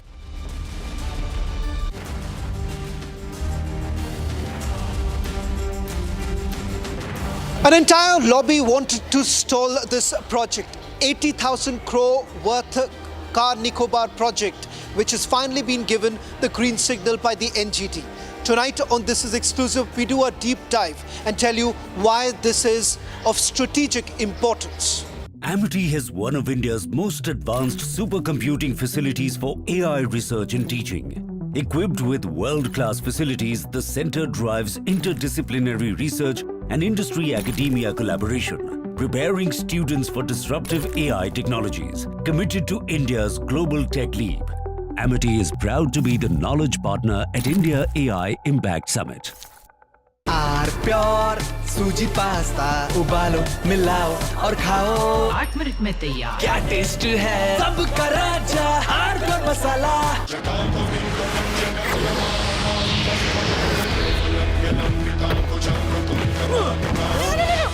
मेरी chimney टूट जाएगी। What are you doing? रानी इस घर में कुछ है जो टूटता नहीं। ये पिलर कभी नहीं टूटेगा। रुंगटा स्टील TMT से बना। रुंगटा नहीं तो घर स्ट्रॉन्ग नहीं। रुंगटा स्टील TMT बार एकदम सॉलिड। दादी के हाथों का जादू और खुशबू से महकता घर, माँ की मुस्कुराहट और खाने की सुगंध। MDH गरम मसाला, क्योंकि हर रिश्ता है स्वाद से जुड़ा। ये है सीक्रेट रेसिपी MDH का जीरा सिप जल जीरा मसाला।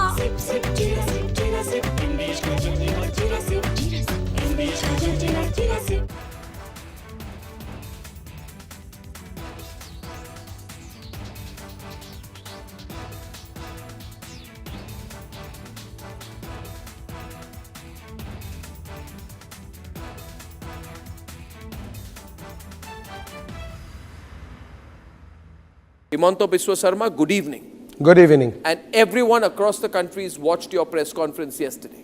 Yes. Now, you see, now that you've done the press conference, you've made some very, very damning allegations against Gaurav Gogoi. Yes. Are you doing it?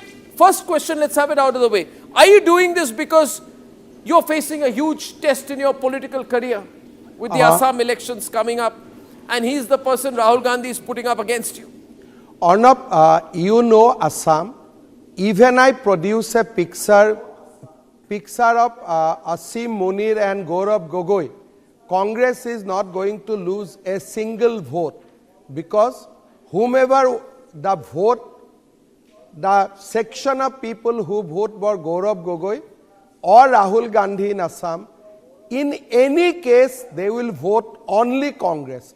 From that press conference, neither I will gain one vote, neither I will lose one vote. But you have said some amazing...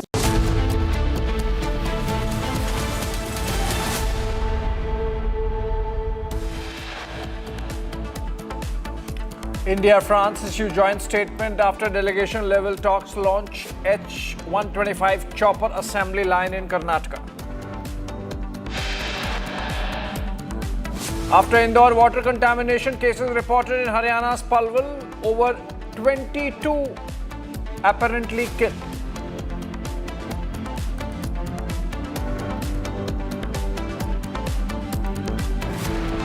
Major churn in Assam Congress ahead of elections. Leaders from Congress and AIUDF set to join Assam Gun Parishad.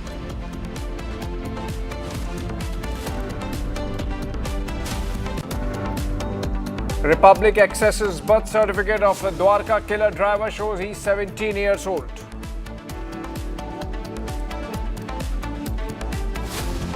Sunil Gavaskar, Kapil Dev among 14 legends write to Pakistan government urge immediate medical care for Imran Khan.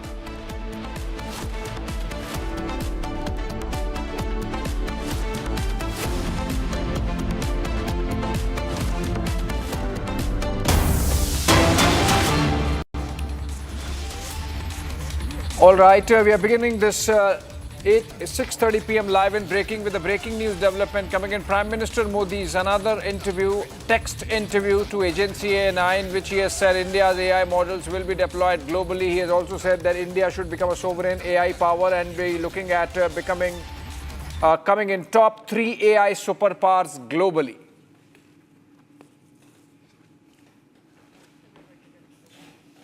Okay, that's Prime Minister's interview ahead of the AI summit. In fact, Ishita is joining us live from Bharat Mandapam.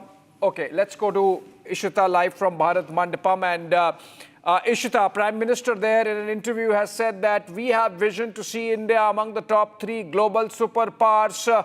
When it comes to AI, he has also called artificial intelligence a technology which brings humanity at a civilizational inflection point. You are there at Bharat Mandapam, which is seeing the AI Global Summit for the first time being held in Global South for the first time in India. Are you getting a sense that Prime Minister's priorities are getting reflected on the ground? Of course, Abhishek, as Prime Minister has laid his vision when it comes to India and AI, and he sees that India become one of the top 3 superpowers. I'm seeing all that around being reflected in the actions here as well. We are present at the expo right now. We're looking at AI in action. And when Prime Minister says that when world stares at the AI revolution, he does not want India to be at the periphery. He wants India to be at the center, not just as a consumer of AI, but as a developer of it. And I'm looking at a lot of startups, they have exhibits here, and they have put up their product, how they can contribute in the world of AI, and also not neglecting the fact that we have NGOs as well, government departments here, where their vision aligns with what Prime Minister has said. Prime Minister says that AI versus human debate is not something that he wants to take forward. Rather, it's AI with humans, and we're looking at AI being leveraged, AI being used for the development of people, for the people from the grassroots. So that vision of Prime Minister being realized. In fact, right here, Prime Minister says that there are 3 pillars. He talks about inclusivity, sovereignty and innovation. Now, when we talk about sovereignty in the sector of AI, we have to have our own data sets, own models and own computes. And there are a lot of startups who have come here who are essentially building up infrastructure in India, retaining India's data, of course, which is the currency now, and also building their own computes. Computes is something that's very expensive in the world of AI, but government has been supporting these small startups as well with that, and we spoke to some of them, and they help us realize that how under India's AI big mission, government has been funding these computes for these startups, which helps them to build infrastructure and further tech capital, which is also one of the key innovation hubs in India. With a vision, personal commitment and nurturing by our 2 leaders, the long-standing strategic partnership between the 2 nations has been growing vibrantly. The roadmap for cooperation till the year 2047 laid down by the 2 leaders has the central focus on technology and innovation. The India-France Year of Innovation 2026 is a significant milestone in this roadmap. Excellencies, earlier during the day, we have had extremely interactive and meaningful discussions in 4 panels. Experts from the India and French sides discussed research and development avenues and strategic partnerships in the areas of aerospace and defense, creative and cultural industries, renewable energy and sustainable supply chains, research translation and venture creation. We have 2 short videos. The first one will provide a glimpse of what is happening as part of the collaborative efforts and a peep into the year that is lying ahead of us. I'll request the video to be played. Built on mutual trust, strategic autonomy and shared democratic values, the partnership between India and France stands among the strongest bilateral relationships today. Resilient amid global shifts, it continues to expand across defense, space, civil nuclear energy, and advanced technologies, reflecting deep mutual confidence. 6 decades of space collaboration include joint missions, satellite programs, and human spaceflight. Across strategic sectors, cooperation emphasizes co-development, co-production, joint design, cutting-edge technological collaboration, and resilient supply chains. Startups, researchers, and industry leaders are advancing partnerships in emerging technologies, advanced manufacturing, digital innovation, clean energy and deep tech, creating high-value outcomes in investment, industrial growth, skilled employment, and frontier research. The India-France Year of Innovation 2026 will further strengthen this strategic alignment and shared prosperity. During the year, events will be held in cities across India and France. These events will be focused on science, technology and innovation, and will bring together startups, academia, creators. Guided by the Horizon 2047 roadmap, these will promote industrial collaboration and strengthen people-to-people connect for the two great nations.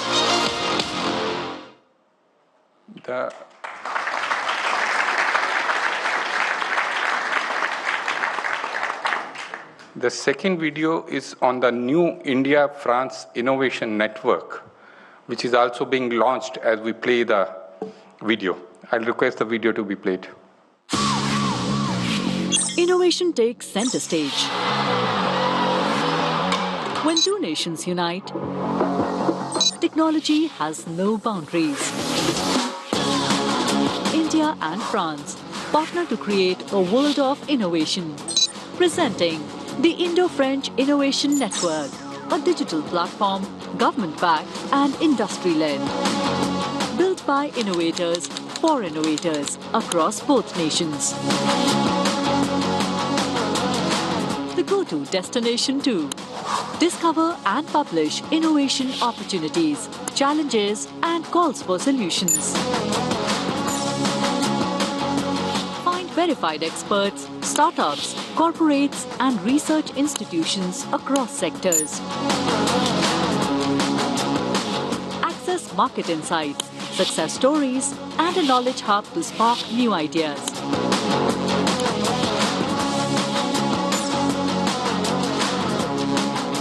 Follow the latest programs, events and bilateral innovation news.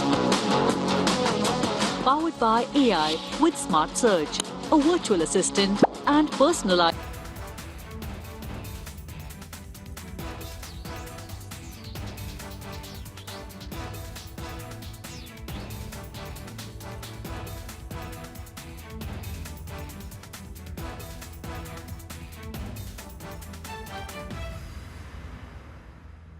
Himanta Biswa Sarma, good evening. Good evening. And everyone across the countries watched your press conference yesterday. Yes. Now, you see, now that you've done the press conference, you've made some very, very damning allegations against Gaurav Gogoi. Yes. Are you doing it? First question, let's have it out of the way. Are you doing this because you're facing a huge test in your political career with the Assam elections coming up, and he's the person Rahul Gandhi is putting up against you? Arnab, you know Assam. Even I produce a picture of Asim Munir and Gaurav Gogoi. Congress is not going to lose a single vote because whomever the vote, the section of people who vote for Gaurav Gogoi or Rahul Gandhi in Assam, in any case they will vote only Congress. From that press conference, neither I will gain one vote, neither I will lose one vote. But you have said some amazing things. Yes. You said that you think that Gaurav Gogoi visited Pakistan on an invitation from the ISI. You have said he has gone there for specific training, and some specific training was given to him in Pakistan. Arnab, these are national security allegations, yes, sir. Yes. Arnab, today Gaurav Gogoi did a press conference. I do not know whether you know it or no, do not know it. He has amplified my allegation. My allegation was that he got a visa for Lahore. Then next day when he arrived Lahore, Ministry of Interior Pakistan issued a letter that he can come to Karachi and Islamabad, but there was no visa for Rawalpindi. Today, in the press conference, he says that he went to Taxila, that is in Rawalpindi district, that is the headquarters of Pakistan Army, and there is no visa for visiting Rawalpindi. Now, India and Pakistan visa regime is such that it has to be city-centric. Today we put a question to Mr. Gaurav Gogoi that how can you visit the most secured place in Pakistan, that is called Rawalpindi, without a valid visa for that city. So if you Google, you will get immediate answer that an Indian citizen cannot go to Rawalpindi district of Punjab province without a valid visa. We have examined Gaurav Gogoi's visa. But he says, I went to visit my wife. He says, I went to Pakistan to visit my wife. Today he did a press conference and he admitted that his wife was at that point of time not doing job in Pakistan. He said in the press conference in Assam today that me and my wife went to Pakistan for the reason of nostalgia. Both of us went to see the park where my wife used to play. We went to Pakistan to see where my wife used to do daily marketing. I went to Pakistan to see where my wife's office was. So today his answer was all these things. He today admitted that his wife was not in job at that point of time and he went to Pakistan. You can imagine, this is the answer of the deputy leader of the Congress party in parliament. I went Pakistan to see where my wife used to do marketing when she was in Pakistan. So no, but what is the training you were saying? You said he got training. Are you merely speculating? No. Are you merely speculating here that he went through some training? Are you saying India's deputy leader of opposition got training in Pakistan from whom? Arnab, why I said that, I'll tell you.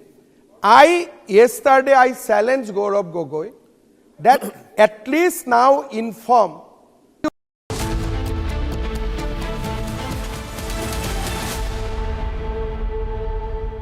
on countless joint projects. In the field of defense, France is a steadfast partner of Make in India. Our high-level cooperation allows us to develop next-generation engines, multi-role helicopters, advanced combat aircraft, submarines, etc., etc. And I want to thank you warmly for the extraordinary confidence you've placed in this partnership.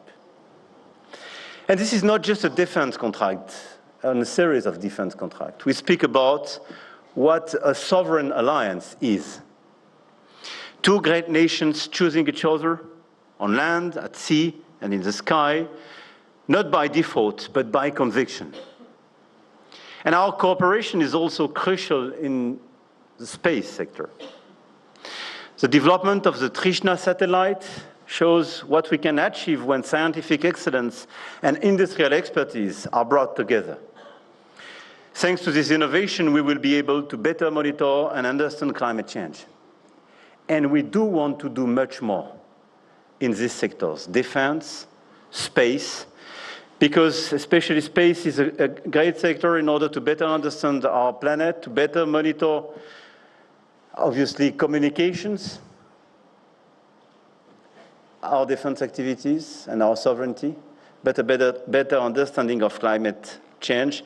And I want to compliment here our scientists, labs and so on, working closely together in these sectors, especially when some others are withdrawing their effort. Addressing climate change also means transforming the way we produce energy. France is supporting India's ambition to expand its access to decarbonized energy through large power reactors as well as small modular reactors. This year, we will develop a series of very important projects in this field. We launched 8 years ago together the Solar Alliance initiative, working very well, by the way. We have a lot of civilian nuclear initiatives here in the country. We will develop this year, Airbus will develop a demonstrator for the production of sustainable aviation fuel, helping to accelerate the decarbonization of air transport in India. And I could mention a series of different initiatives like this one to illustrate the strengths and the depths of this partnership. Our partnership is also guided by a shared conviction that innovation is not just about major technological breakthrough, but also about the common good, about improving everyday life, about making it healthier and safer. This is the ambition behind initiatives such as the Farm to Plate project, led by the French Institute in Pondichéry with the Villavey Group. It will make it possible to track agricultural products at every stage and ensure their quality and protect consumers. And let me also emphasize that innovation requires investing in the education and training of our people, if I mention common good. The launch of the Franco-Indian campus for aeronautics is a beautiful opportunity for our countries to develop unique expertise. But this is based as well on a very strong partnership on education and research. And as we celebrate the 40th anniversary of the Indo-French Center for the Promotion of Advanced Research, I believe we also have a valuable opportunity to deepen our scientific and academic ties, which we will certainly discuss tomorrow in Delhi. In Delhi, I will also meet artists and entrepreneurs to discuss another key aspect of our cooperation, which brings our countries closer: culture.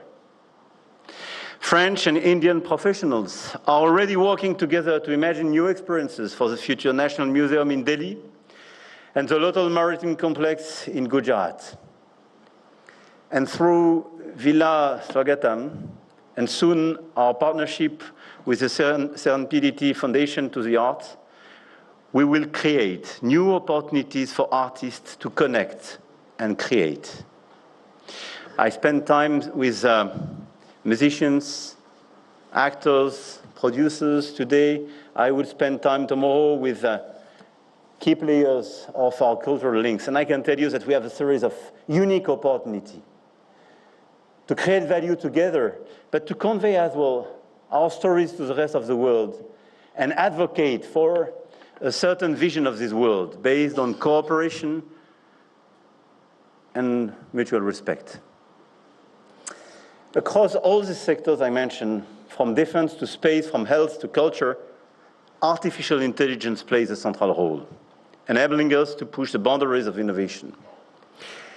AI holds the promise of improving pandemic prediction, transforming agriculture, opening new possibilities for artistic creations. In a few moments, an AI-generated work will be projected into the Gateway of India as part of a production by the Grand Palais Immersif, a leading French institution in digital content and innovative immersive experiences.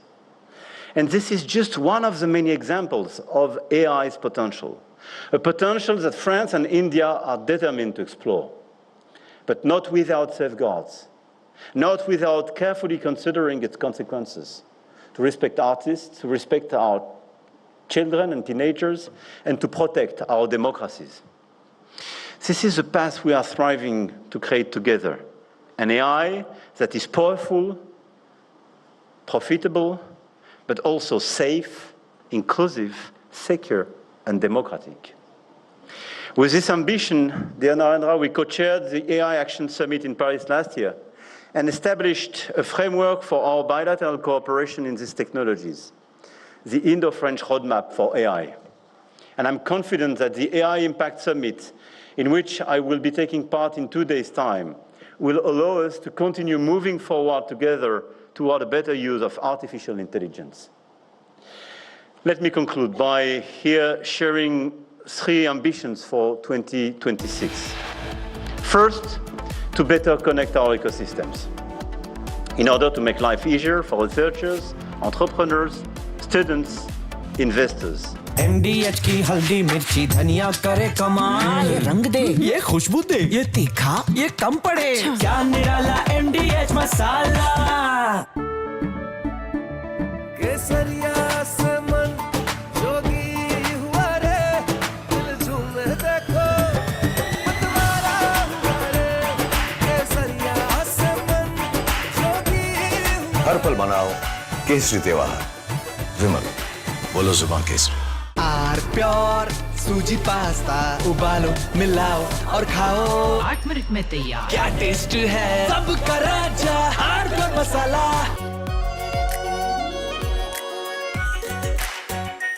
Are pure shahi paneer masala delicious healthy every day. I am absolutely fed up, like you are, I'm sure, with the U-turns of the BCCI and the ICC and cricket politics. And I feel bad, like every citizen of India does, that these people, because they want to make some money over cricket, are ready to compromise the nation. Terrible. Pakistan has taken another magnificent U-turn in its decision to not play, not play, not play, not play, keep changing its mind, ladies and gentlemen.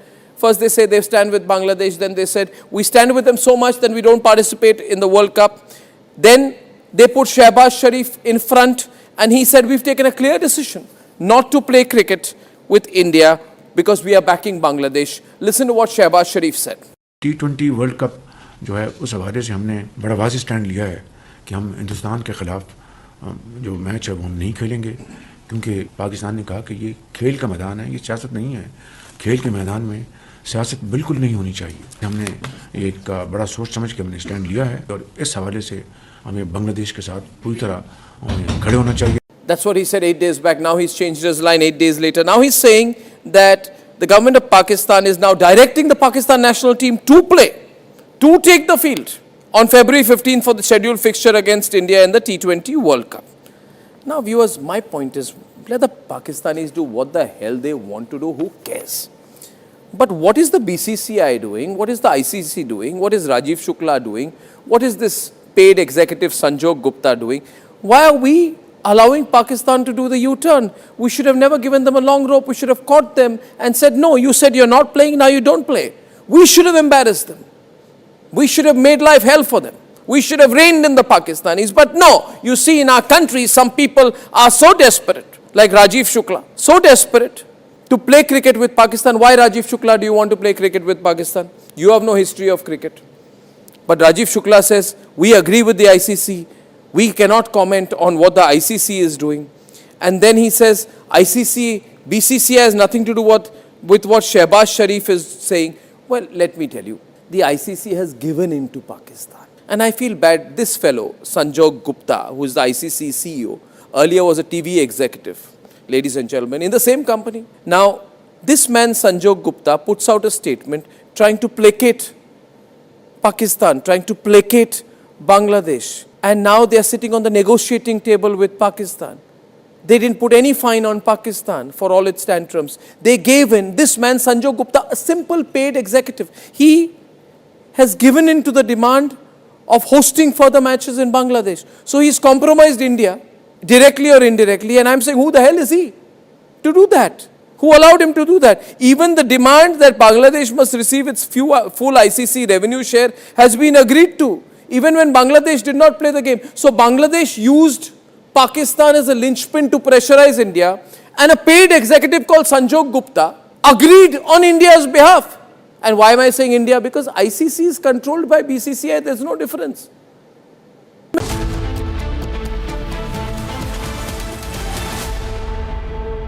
Innovation के साथ साथ trust का और shared values का है। इसी सोच के साथ राष्ट्रपति मैक्रो और मैंने वर्ष 2026 को India France year of innovation के रूप में सेलिब्रेट करने का निर्णय किया है। ये एक सेलिब्रेशन ही नहीं, ये हमारा साझा कमिटमेंट भी है।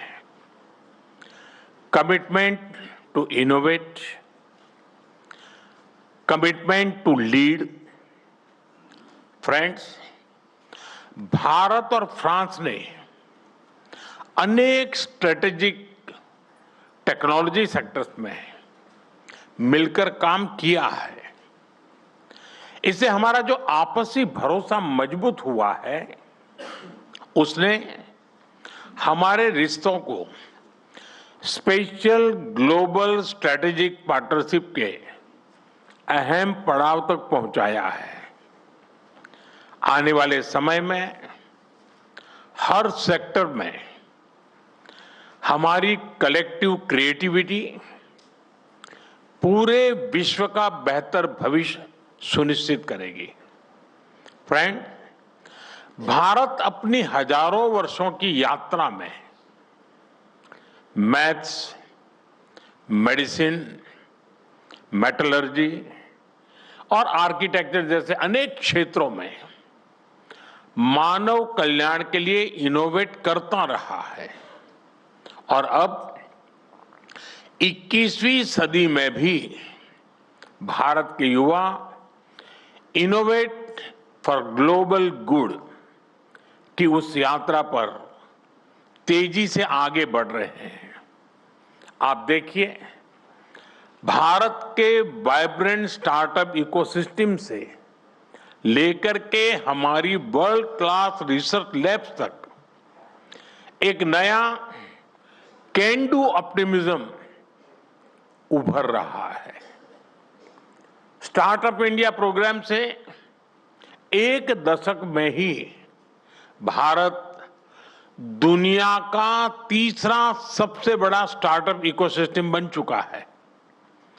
2014 में भारत में जहां सिर्फ 4 यूनिकॉर्न थे, आज भारत में 120 से अधिक यूनिकॉर्न्स हैं।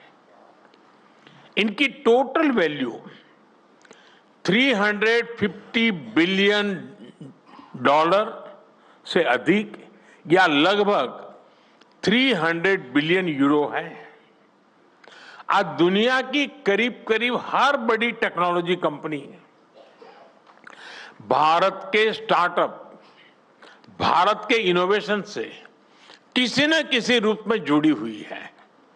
फ्रेंड, बीते एक दशक में हमने स्कूलों से लेकर इंडस्ट्रीज तक इनोवेशन के लिए एक कंड्यूसिव इकोसिस्टम तैयार किया है।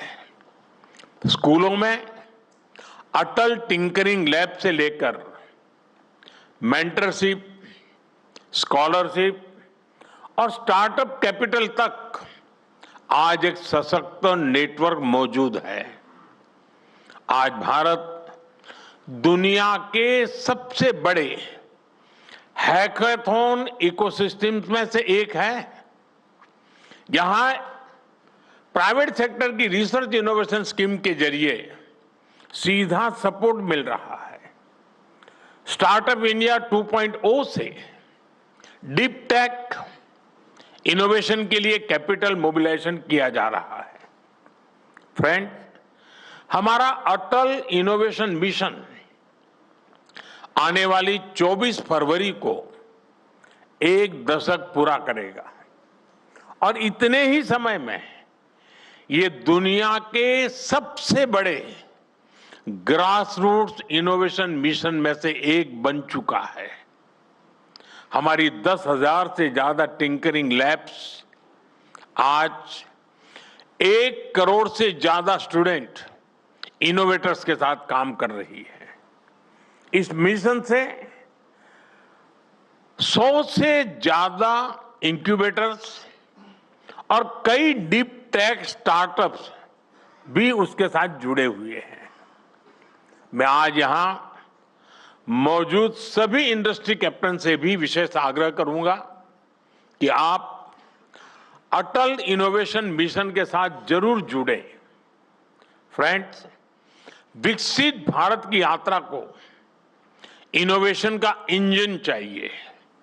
इसलिए इस वर्ष के बजट में भी हमने इनोवेशन इकोसिस्टम को मजबूत करने पर बल दिया है। कंटेंट क्रिएशन को मजबूती देने के लिए 15,000 स्कूलों और 500 कॉलेज में कंटेंट क्रिएटर लैब बनाई जाएगी। एआई, क्वांटम, बायोटेक, सेमीकंडक्टर और क्लीन एनर्जी में हम मिशन मोड पर काम कर रहे हैं।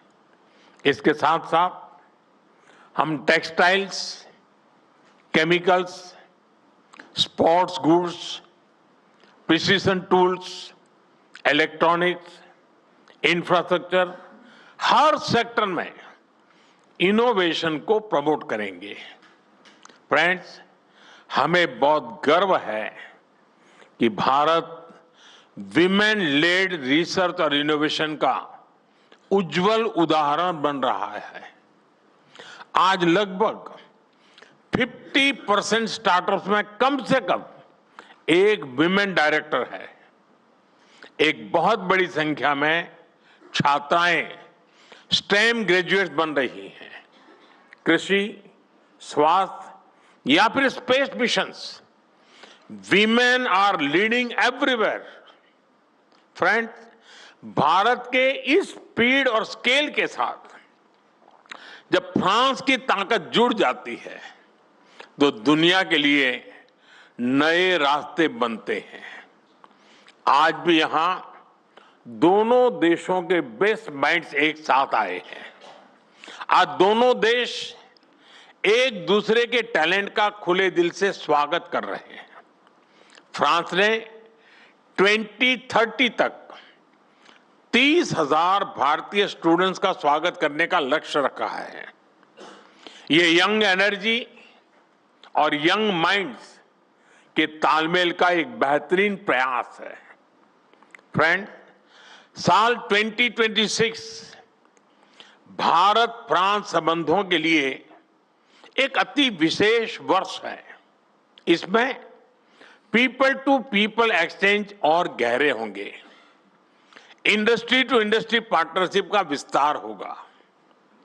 आज हम जैसे भारत में जुटे हैं, उसी तरह जून 2026 में फ्रांस में भारत इनोवेट्स 2026 के तहत हम भारत के बेहतरीन टेक स्टार्टअप दुनिया के सामने रखेंगे, जो हेल्थ, क्लाइमेट, सिक्योरिटी जैसे ग्लोबल चैलेंजेस के समाधान बना रहे हैं। फ्रेंड्स, मैं फ्रांस और पूरे विश्व के लीडर्स, सीईओज, इन्वेस्टर्स और यूनिवर्सिटीज को आमंत्रित करता हूं। आइए भारत के साथ मिलकर ऐसा भविष्य बनाएं जहां टेक्नोलॉजी मानवता की सेवा करे और प्रगति समावेशी हो। इसी भाव के साथ आप सभी को बहुत बहुत शुभकामनाएं हैं और मेरे मित्र का मैं बहुत आभारी हूं, जिस प्रकार से उन्होंने समय निकाला है और जिस प्रकार से उम्दा शब्द उन्होंने कहे हैं और जो विश्वास प्रकट किया है भारत और फ्रांस के संबंधों को लेकर के, उसके लिए एक अच्छे मित्र के रूप में और भारत फ्रांस की अच्छी मित्रता के रूप में मैं उनका बहुत बहुत आभार व्यक्त करता हूं। बहुत बहुत धन्यवाद।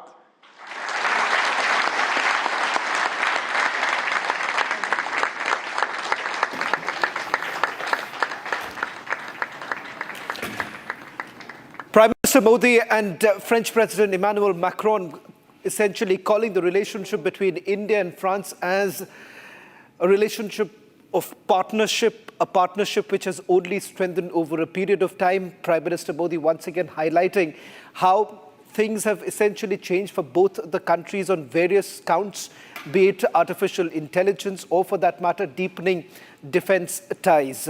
Some big announcements that have also been made by the two world leaders. French President Emmanuel Macron also announcing that an invitation has been extended to Prime Minister Modi as far as the G7 summit is concerned.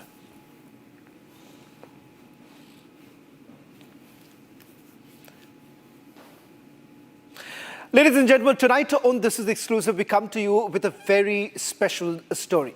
It's about India's southernmost frontier, which has been at the center of a high-stakes debate over development and conservation.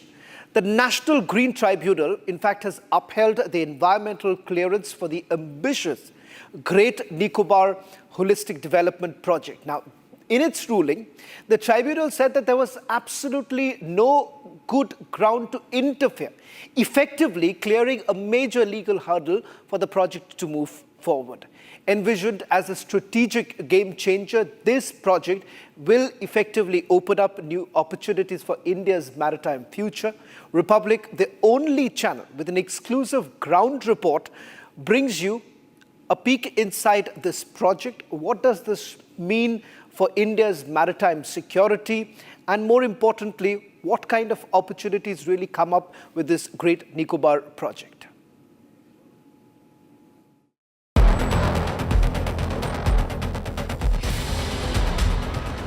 At the gateway of the Malacca Strait, Great Nicobar stands guard over one of the world's busiest sea lanes.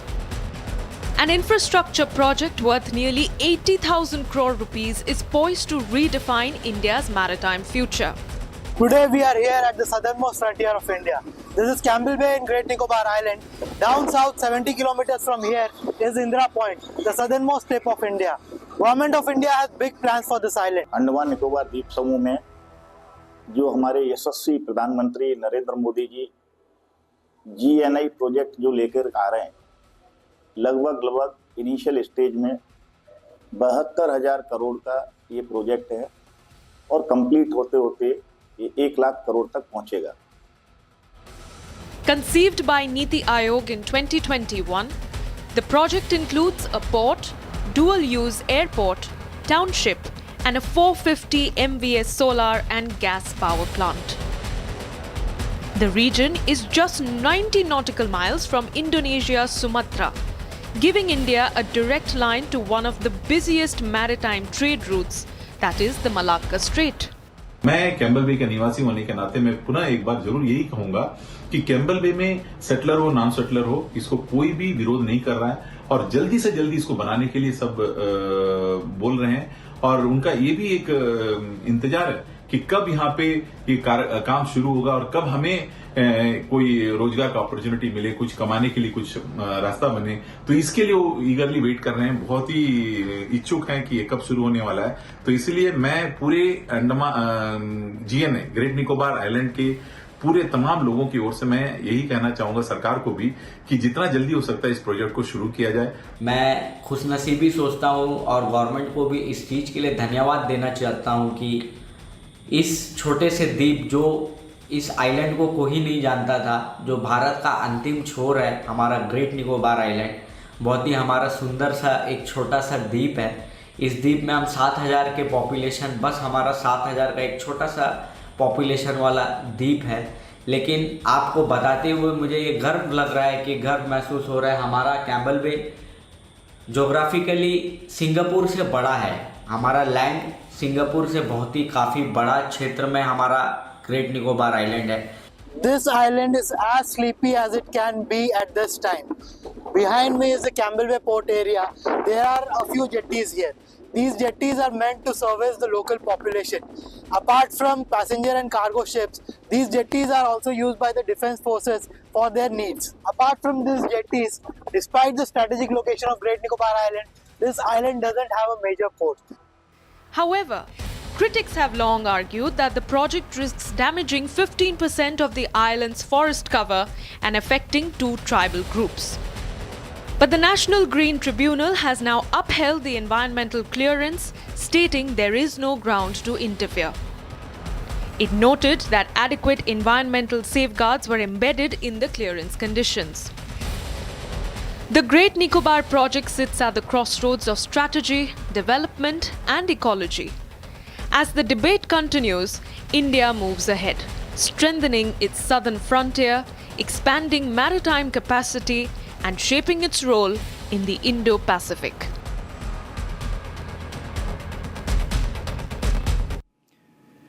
Well, from the maritime security standpoint, what does this NGT decision really mean? How does this really protect us? And why it is of great geopolitical significance, this particular area? I'm just going to quickly take you some of the points which essentially indicates the strategic positioning of this place. It is located just next to the western entrance of the Malacca Strait.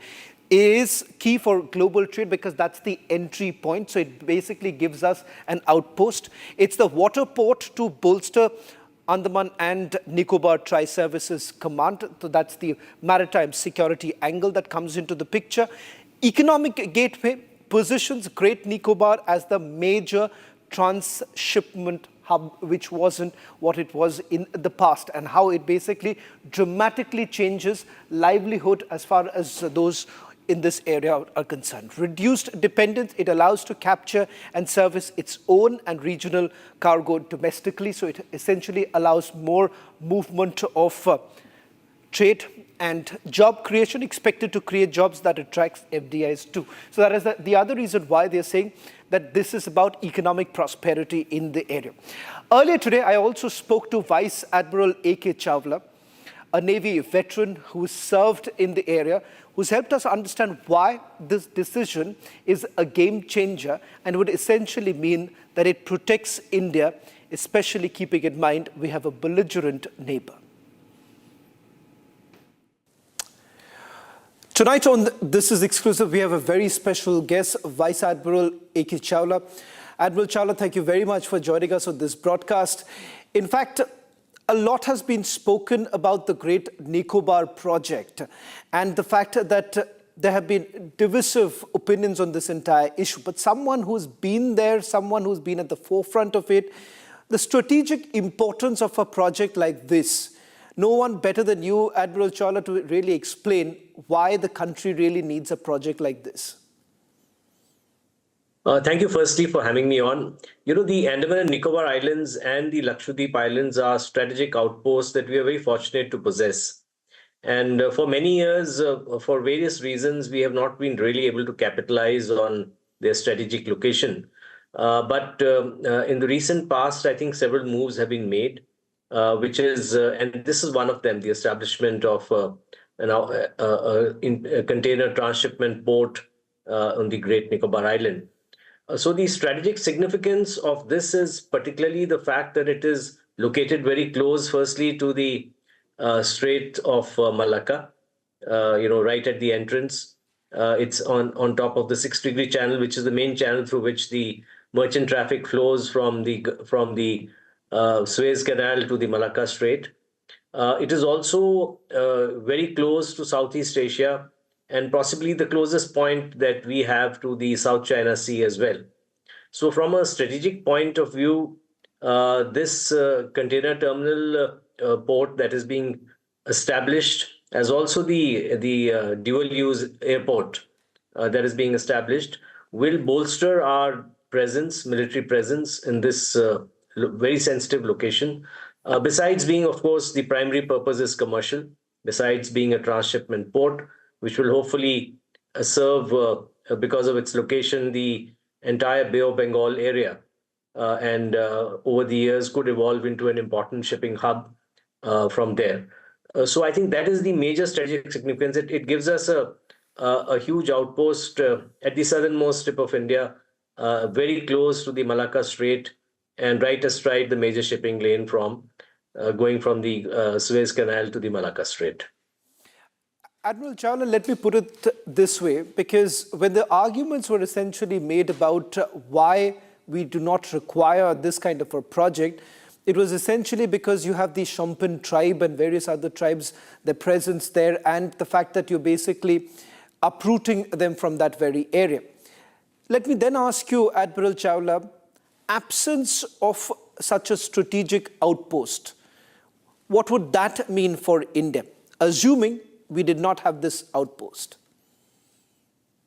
We already have a naval base at Campbell Bay, and we have a naval air station also called INS Bars, from which wide-bodied aircraft cannot take off and land, but short-range aircraft and aircraft like the Hercules can take off and land. So we have a basic naval and air presence capability out there. But that is very basic. So really the major sort of military presence that we have is in Port Blair, which is quite way up north from the area that we are interested in.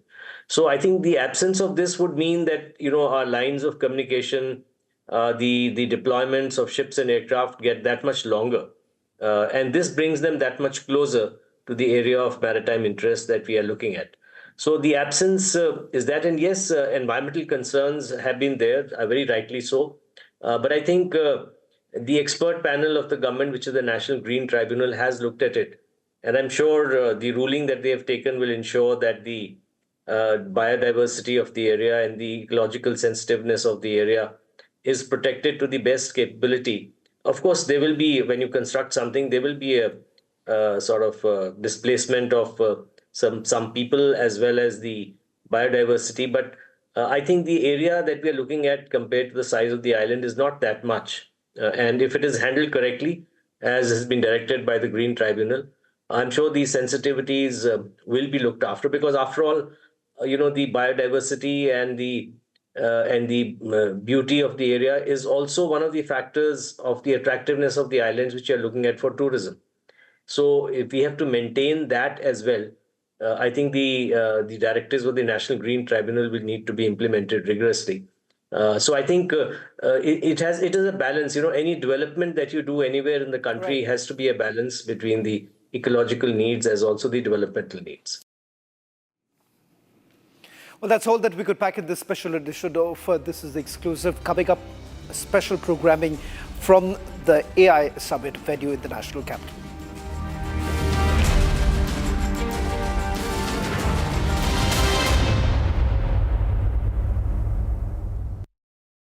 I am absolutely fed up, like you are, I'm sure, with the U-turns of the BCCI and the ICC and cricket politics. And I feel bad, like every citizen of India does, that these people, because they want to make some money over cricket, are ready to compromise the nation.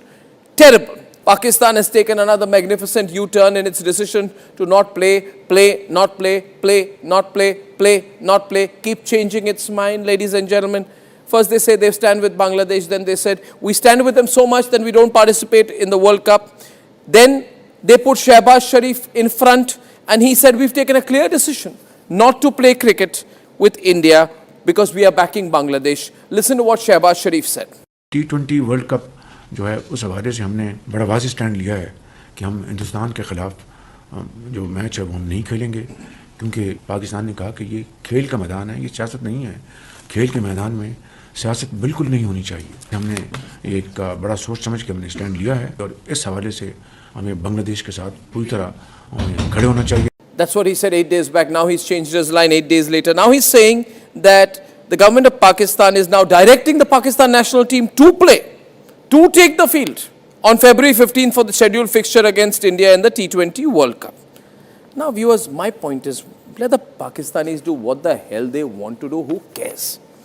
But what is the BCCI doing? What is the ICC doing? What is Rajiv Shukla doing? What is this paid executive Sanjog Gupta doing? Why are we allowing Pakistan to do the U-turn? We should have never given them a long rope. We should have caught them and said, no, you said you're not playing, now you don't play. We should have embarrassed them. We should have made life hell for them. We should have reined in the Pakistanis. But no, you see in our country, some people are so desperate, like Rajiv Shukla, so desperate to play cricket with Pakistan. Why, Rajiv Shukla, do you want to play cricket with Pakistan? You have no history of cricket. But Rajiv Shukla says, we agree with the ICC. We cannot comment on what the ICC is doing. And then he says, ICC, BCCI has nothing to do with what Shehbaz Sharif is saying. Well, let me tell you, the ICC has given in to Pakistan. And I feel bad, this fellow, Sanjog Gupta, who is the ICC CEO, earlier was a TV executive, ladies and gentlemen, in the same company. Now, this man, Sanjog Gupta, puts out a statement trying to placate Pakistan, trying to placate Bangladesh. And now they are sitting on the negotiating table with Pakistan. They didn't put any fine on Pakistan for all its tantrums. They gave in. This man, Sanjog Gupta, a simple paid executive, he has given in to the demand of hosting further matches in Bangladesh. So he's compromised India, directly or indirectly. And I'm saying, who the hell is he to do that? Who allowed him to do that? Even the demand that Bangladesh must receive its full ICC revenue share has been agreed to, even when Bangladesh did not play the game. So Bangladesh used Pakistan as a linchpin to pressurize India, and a paid executive called Sanjog Gupta agreed on India's behalf. And why am I saying India? Because ICC is controlled by BCCI, there's no difference. Ladies and gentlemen, this is crazy. Who is this man? How did he become? Has ICC become the new SARC? Is ICC the governing body of South Asia? Has this cricket body ICC been given the rights to compromise India? How is cricket politics been allowed to compromise national interest? A terrorist nation tried to use cricket as leverage to pressurize India, and ICC, a man called Sanjog Gupta of ICC, puts out a placatory statement.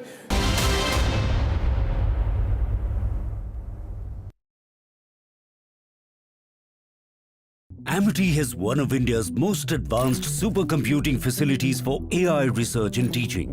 Equipped with world-class facilities, the center drives interdisciplinary research and industry-academia collaboration, preparing students for disruptive AI technologies. Committed to India's global tech leap, Amity is proud to be the knowledge partner at India AI Impact Summit.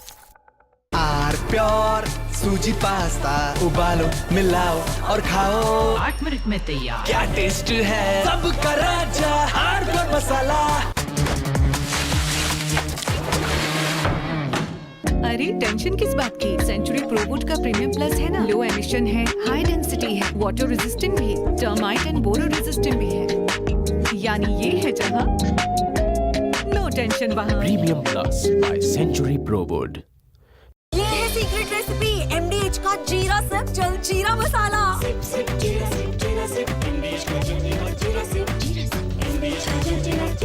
मुस्कुराए लड़खड़ाए जिंदगी चाहे जो भी हो।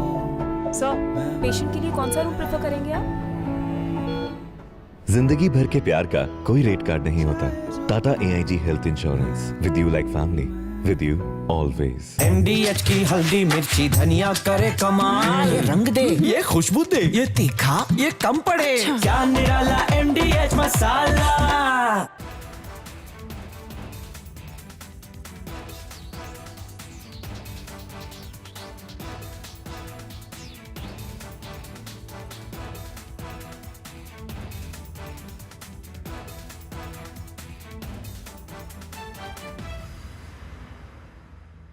Himanta Biswa Sarma, good evening. Good evening. And everyone across the country has watched your press conference yesterday. Yes. Now, you see, now that you've done the press conference, you've made some very, very damning allegations against Gaurav Gogoi. Yes. Are you doing it?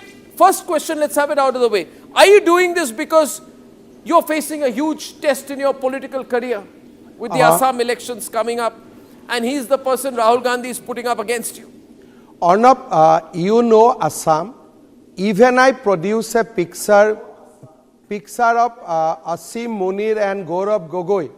Congress is not going to lose a single vote because whomever the vote, the section of people who vote for Gaurav Gogoi or Rahul Gandhi in Assam, in any case they will vote only Congress. From that press conference, neither I will gain one vote, neither I will lose one vote. But you have said some amazing things. Yes. You said that you think that Gaurav Gogoi visited Pakistan on an invitation from the ISI. You have said he has gone there for specific training, and some specific training was given to him in Pakistan.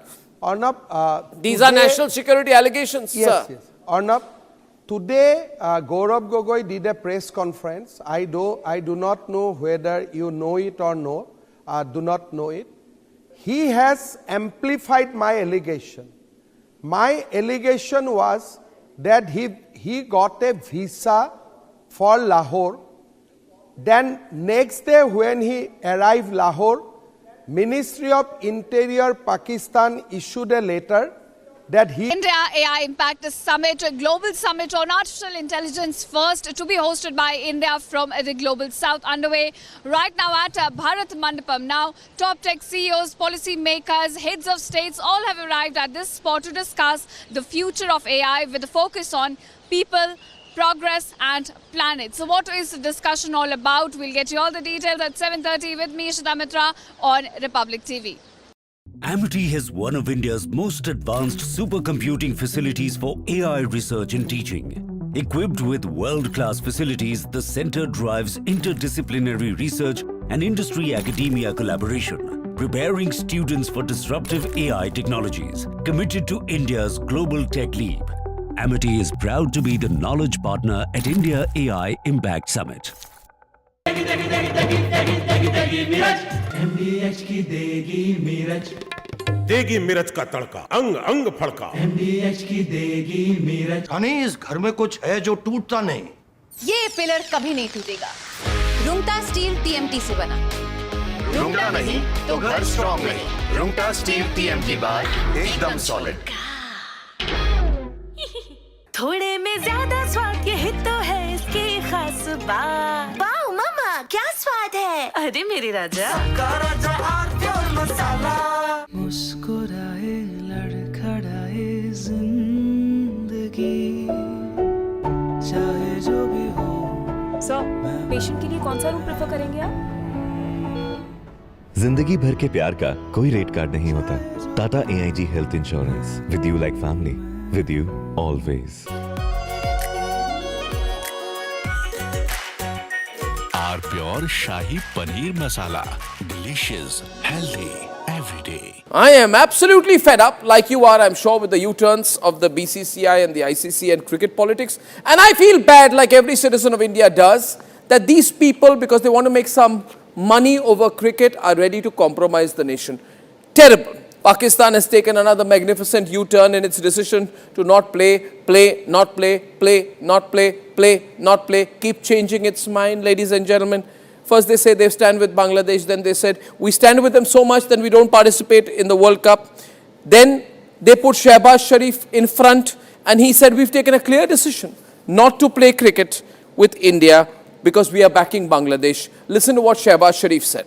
T20 world cup जो है उस हवाले से हमने बड़ा वाज़ेह stand लिया है कि हम हिंदुस्तान के ख़िलाफ़ जो मैच है वो हम नहीं खेलेंगे, क्योंकि पाकिस्तान ने कहा कि ये खेल का मैदान है, ये सियासत नहीं है।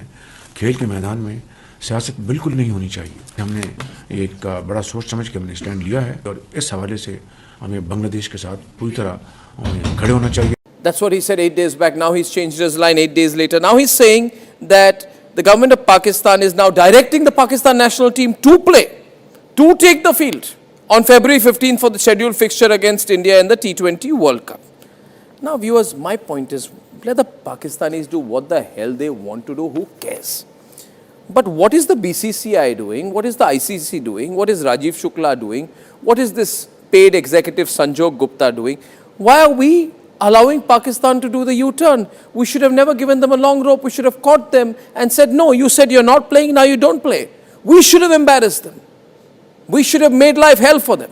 We should have reined in the Pakistanis. But no, you see in our country, some people are so desperate, like Rajiv Shukla, so desperate to play cricket with Pakistan. Why, Rajiv Shukla, do you want to play cricket with Pakistan? You have no history of cricket. But Rajiv Shukla says, we agree with the ICC. We cannot comment on what the ICC is doing. And then he says, BCCI has nothing to do with what Shehbaz Sharif is saying. Well, let me tell you, the ICC has given in to Pakistan. And I feel bad, this fellow, Sanjog Gupta, who is the ICC CEO, earlier was a TV executive, ladies and gentlemen, in the same company. Now, this man, Sanjog Gupta, puts out a statement trying to placate Pakistan, trying to placate Bangladesh. And now they are sitting on the negotiating table with Pakistan. They didn't put any fine on Pakistan for all its tantrums. They gave in, this man, Sanjog Gupta, a simple... 23-year-old Sahil was killed because someone else was shooting a reel. मैं ये accept नहीं कर सकती। System ये कह के नहीं भाग सकता। ये अवेलेबल ऑफेंस है। ये सिस्टम इस चीज से नहीं बच सकता। आज तक जो होता है मुझे नहीं पता। मेरे को ये बाप बेटे अंदर चाहिए। Reels, the new pandemic, Arnab's debate at 9 p.m.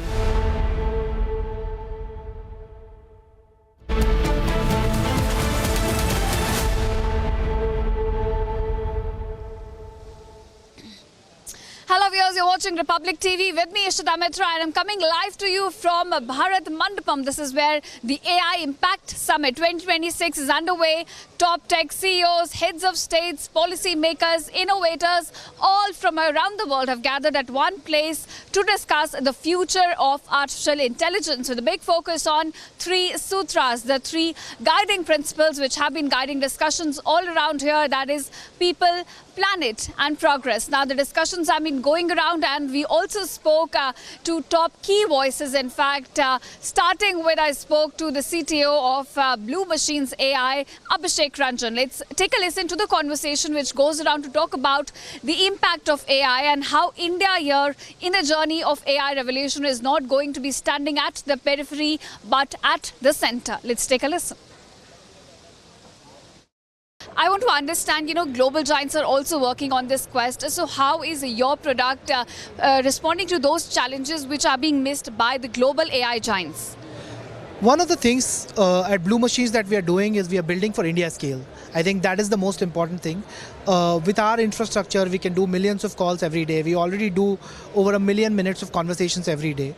What we are doing is we are building for India, but we are also partnering with global giants. One of the things that we are doing is for one of the best voice providers in the world, Cartesia is coming in and partnering with us. And we have a great partnership with them to install and work with them inside our infrastructure. They have chosen us because we can work at scale. What we also do very well is we are primarily focused on enterprises. So our enterprise adoption curve is super high. Like we provide our own FDEs or forward deployed engineers who work with these enterprises and take these voice agents from the P80 to P99. Like anybody can create a voice agent. How do you make it work in production? How do you make it work for an enterprise along with those guardrails? I think those are things that we do well. That's why global leaders or foundational model leaders like Cartesia are coming and working with us on our platform. We have also managed to shorten the enterprise adoption curve. So with our AI FDs, we have our AI agents which are also able to do integrations on these platforms, which are able to accelerate the adoption of enterprise. So if you imagine a big enterprise, like a bunch of companies that we are working with, for them, if they have to deploy even a small software, it takes them months and months to deploy it. With our FDs and our AI agents FD engine, they are able to do it within 1 week or 2 weeks. So our adoption curve is super low. Today, we have so much demand on the enterprise side that, if we had to scale it with just humans, it would almost be impossible. We are able to make enterprises go live faster. All our pilots convert. All the customers that you see today on our platform, none of them are like pilot customers who have done a small amount of work. These are all customers that have gone live. These are customers who are renewing with us and working with us. Yeah. All right, so scale and speed are the two factors. I also want to ask you, we are living in a country where there are multiple languages spoken, multiple dialects as well, and yours is in fact a voice AI platform. So how do you tackle those challenges? Because there's always a divide between urban and the rural areas. So when we started building out this voice AI platform, there were two main challenges that we wanted to solve. One was the challenge of scale, like how do you solve it for India scale? And that is a challenge that we have solved very well today. As I said, we do 1 million calls every day. Almost we have done 20 to 30 million calls that have happened today on our platform. What we have also done is solve for these dialects and turn taking. Like when we started doing our calls, there were a lot of things where we have our Indian, just like the Indian nod, right? When you're talking on a conversation, you would say things like, okay. It doesn't mean the other person has to stop. A lot of AIs would just stop and wait for you to say the next thing. We have solved for that. We have our own turn-taking model that sort of understands when you have stopped speaking, when you mean to speak. It takes your acoustic patterns into account. We have also solved for dialects, like things which mean something in UP means something very different in Karnataka versus means something very different in Maharashtra. Yeah, that's a very peculiar problem, but that's a very consistent one as well. Yeah, so some of the cases that we were solving for, like recently we were trying to work with a retail company which was trying to call shopkeepers and understand if they wanted more inventory. Now when people were trying to talk to them, somebody said in one of the calls that put to something of a product. Now the way the person said it means very different in Maharashtra versus it means very different in UP. How do we solve for that? So we have our own engine that sort of corrects, adds context to the speech. The LLM is fine-tuned to understand these different dialects. So these are all things that we are building. With this, we are not just getting accuracy, we are also trying to move the needle on the enterprise adoption side of it. Right. You talked about guardrails as well. This is something that I would like to touch upon because we've seen, a lot of chatbots. They go on suggesting to people things that are not suggestible. For example, somebody asking, let's say ChatGPT, give me steps on how to commit suicide. Now, there are safeguards, but not enough safeguards. You can always, work your way around with those things. So what are the safeguards in your product against those things? And also, how do you ensure that the human touch is there? Because, conversations really need, I think, at least in the kind of world we're living today. Yeah, I think guardrails are the most important. Guardrails and compliance are something that we have built from the bottoms up. They were the most important thing for us. Even if we take the example of the Arnab debate that we did on Republic, with one of the, he's one of the top journalists, orators in India. He tried to break the guardrails. The AI stuck to what it was trying to do.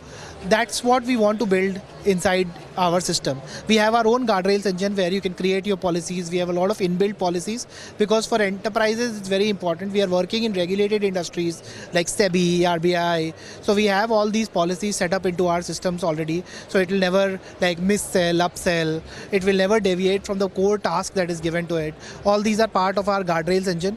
I think that makes it special.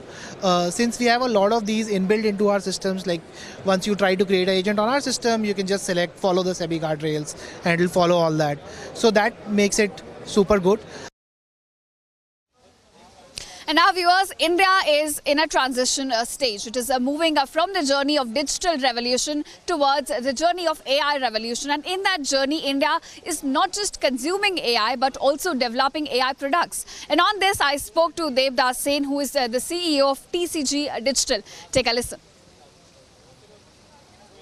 We're present at the India AI Impact Summit 2026 and I'm being joined by Devdas Sen. He's the CEO of TCG Digital, a company that's one of India's only, in fact, product AI company. So, sir, you've traveled all the way from New York for the summit in New Delhi. What is the atmosphere you're picking up from around? Oh, it's absolutely brilliant. I mean, there's so much of energy out here.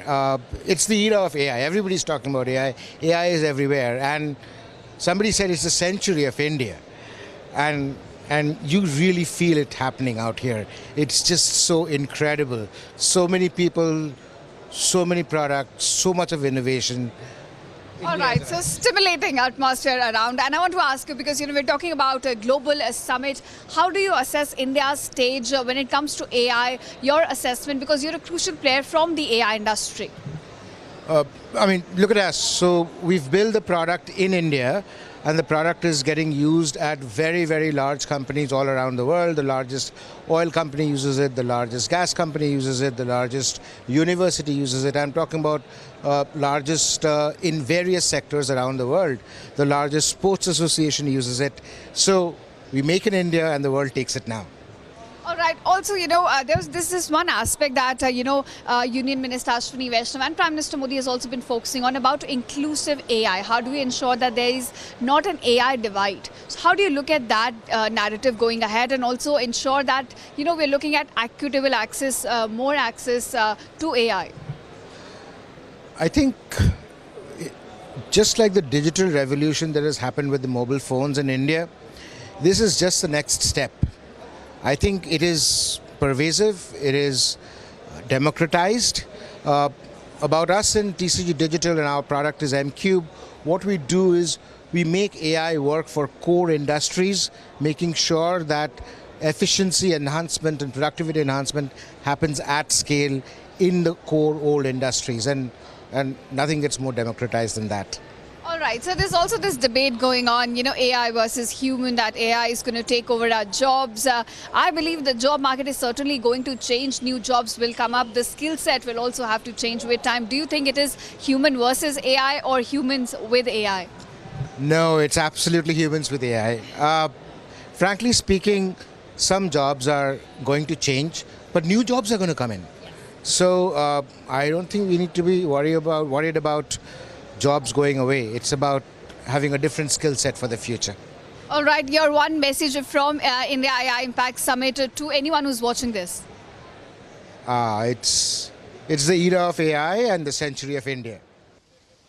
And now, viewers, Prime Minister Narendra Modi, in fact, has laid down his vision of AI in India. He says India will become one of the top 3 superpowers when it comes to AI, and the development that we're going to see in this field will be human-centric. So how are Indian companies, in fact, contributing to AI revolution? On this, I spoke to one of the co-founders of Sarvam AI, Dr. Vivek Raghavan. Let's listen in to that conversation.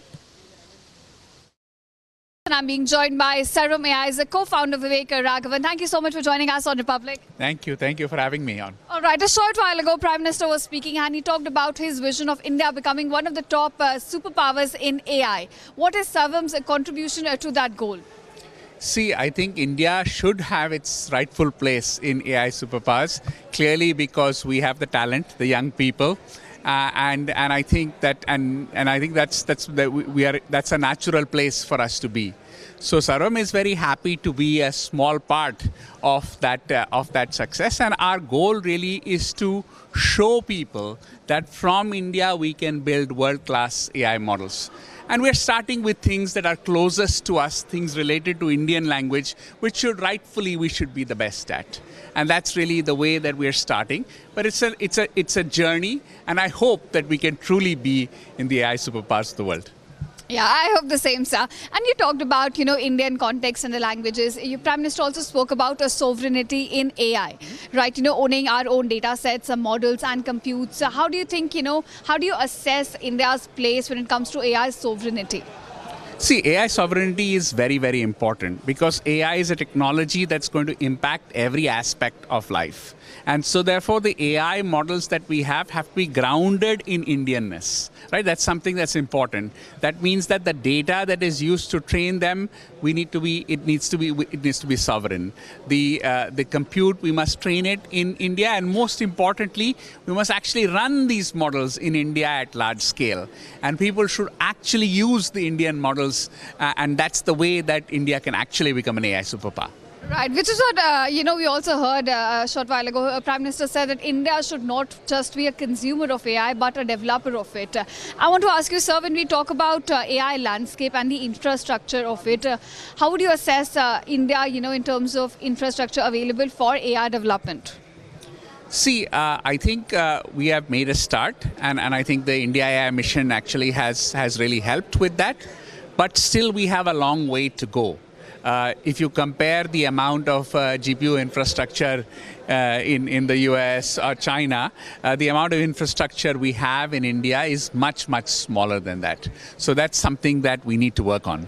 All right. So what are the steps you think we can take to boost or to go forward in that direction?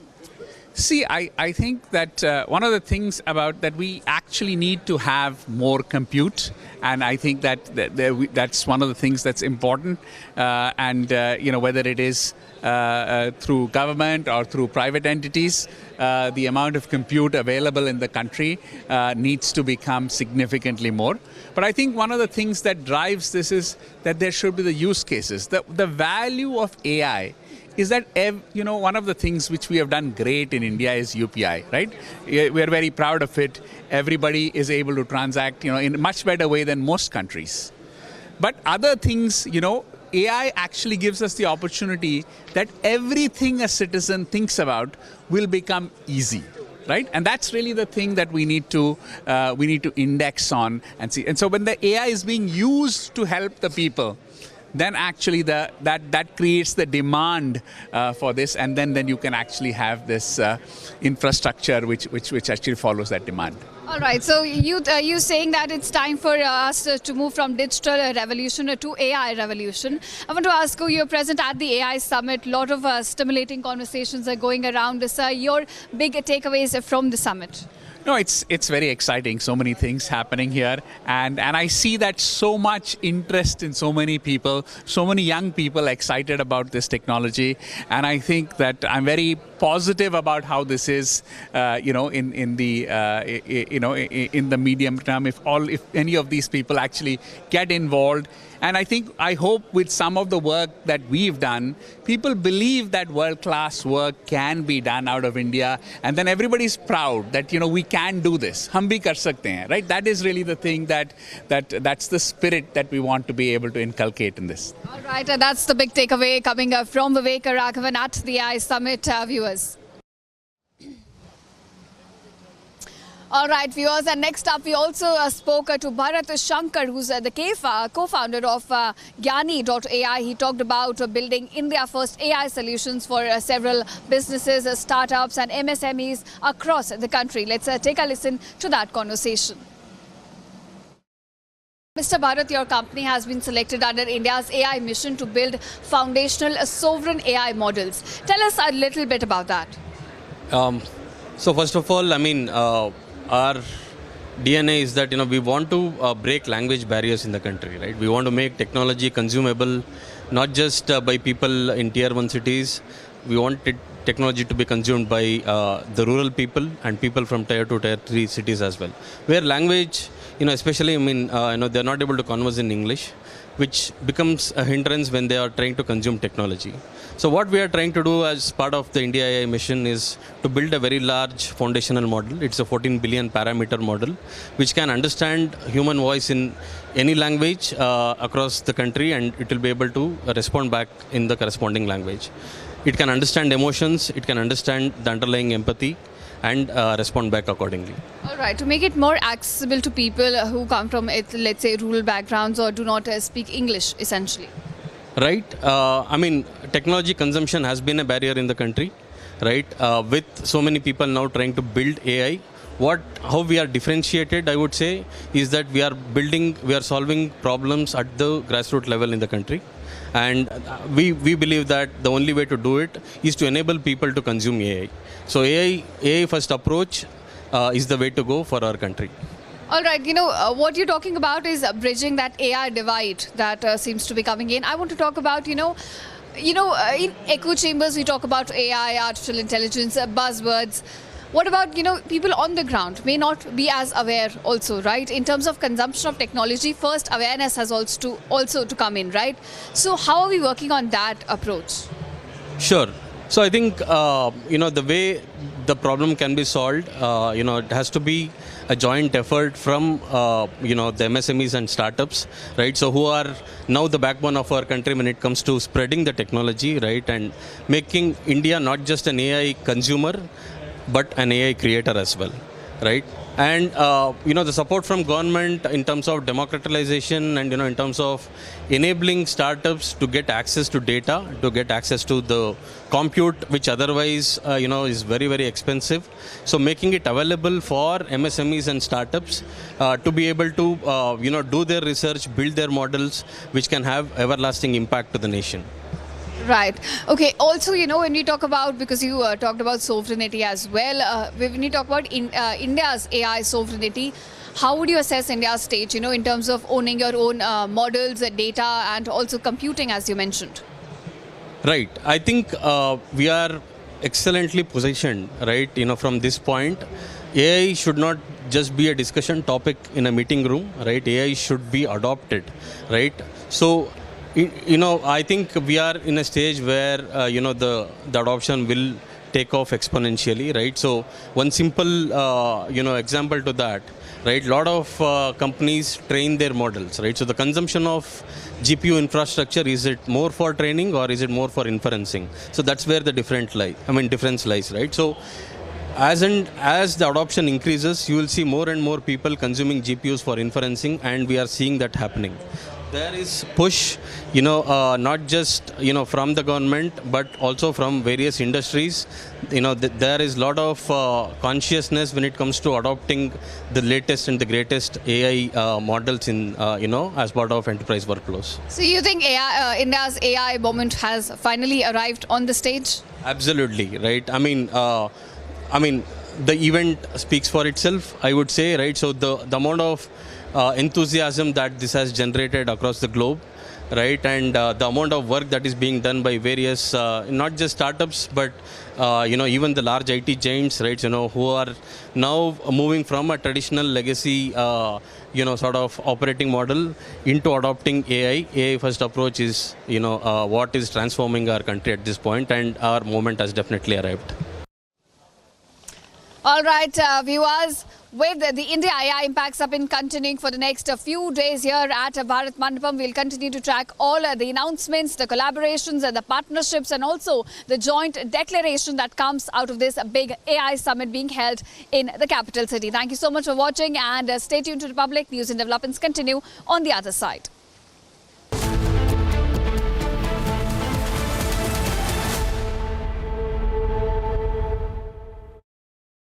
Amity has one of India's most advanced supercomputing facilities for AI research and teaching. Equipped with world-class facilities, the center drives interdisciplinary research and industry-academia collaboration, preparing students for disruptive AI technologies. Committed to India's global tech leap, Amity is proud to be the knowledge partner at India AI Impact Summit.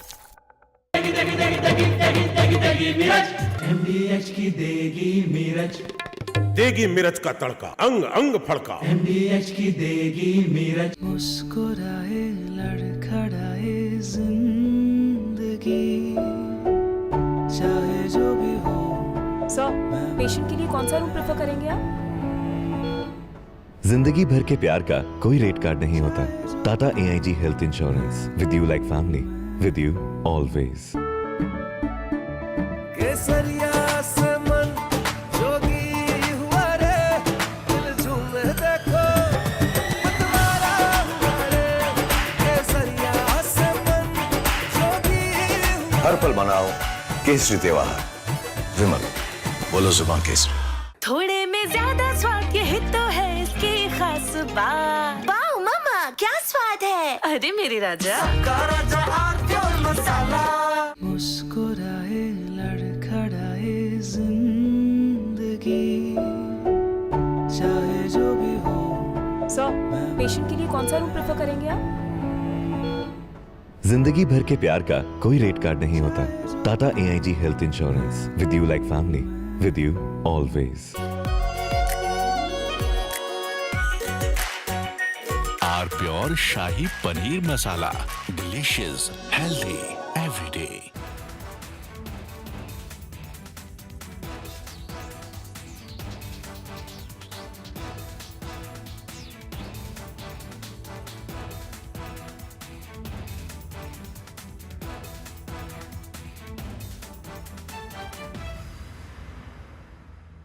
Himanta Biswa Sarma, good evening.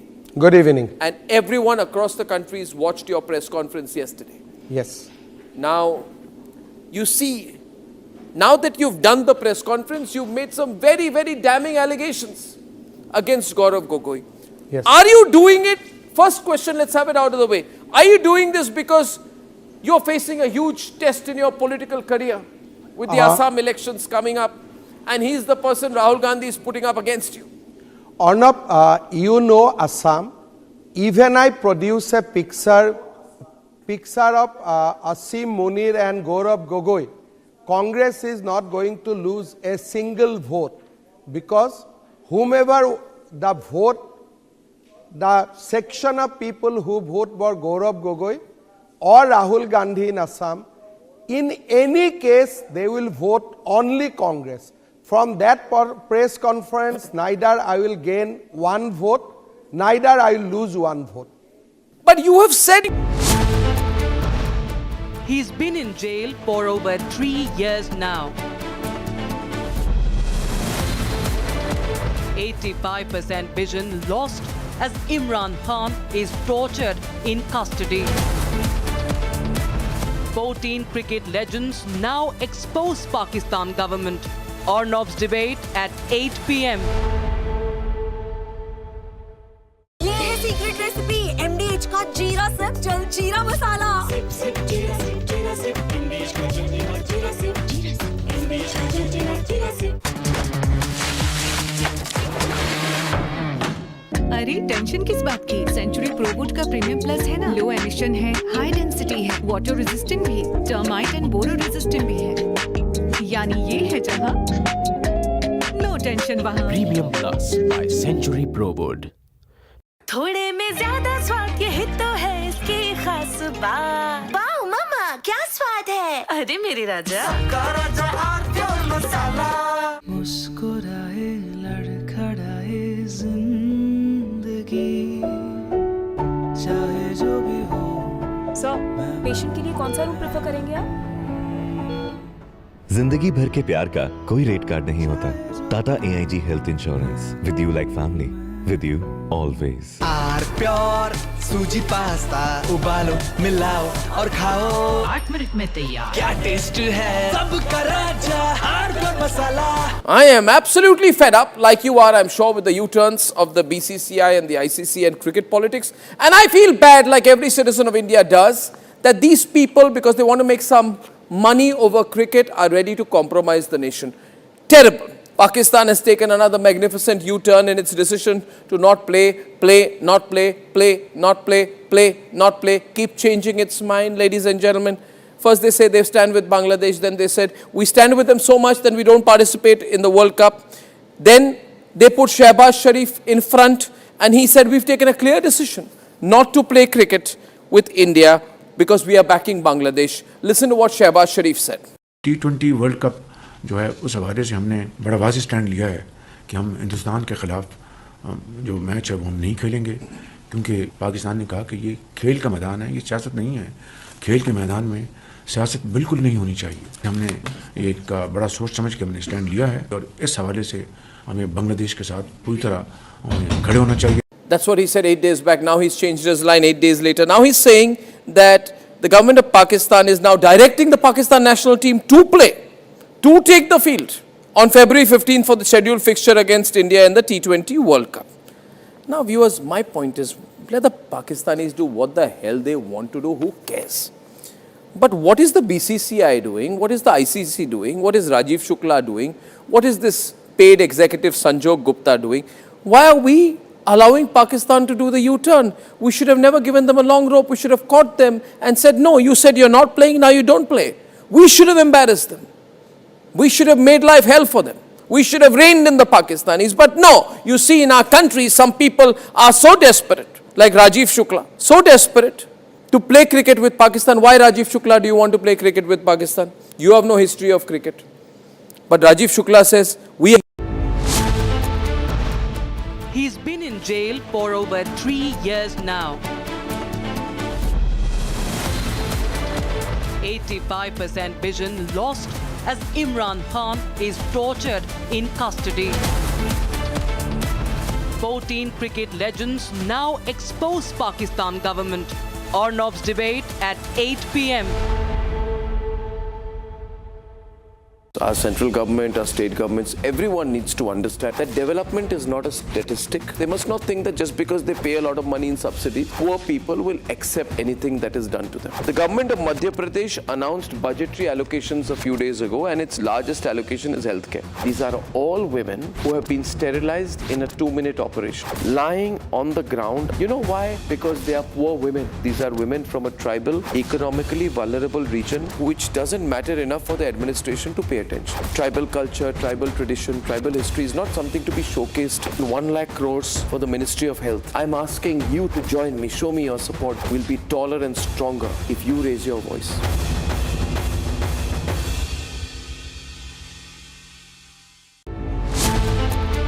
"23-year-old Sahil was killed because someone else was shooting a reel."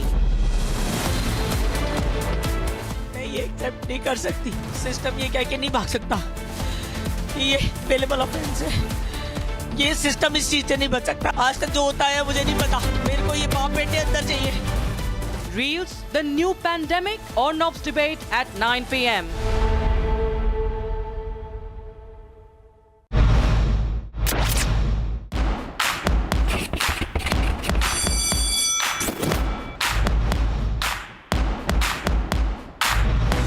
You're not just going to the class and reading something or the other. You're directly going into the field and you're growing as a person.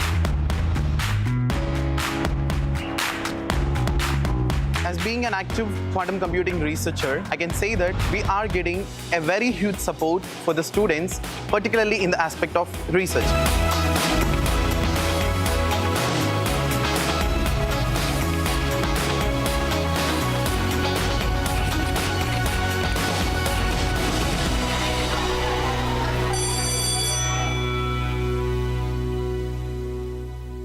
why the leader of opposition is not allowed to speak. Why very don't? No, serious have you? issue, I would like to know. Have you asked them? The government has given you questions to ask. No, this not. Then it's fine. I'll answer them all. Speaker is saying that yesterday what happened was disgraceful and shameful. What is your response? What happened? The way women MPs were in front of the treasury bench and tried. What nonsense is this? Miss Gandhi Parliament will be stalled every day. Miss Gandhi Parliament will be stalled every day like this. Will the Parliament will be stalled every day like this? Will the Parliament be stalled every day like this?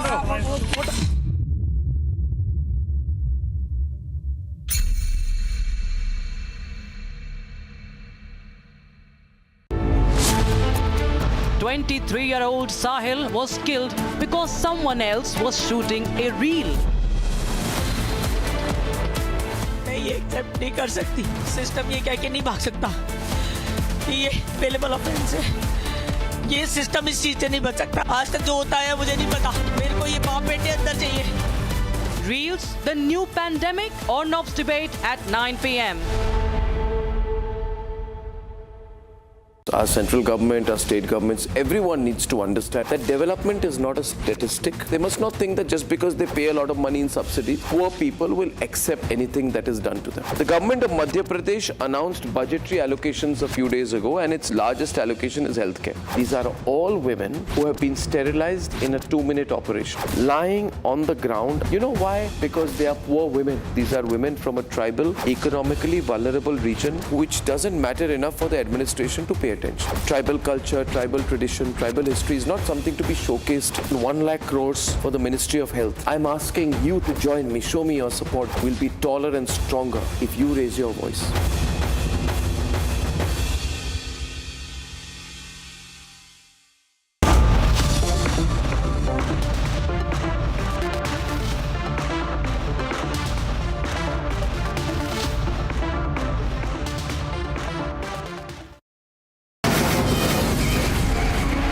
From the Republic Media Network headquarters, it's time for Arnab Goswami on the debate.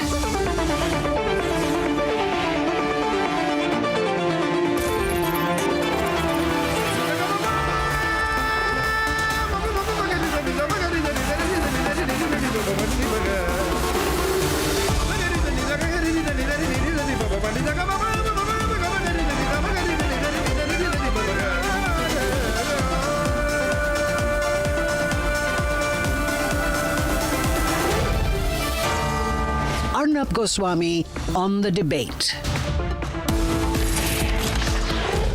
On the show tonight, Imran Khan in terrible shape. His torture continues. Now he's getting support from the sporting fraternity, which just wants to know what his condition is.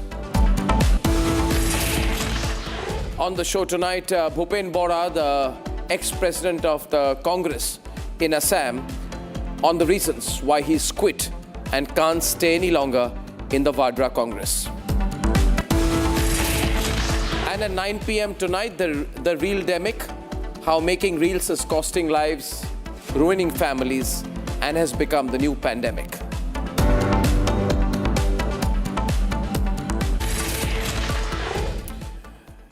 Viewers, Imran Khan, former Pakistan Prime Minister, is in terrible shape.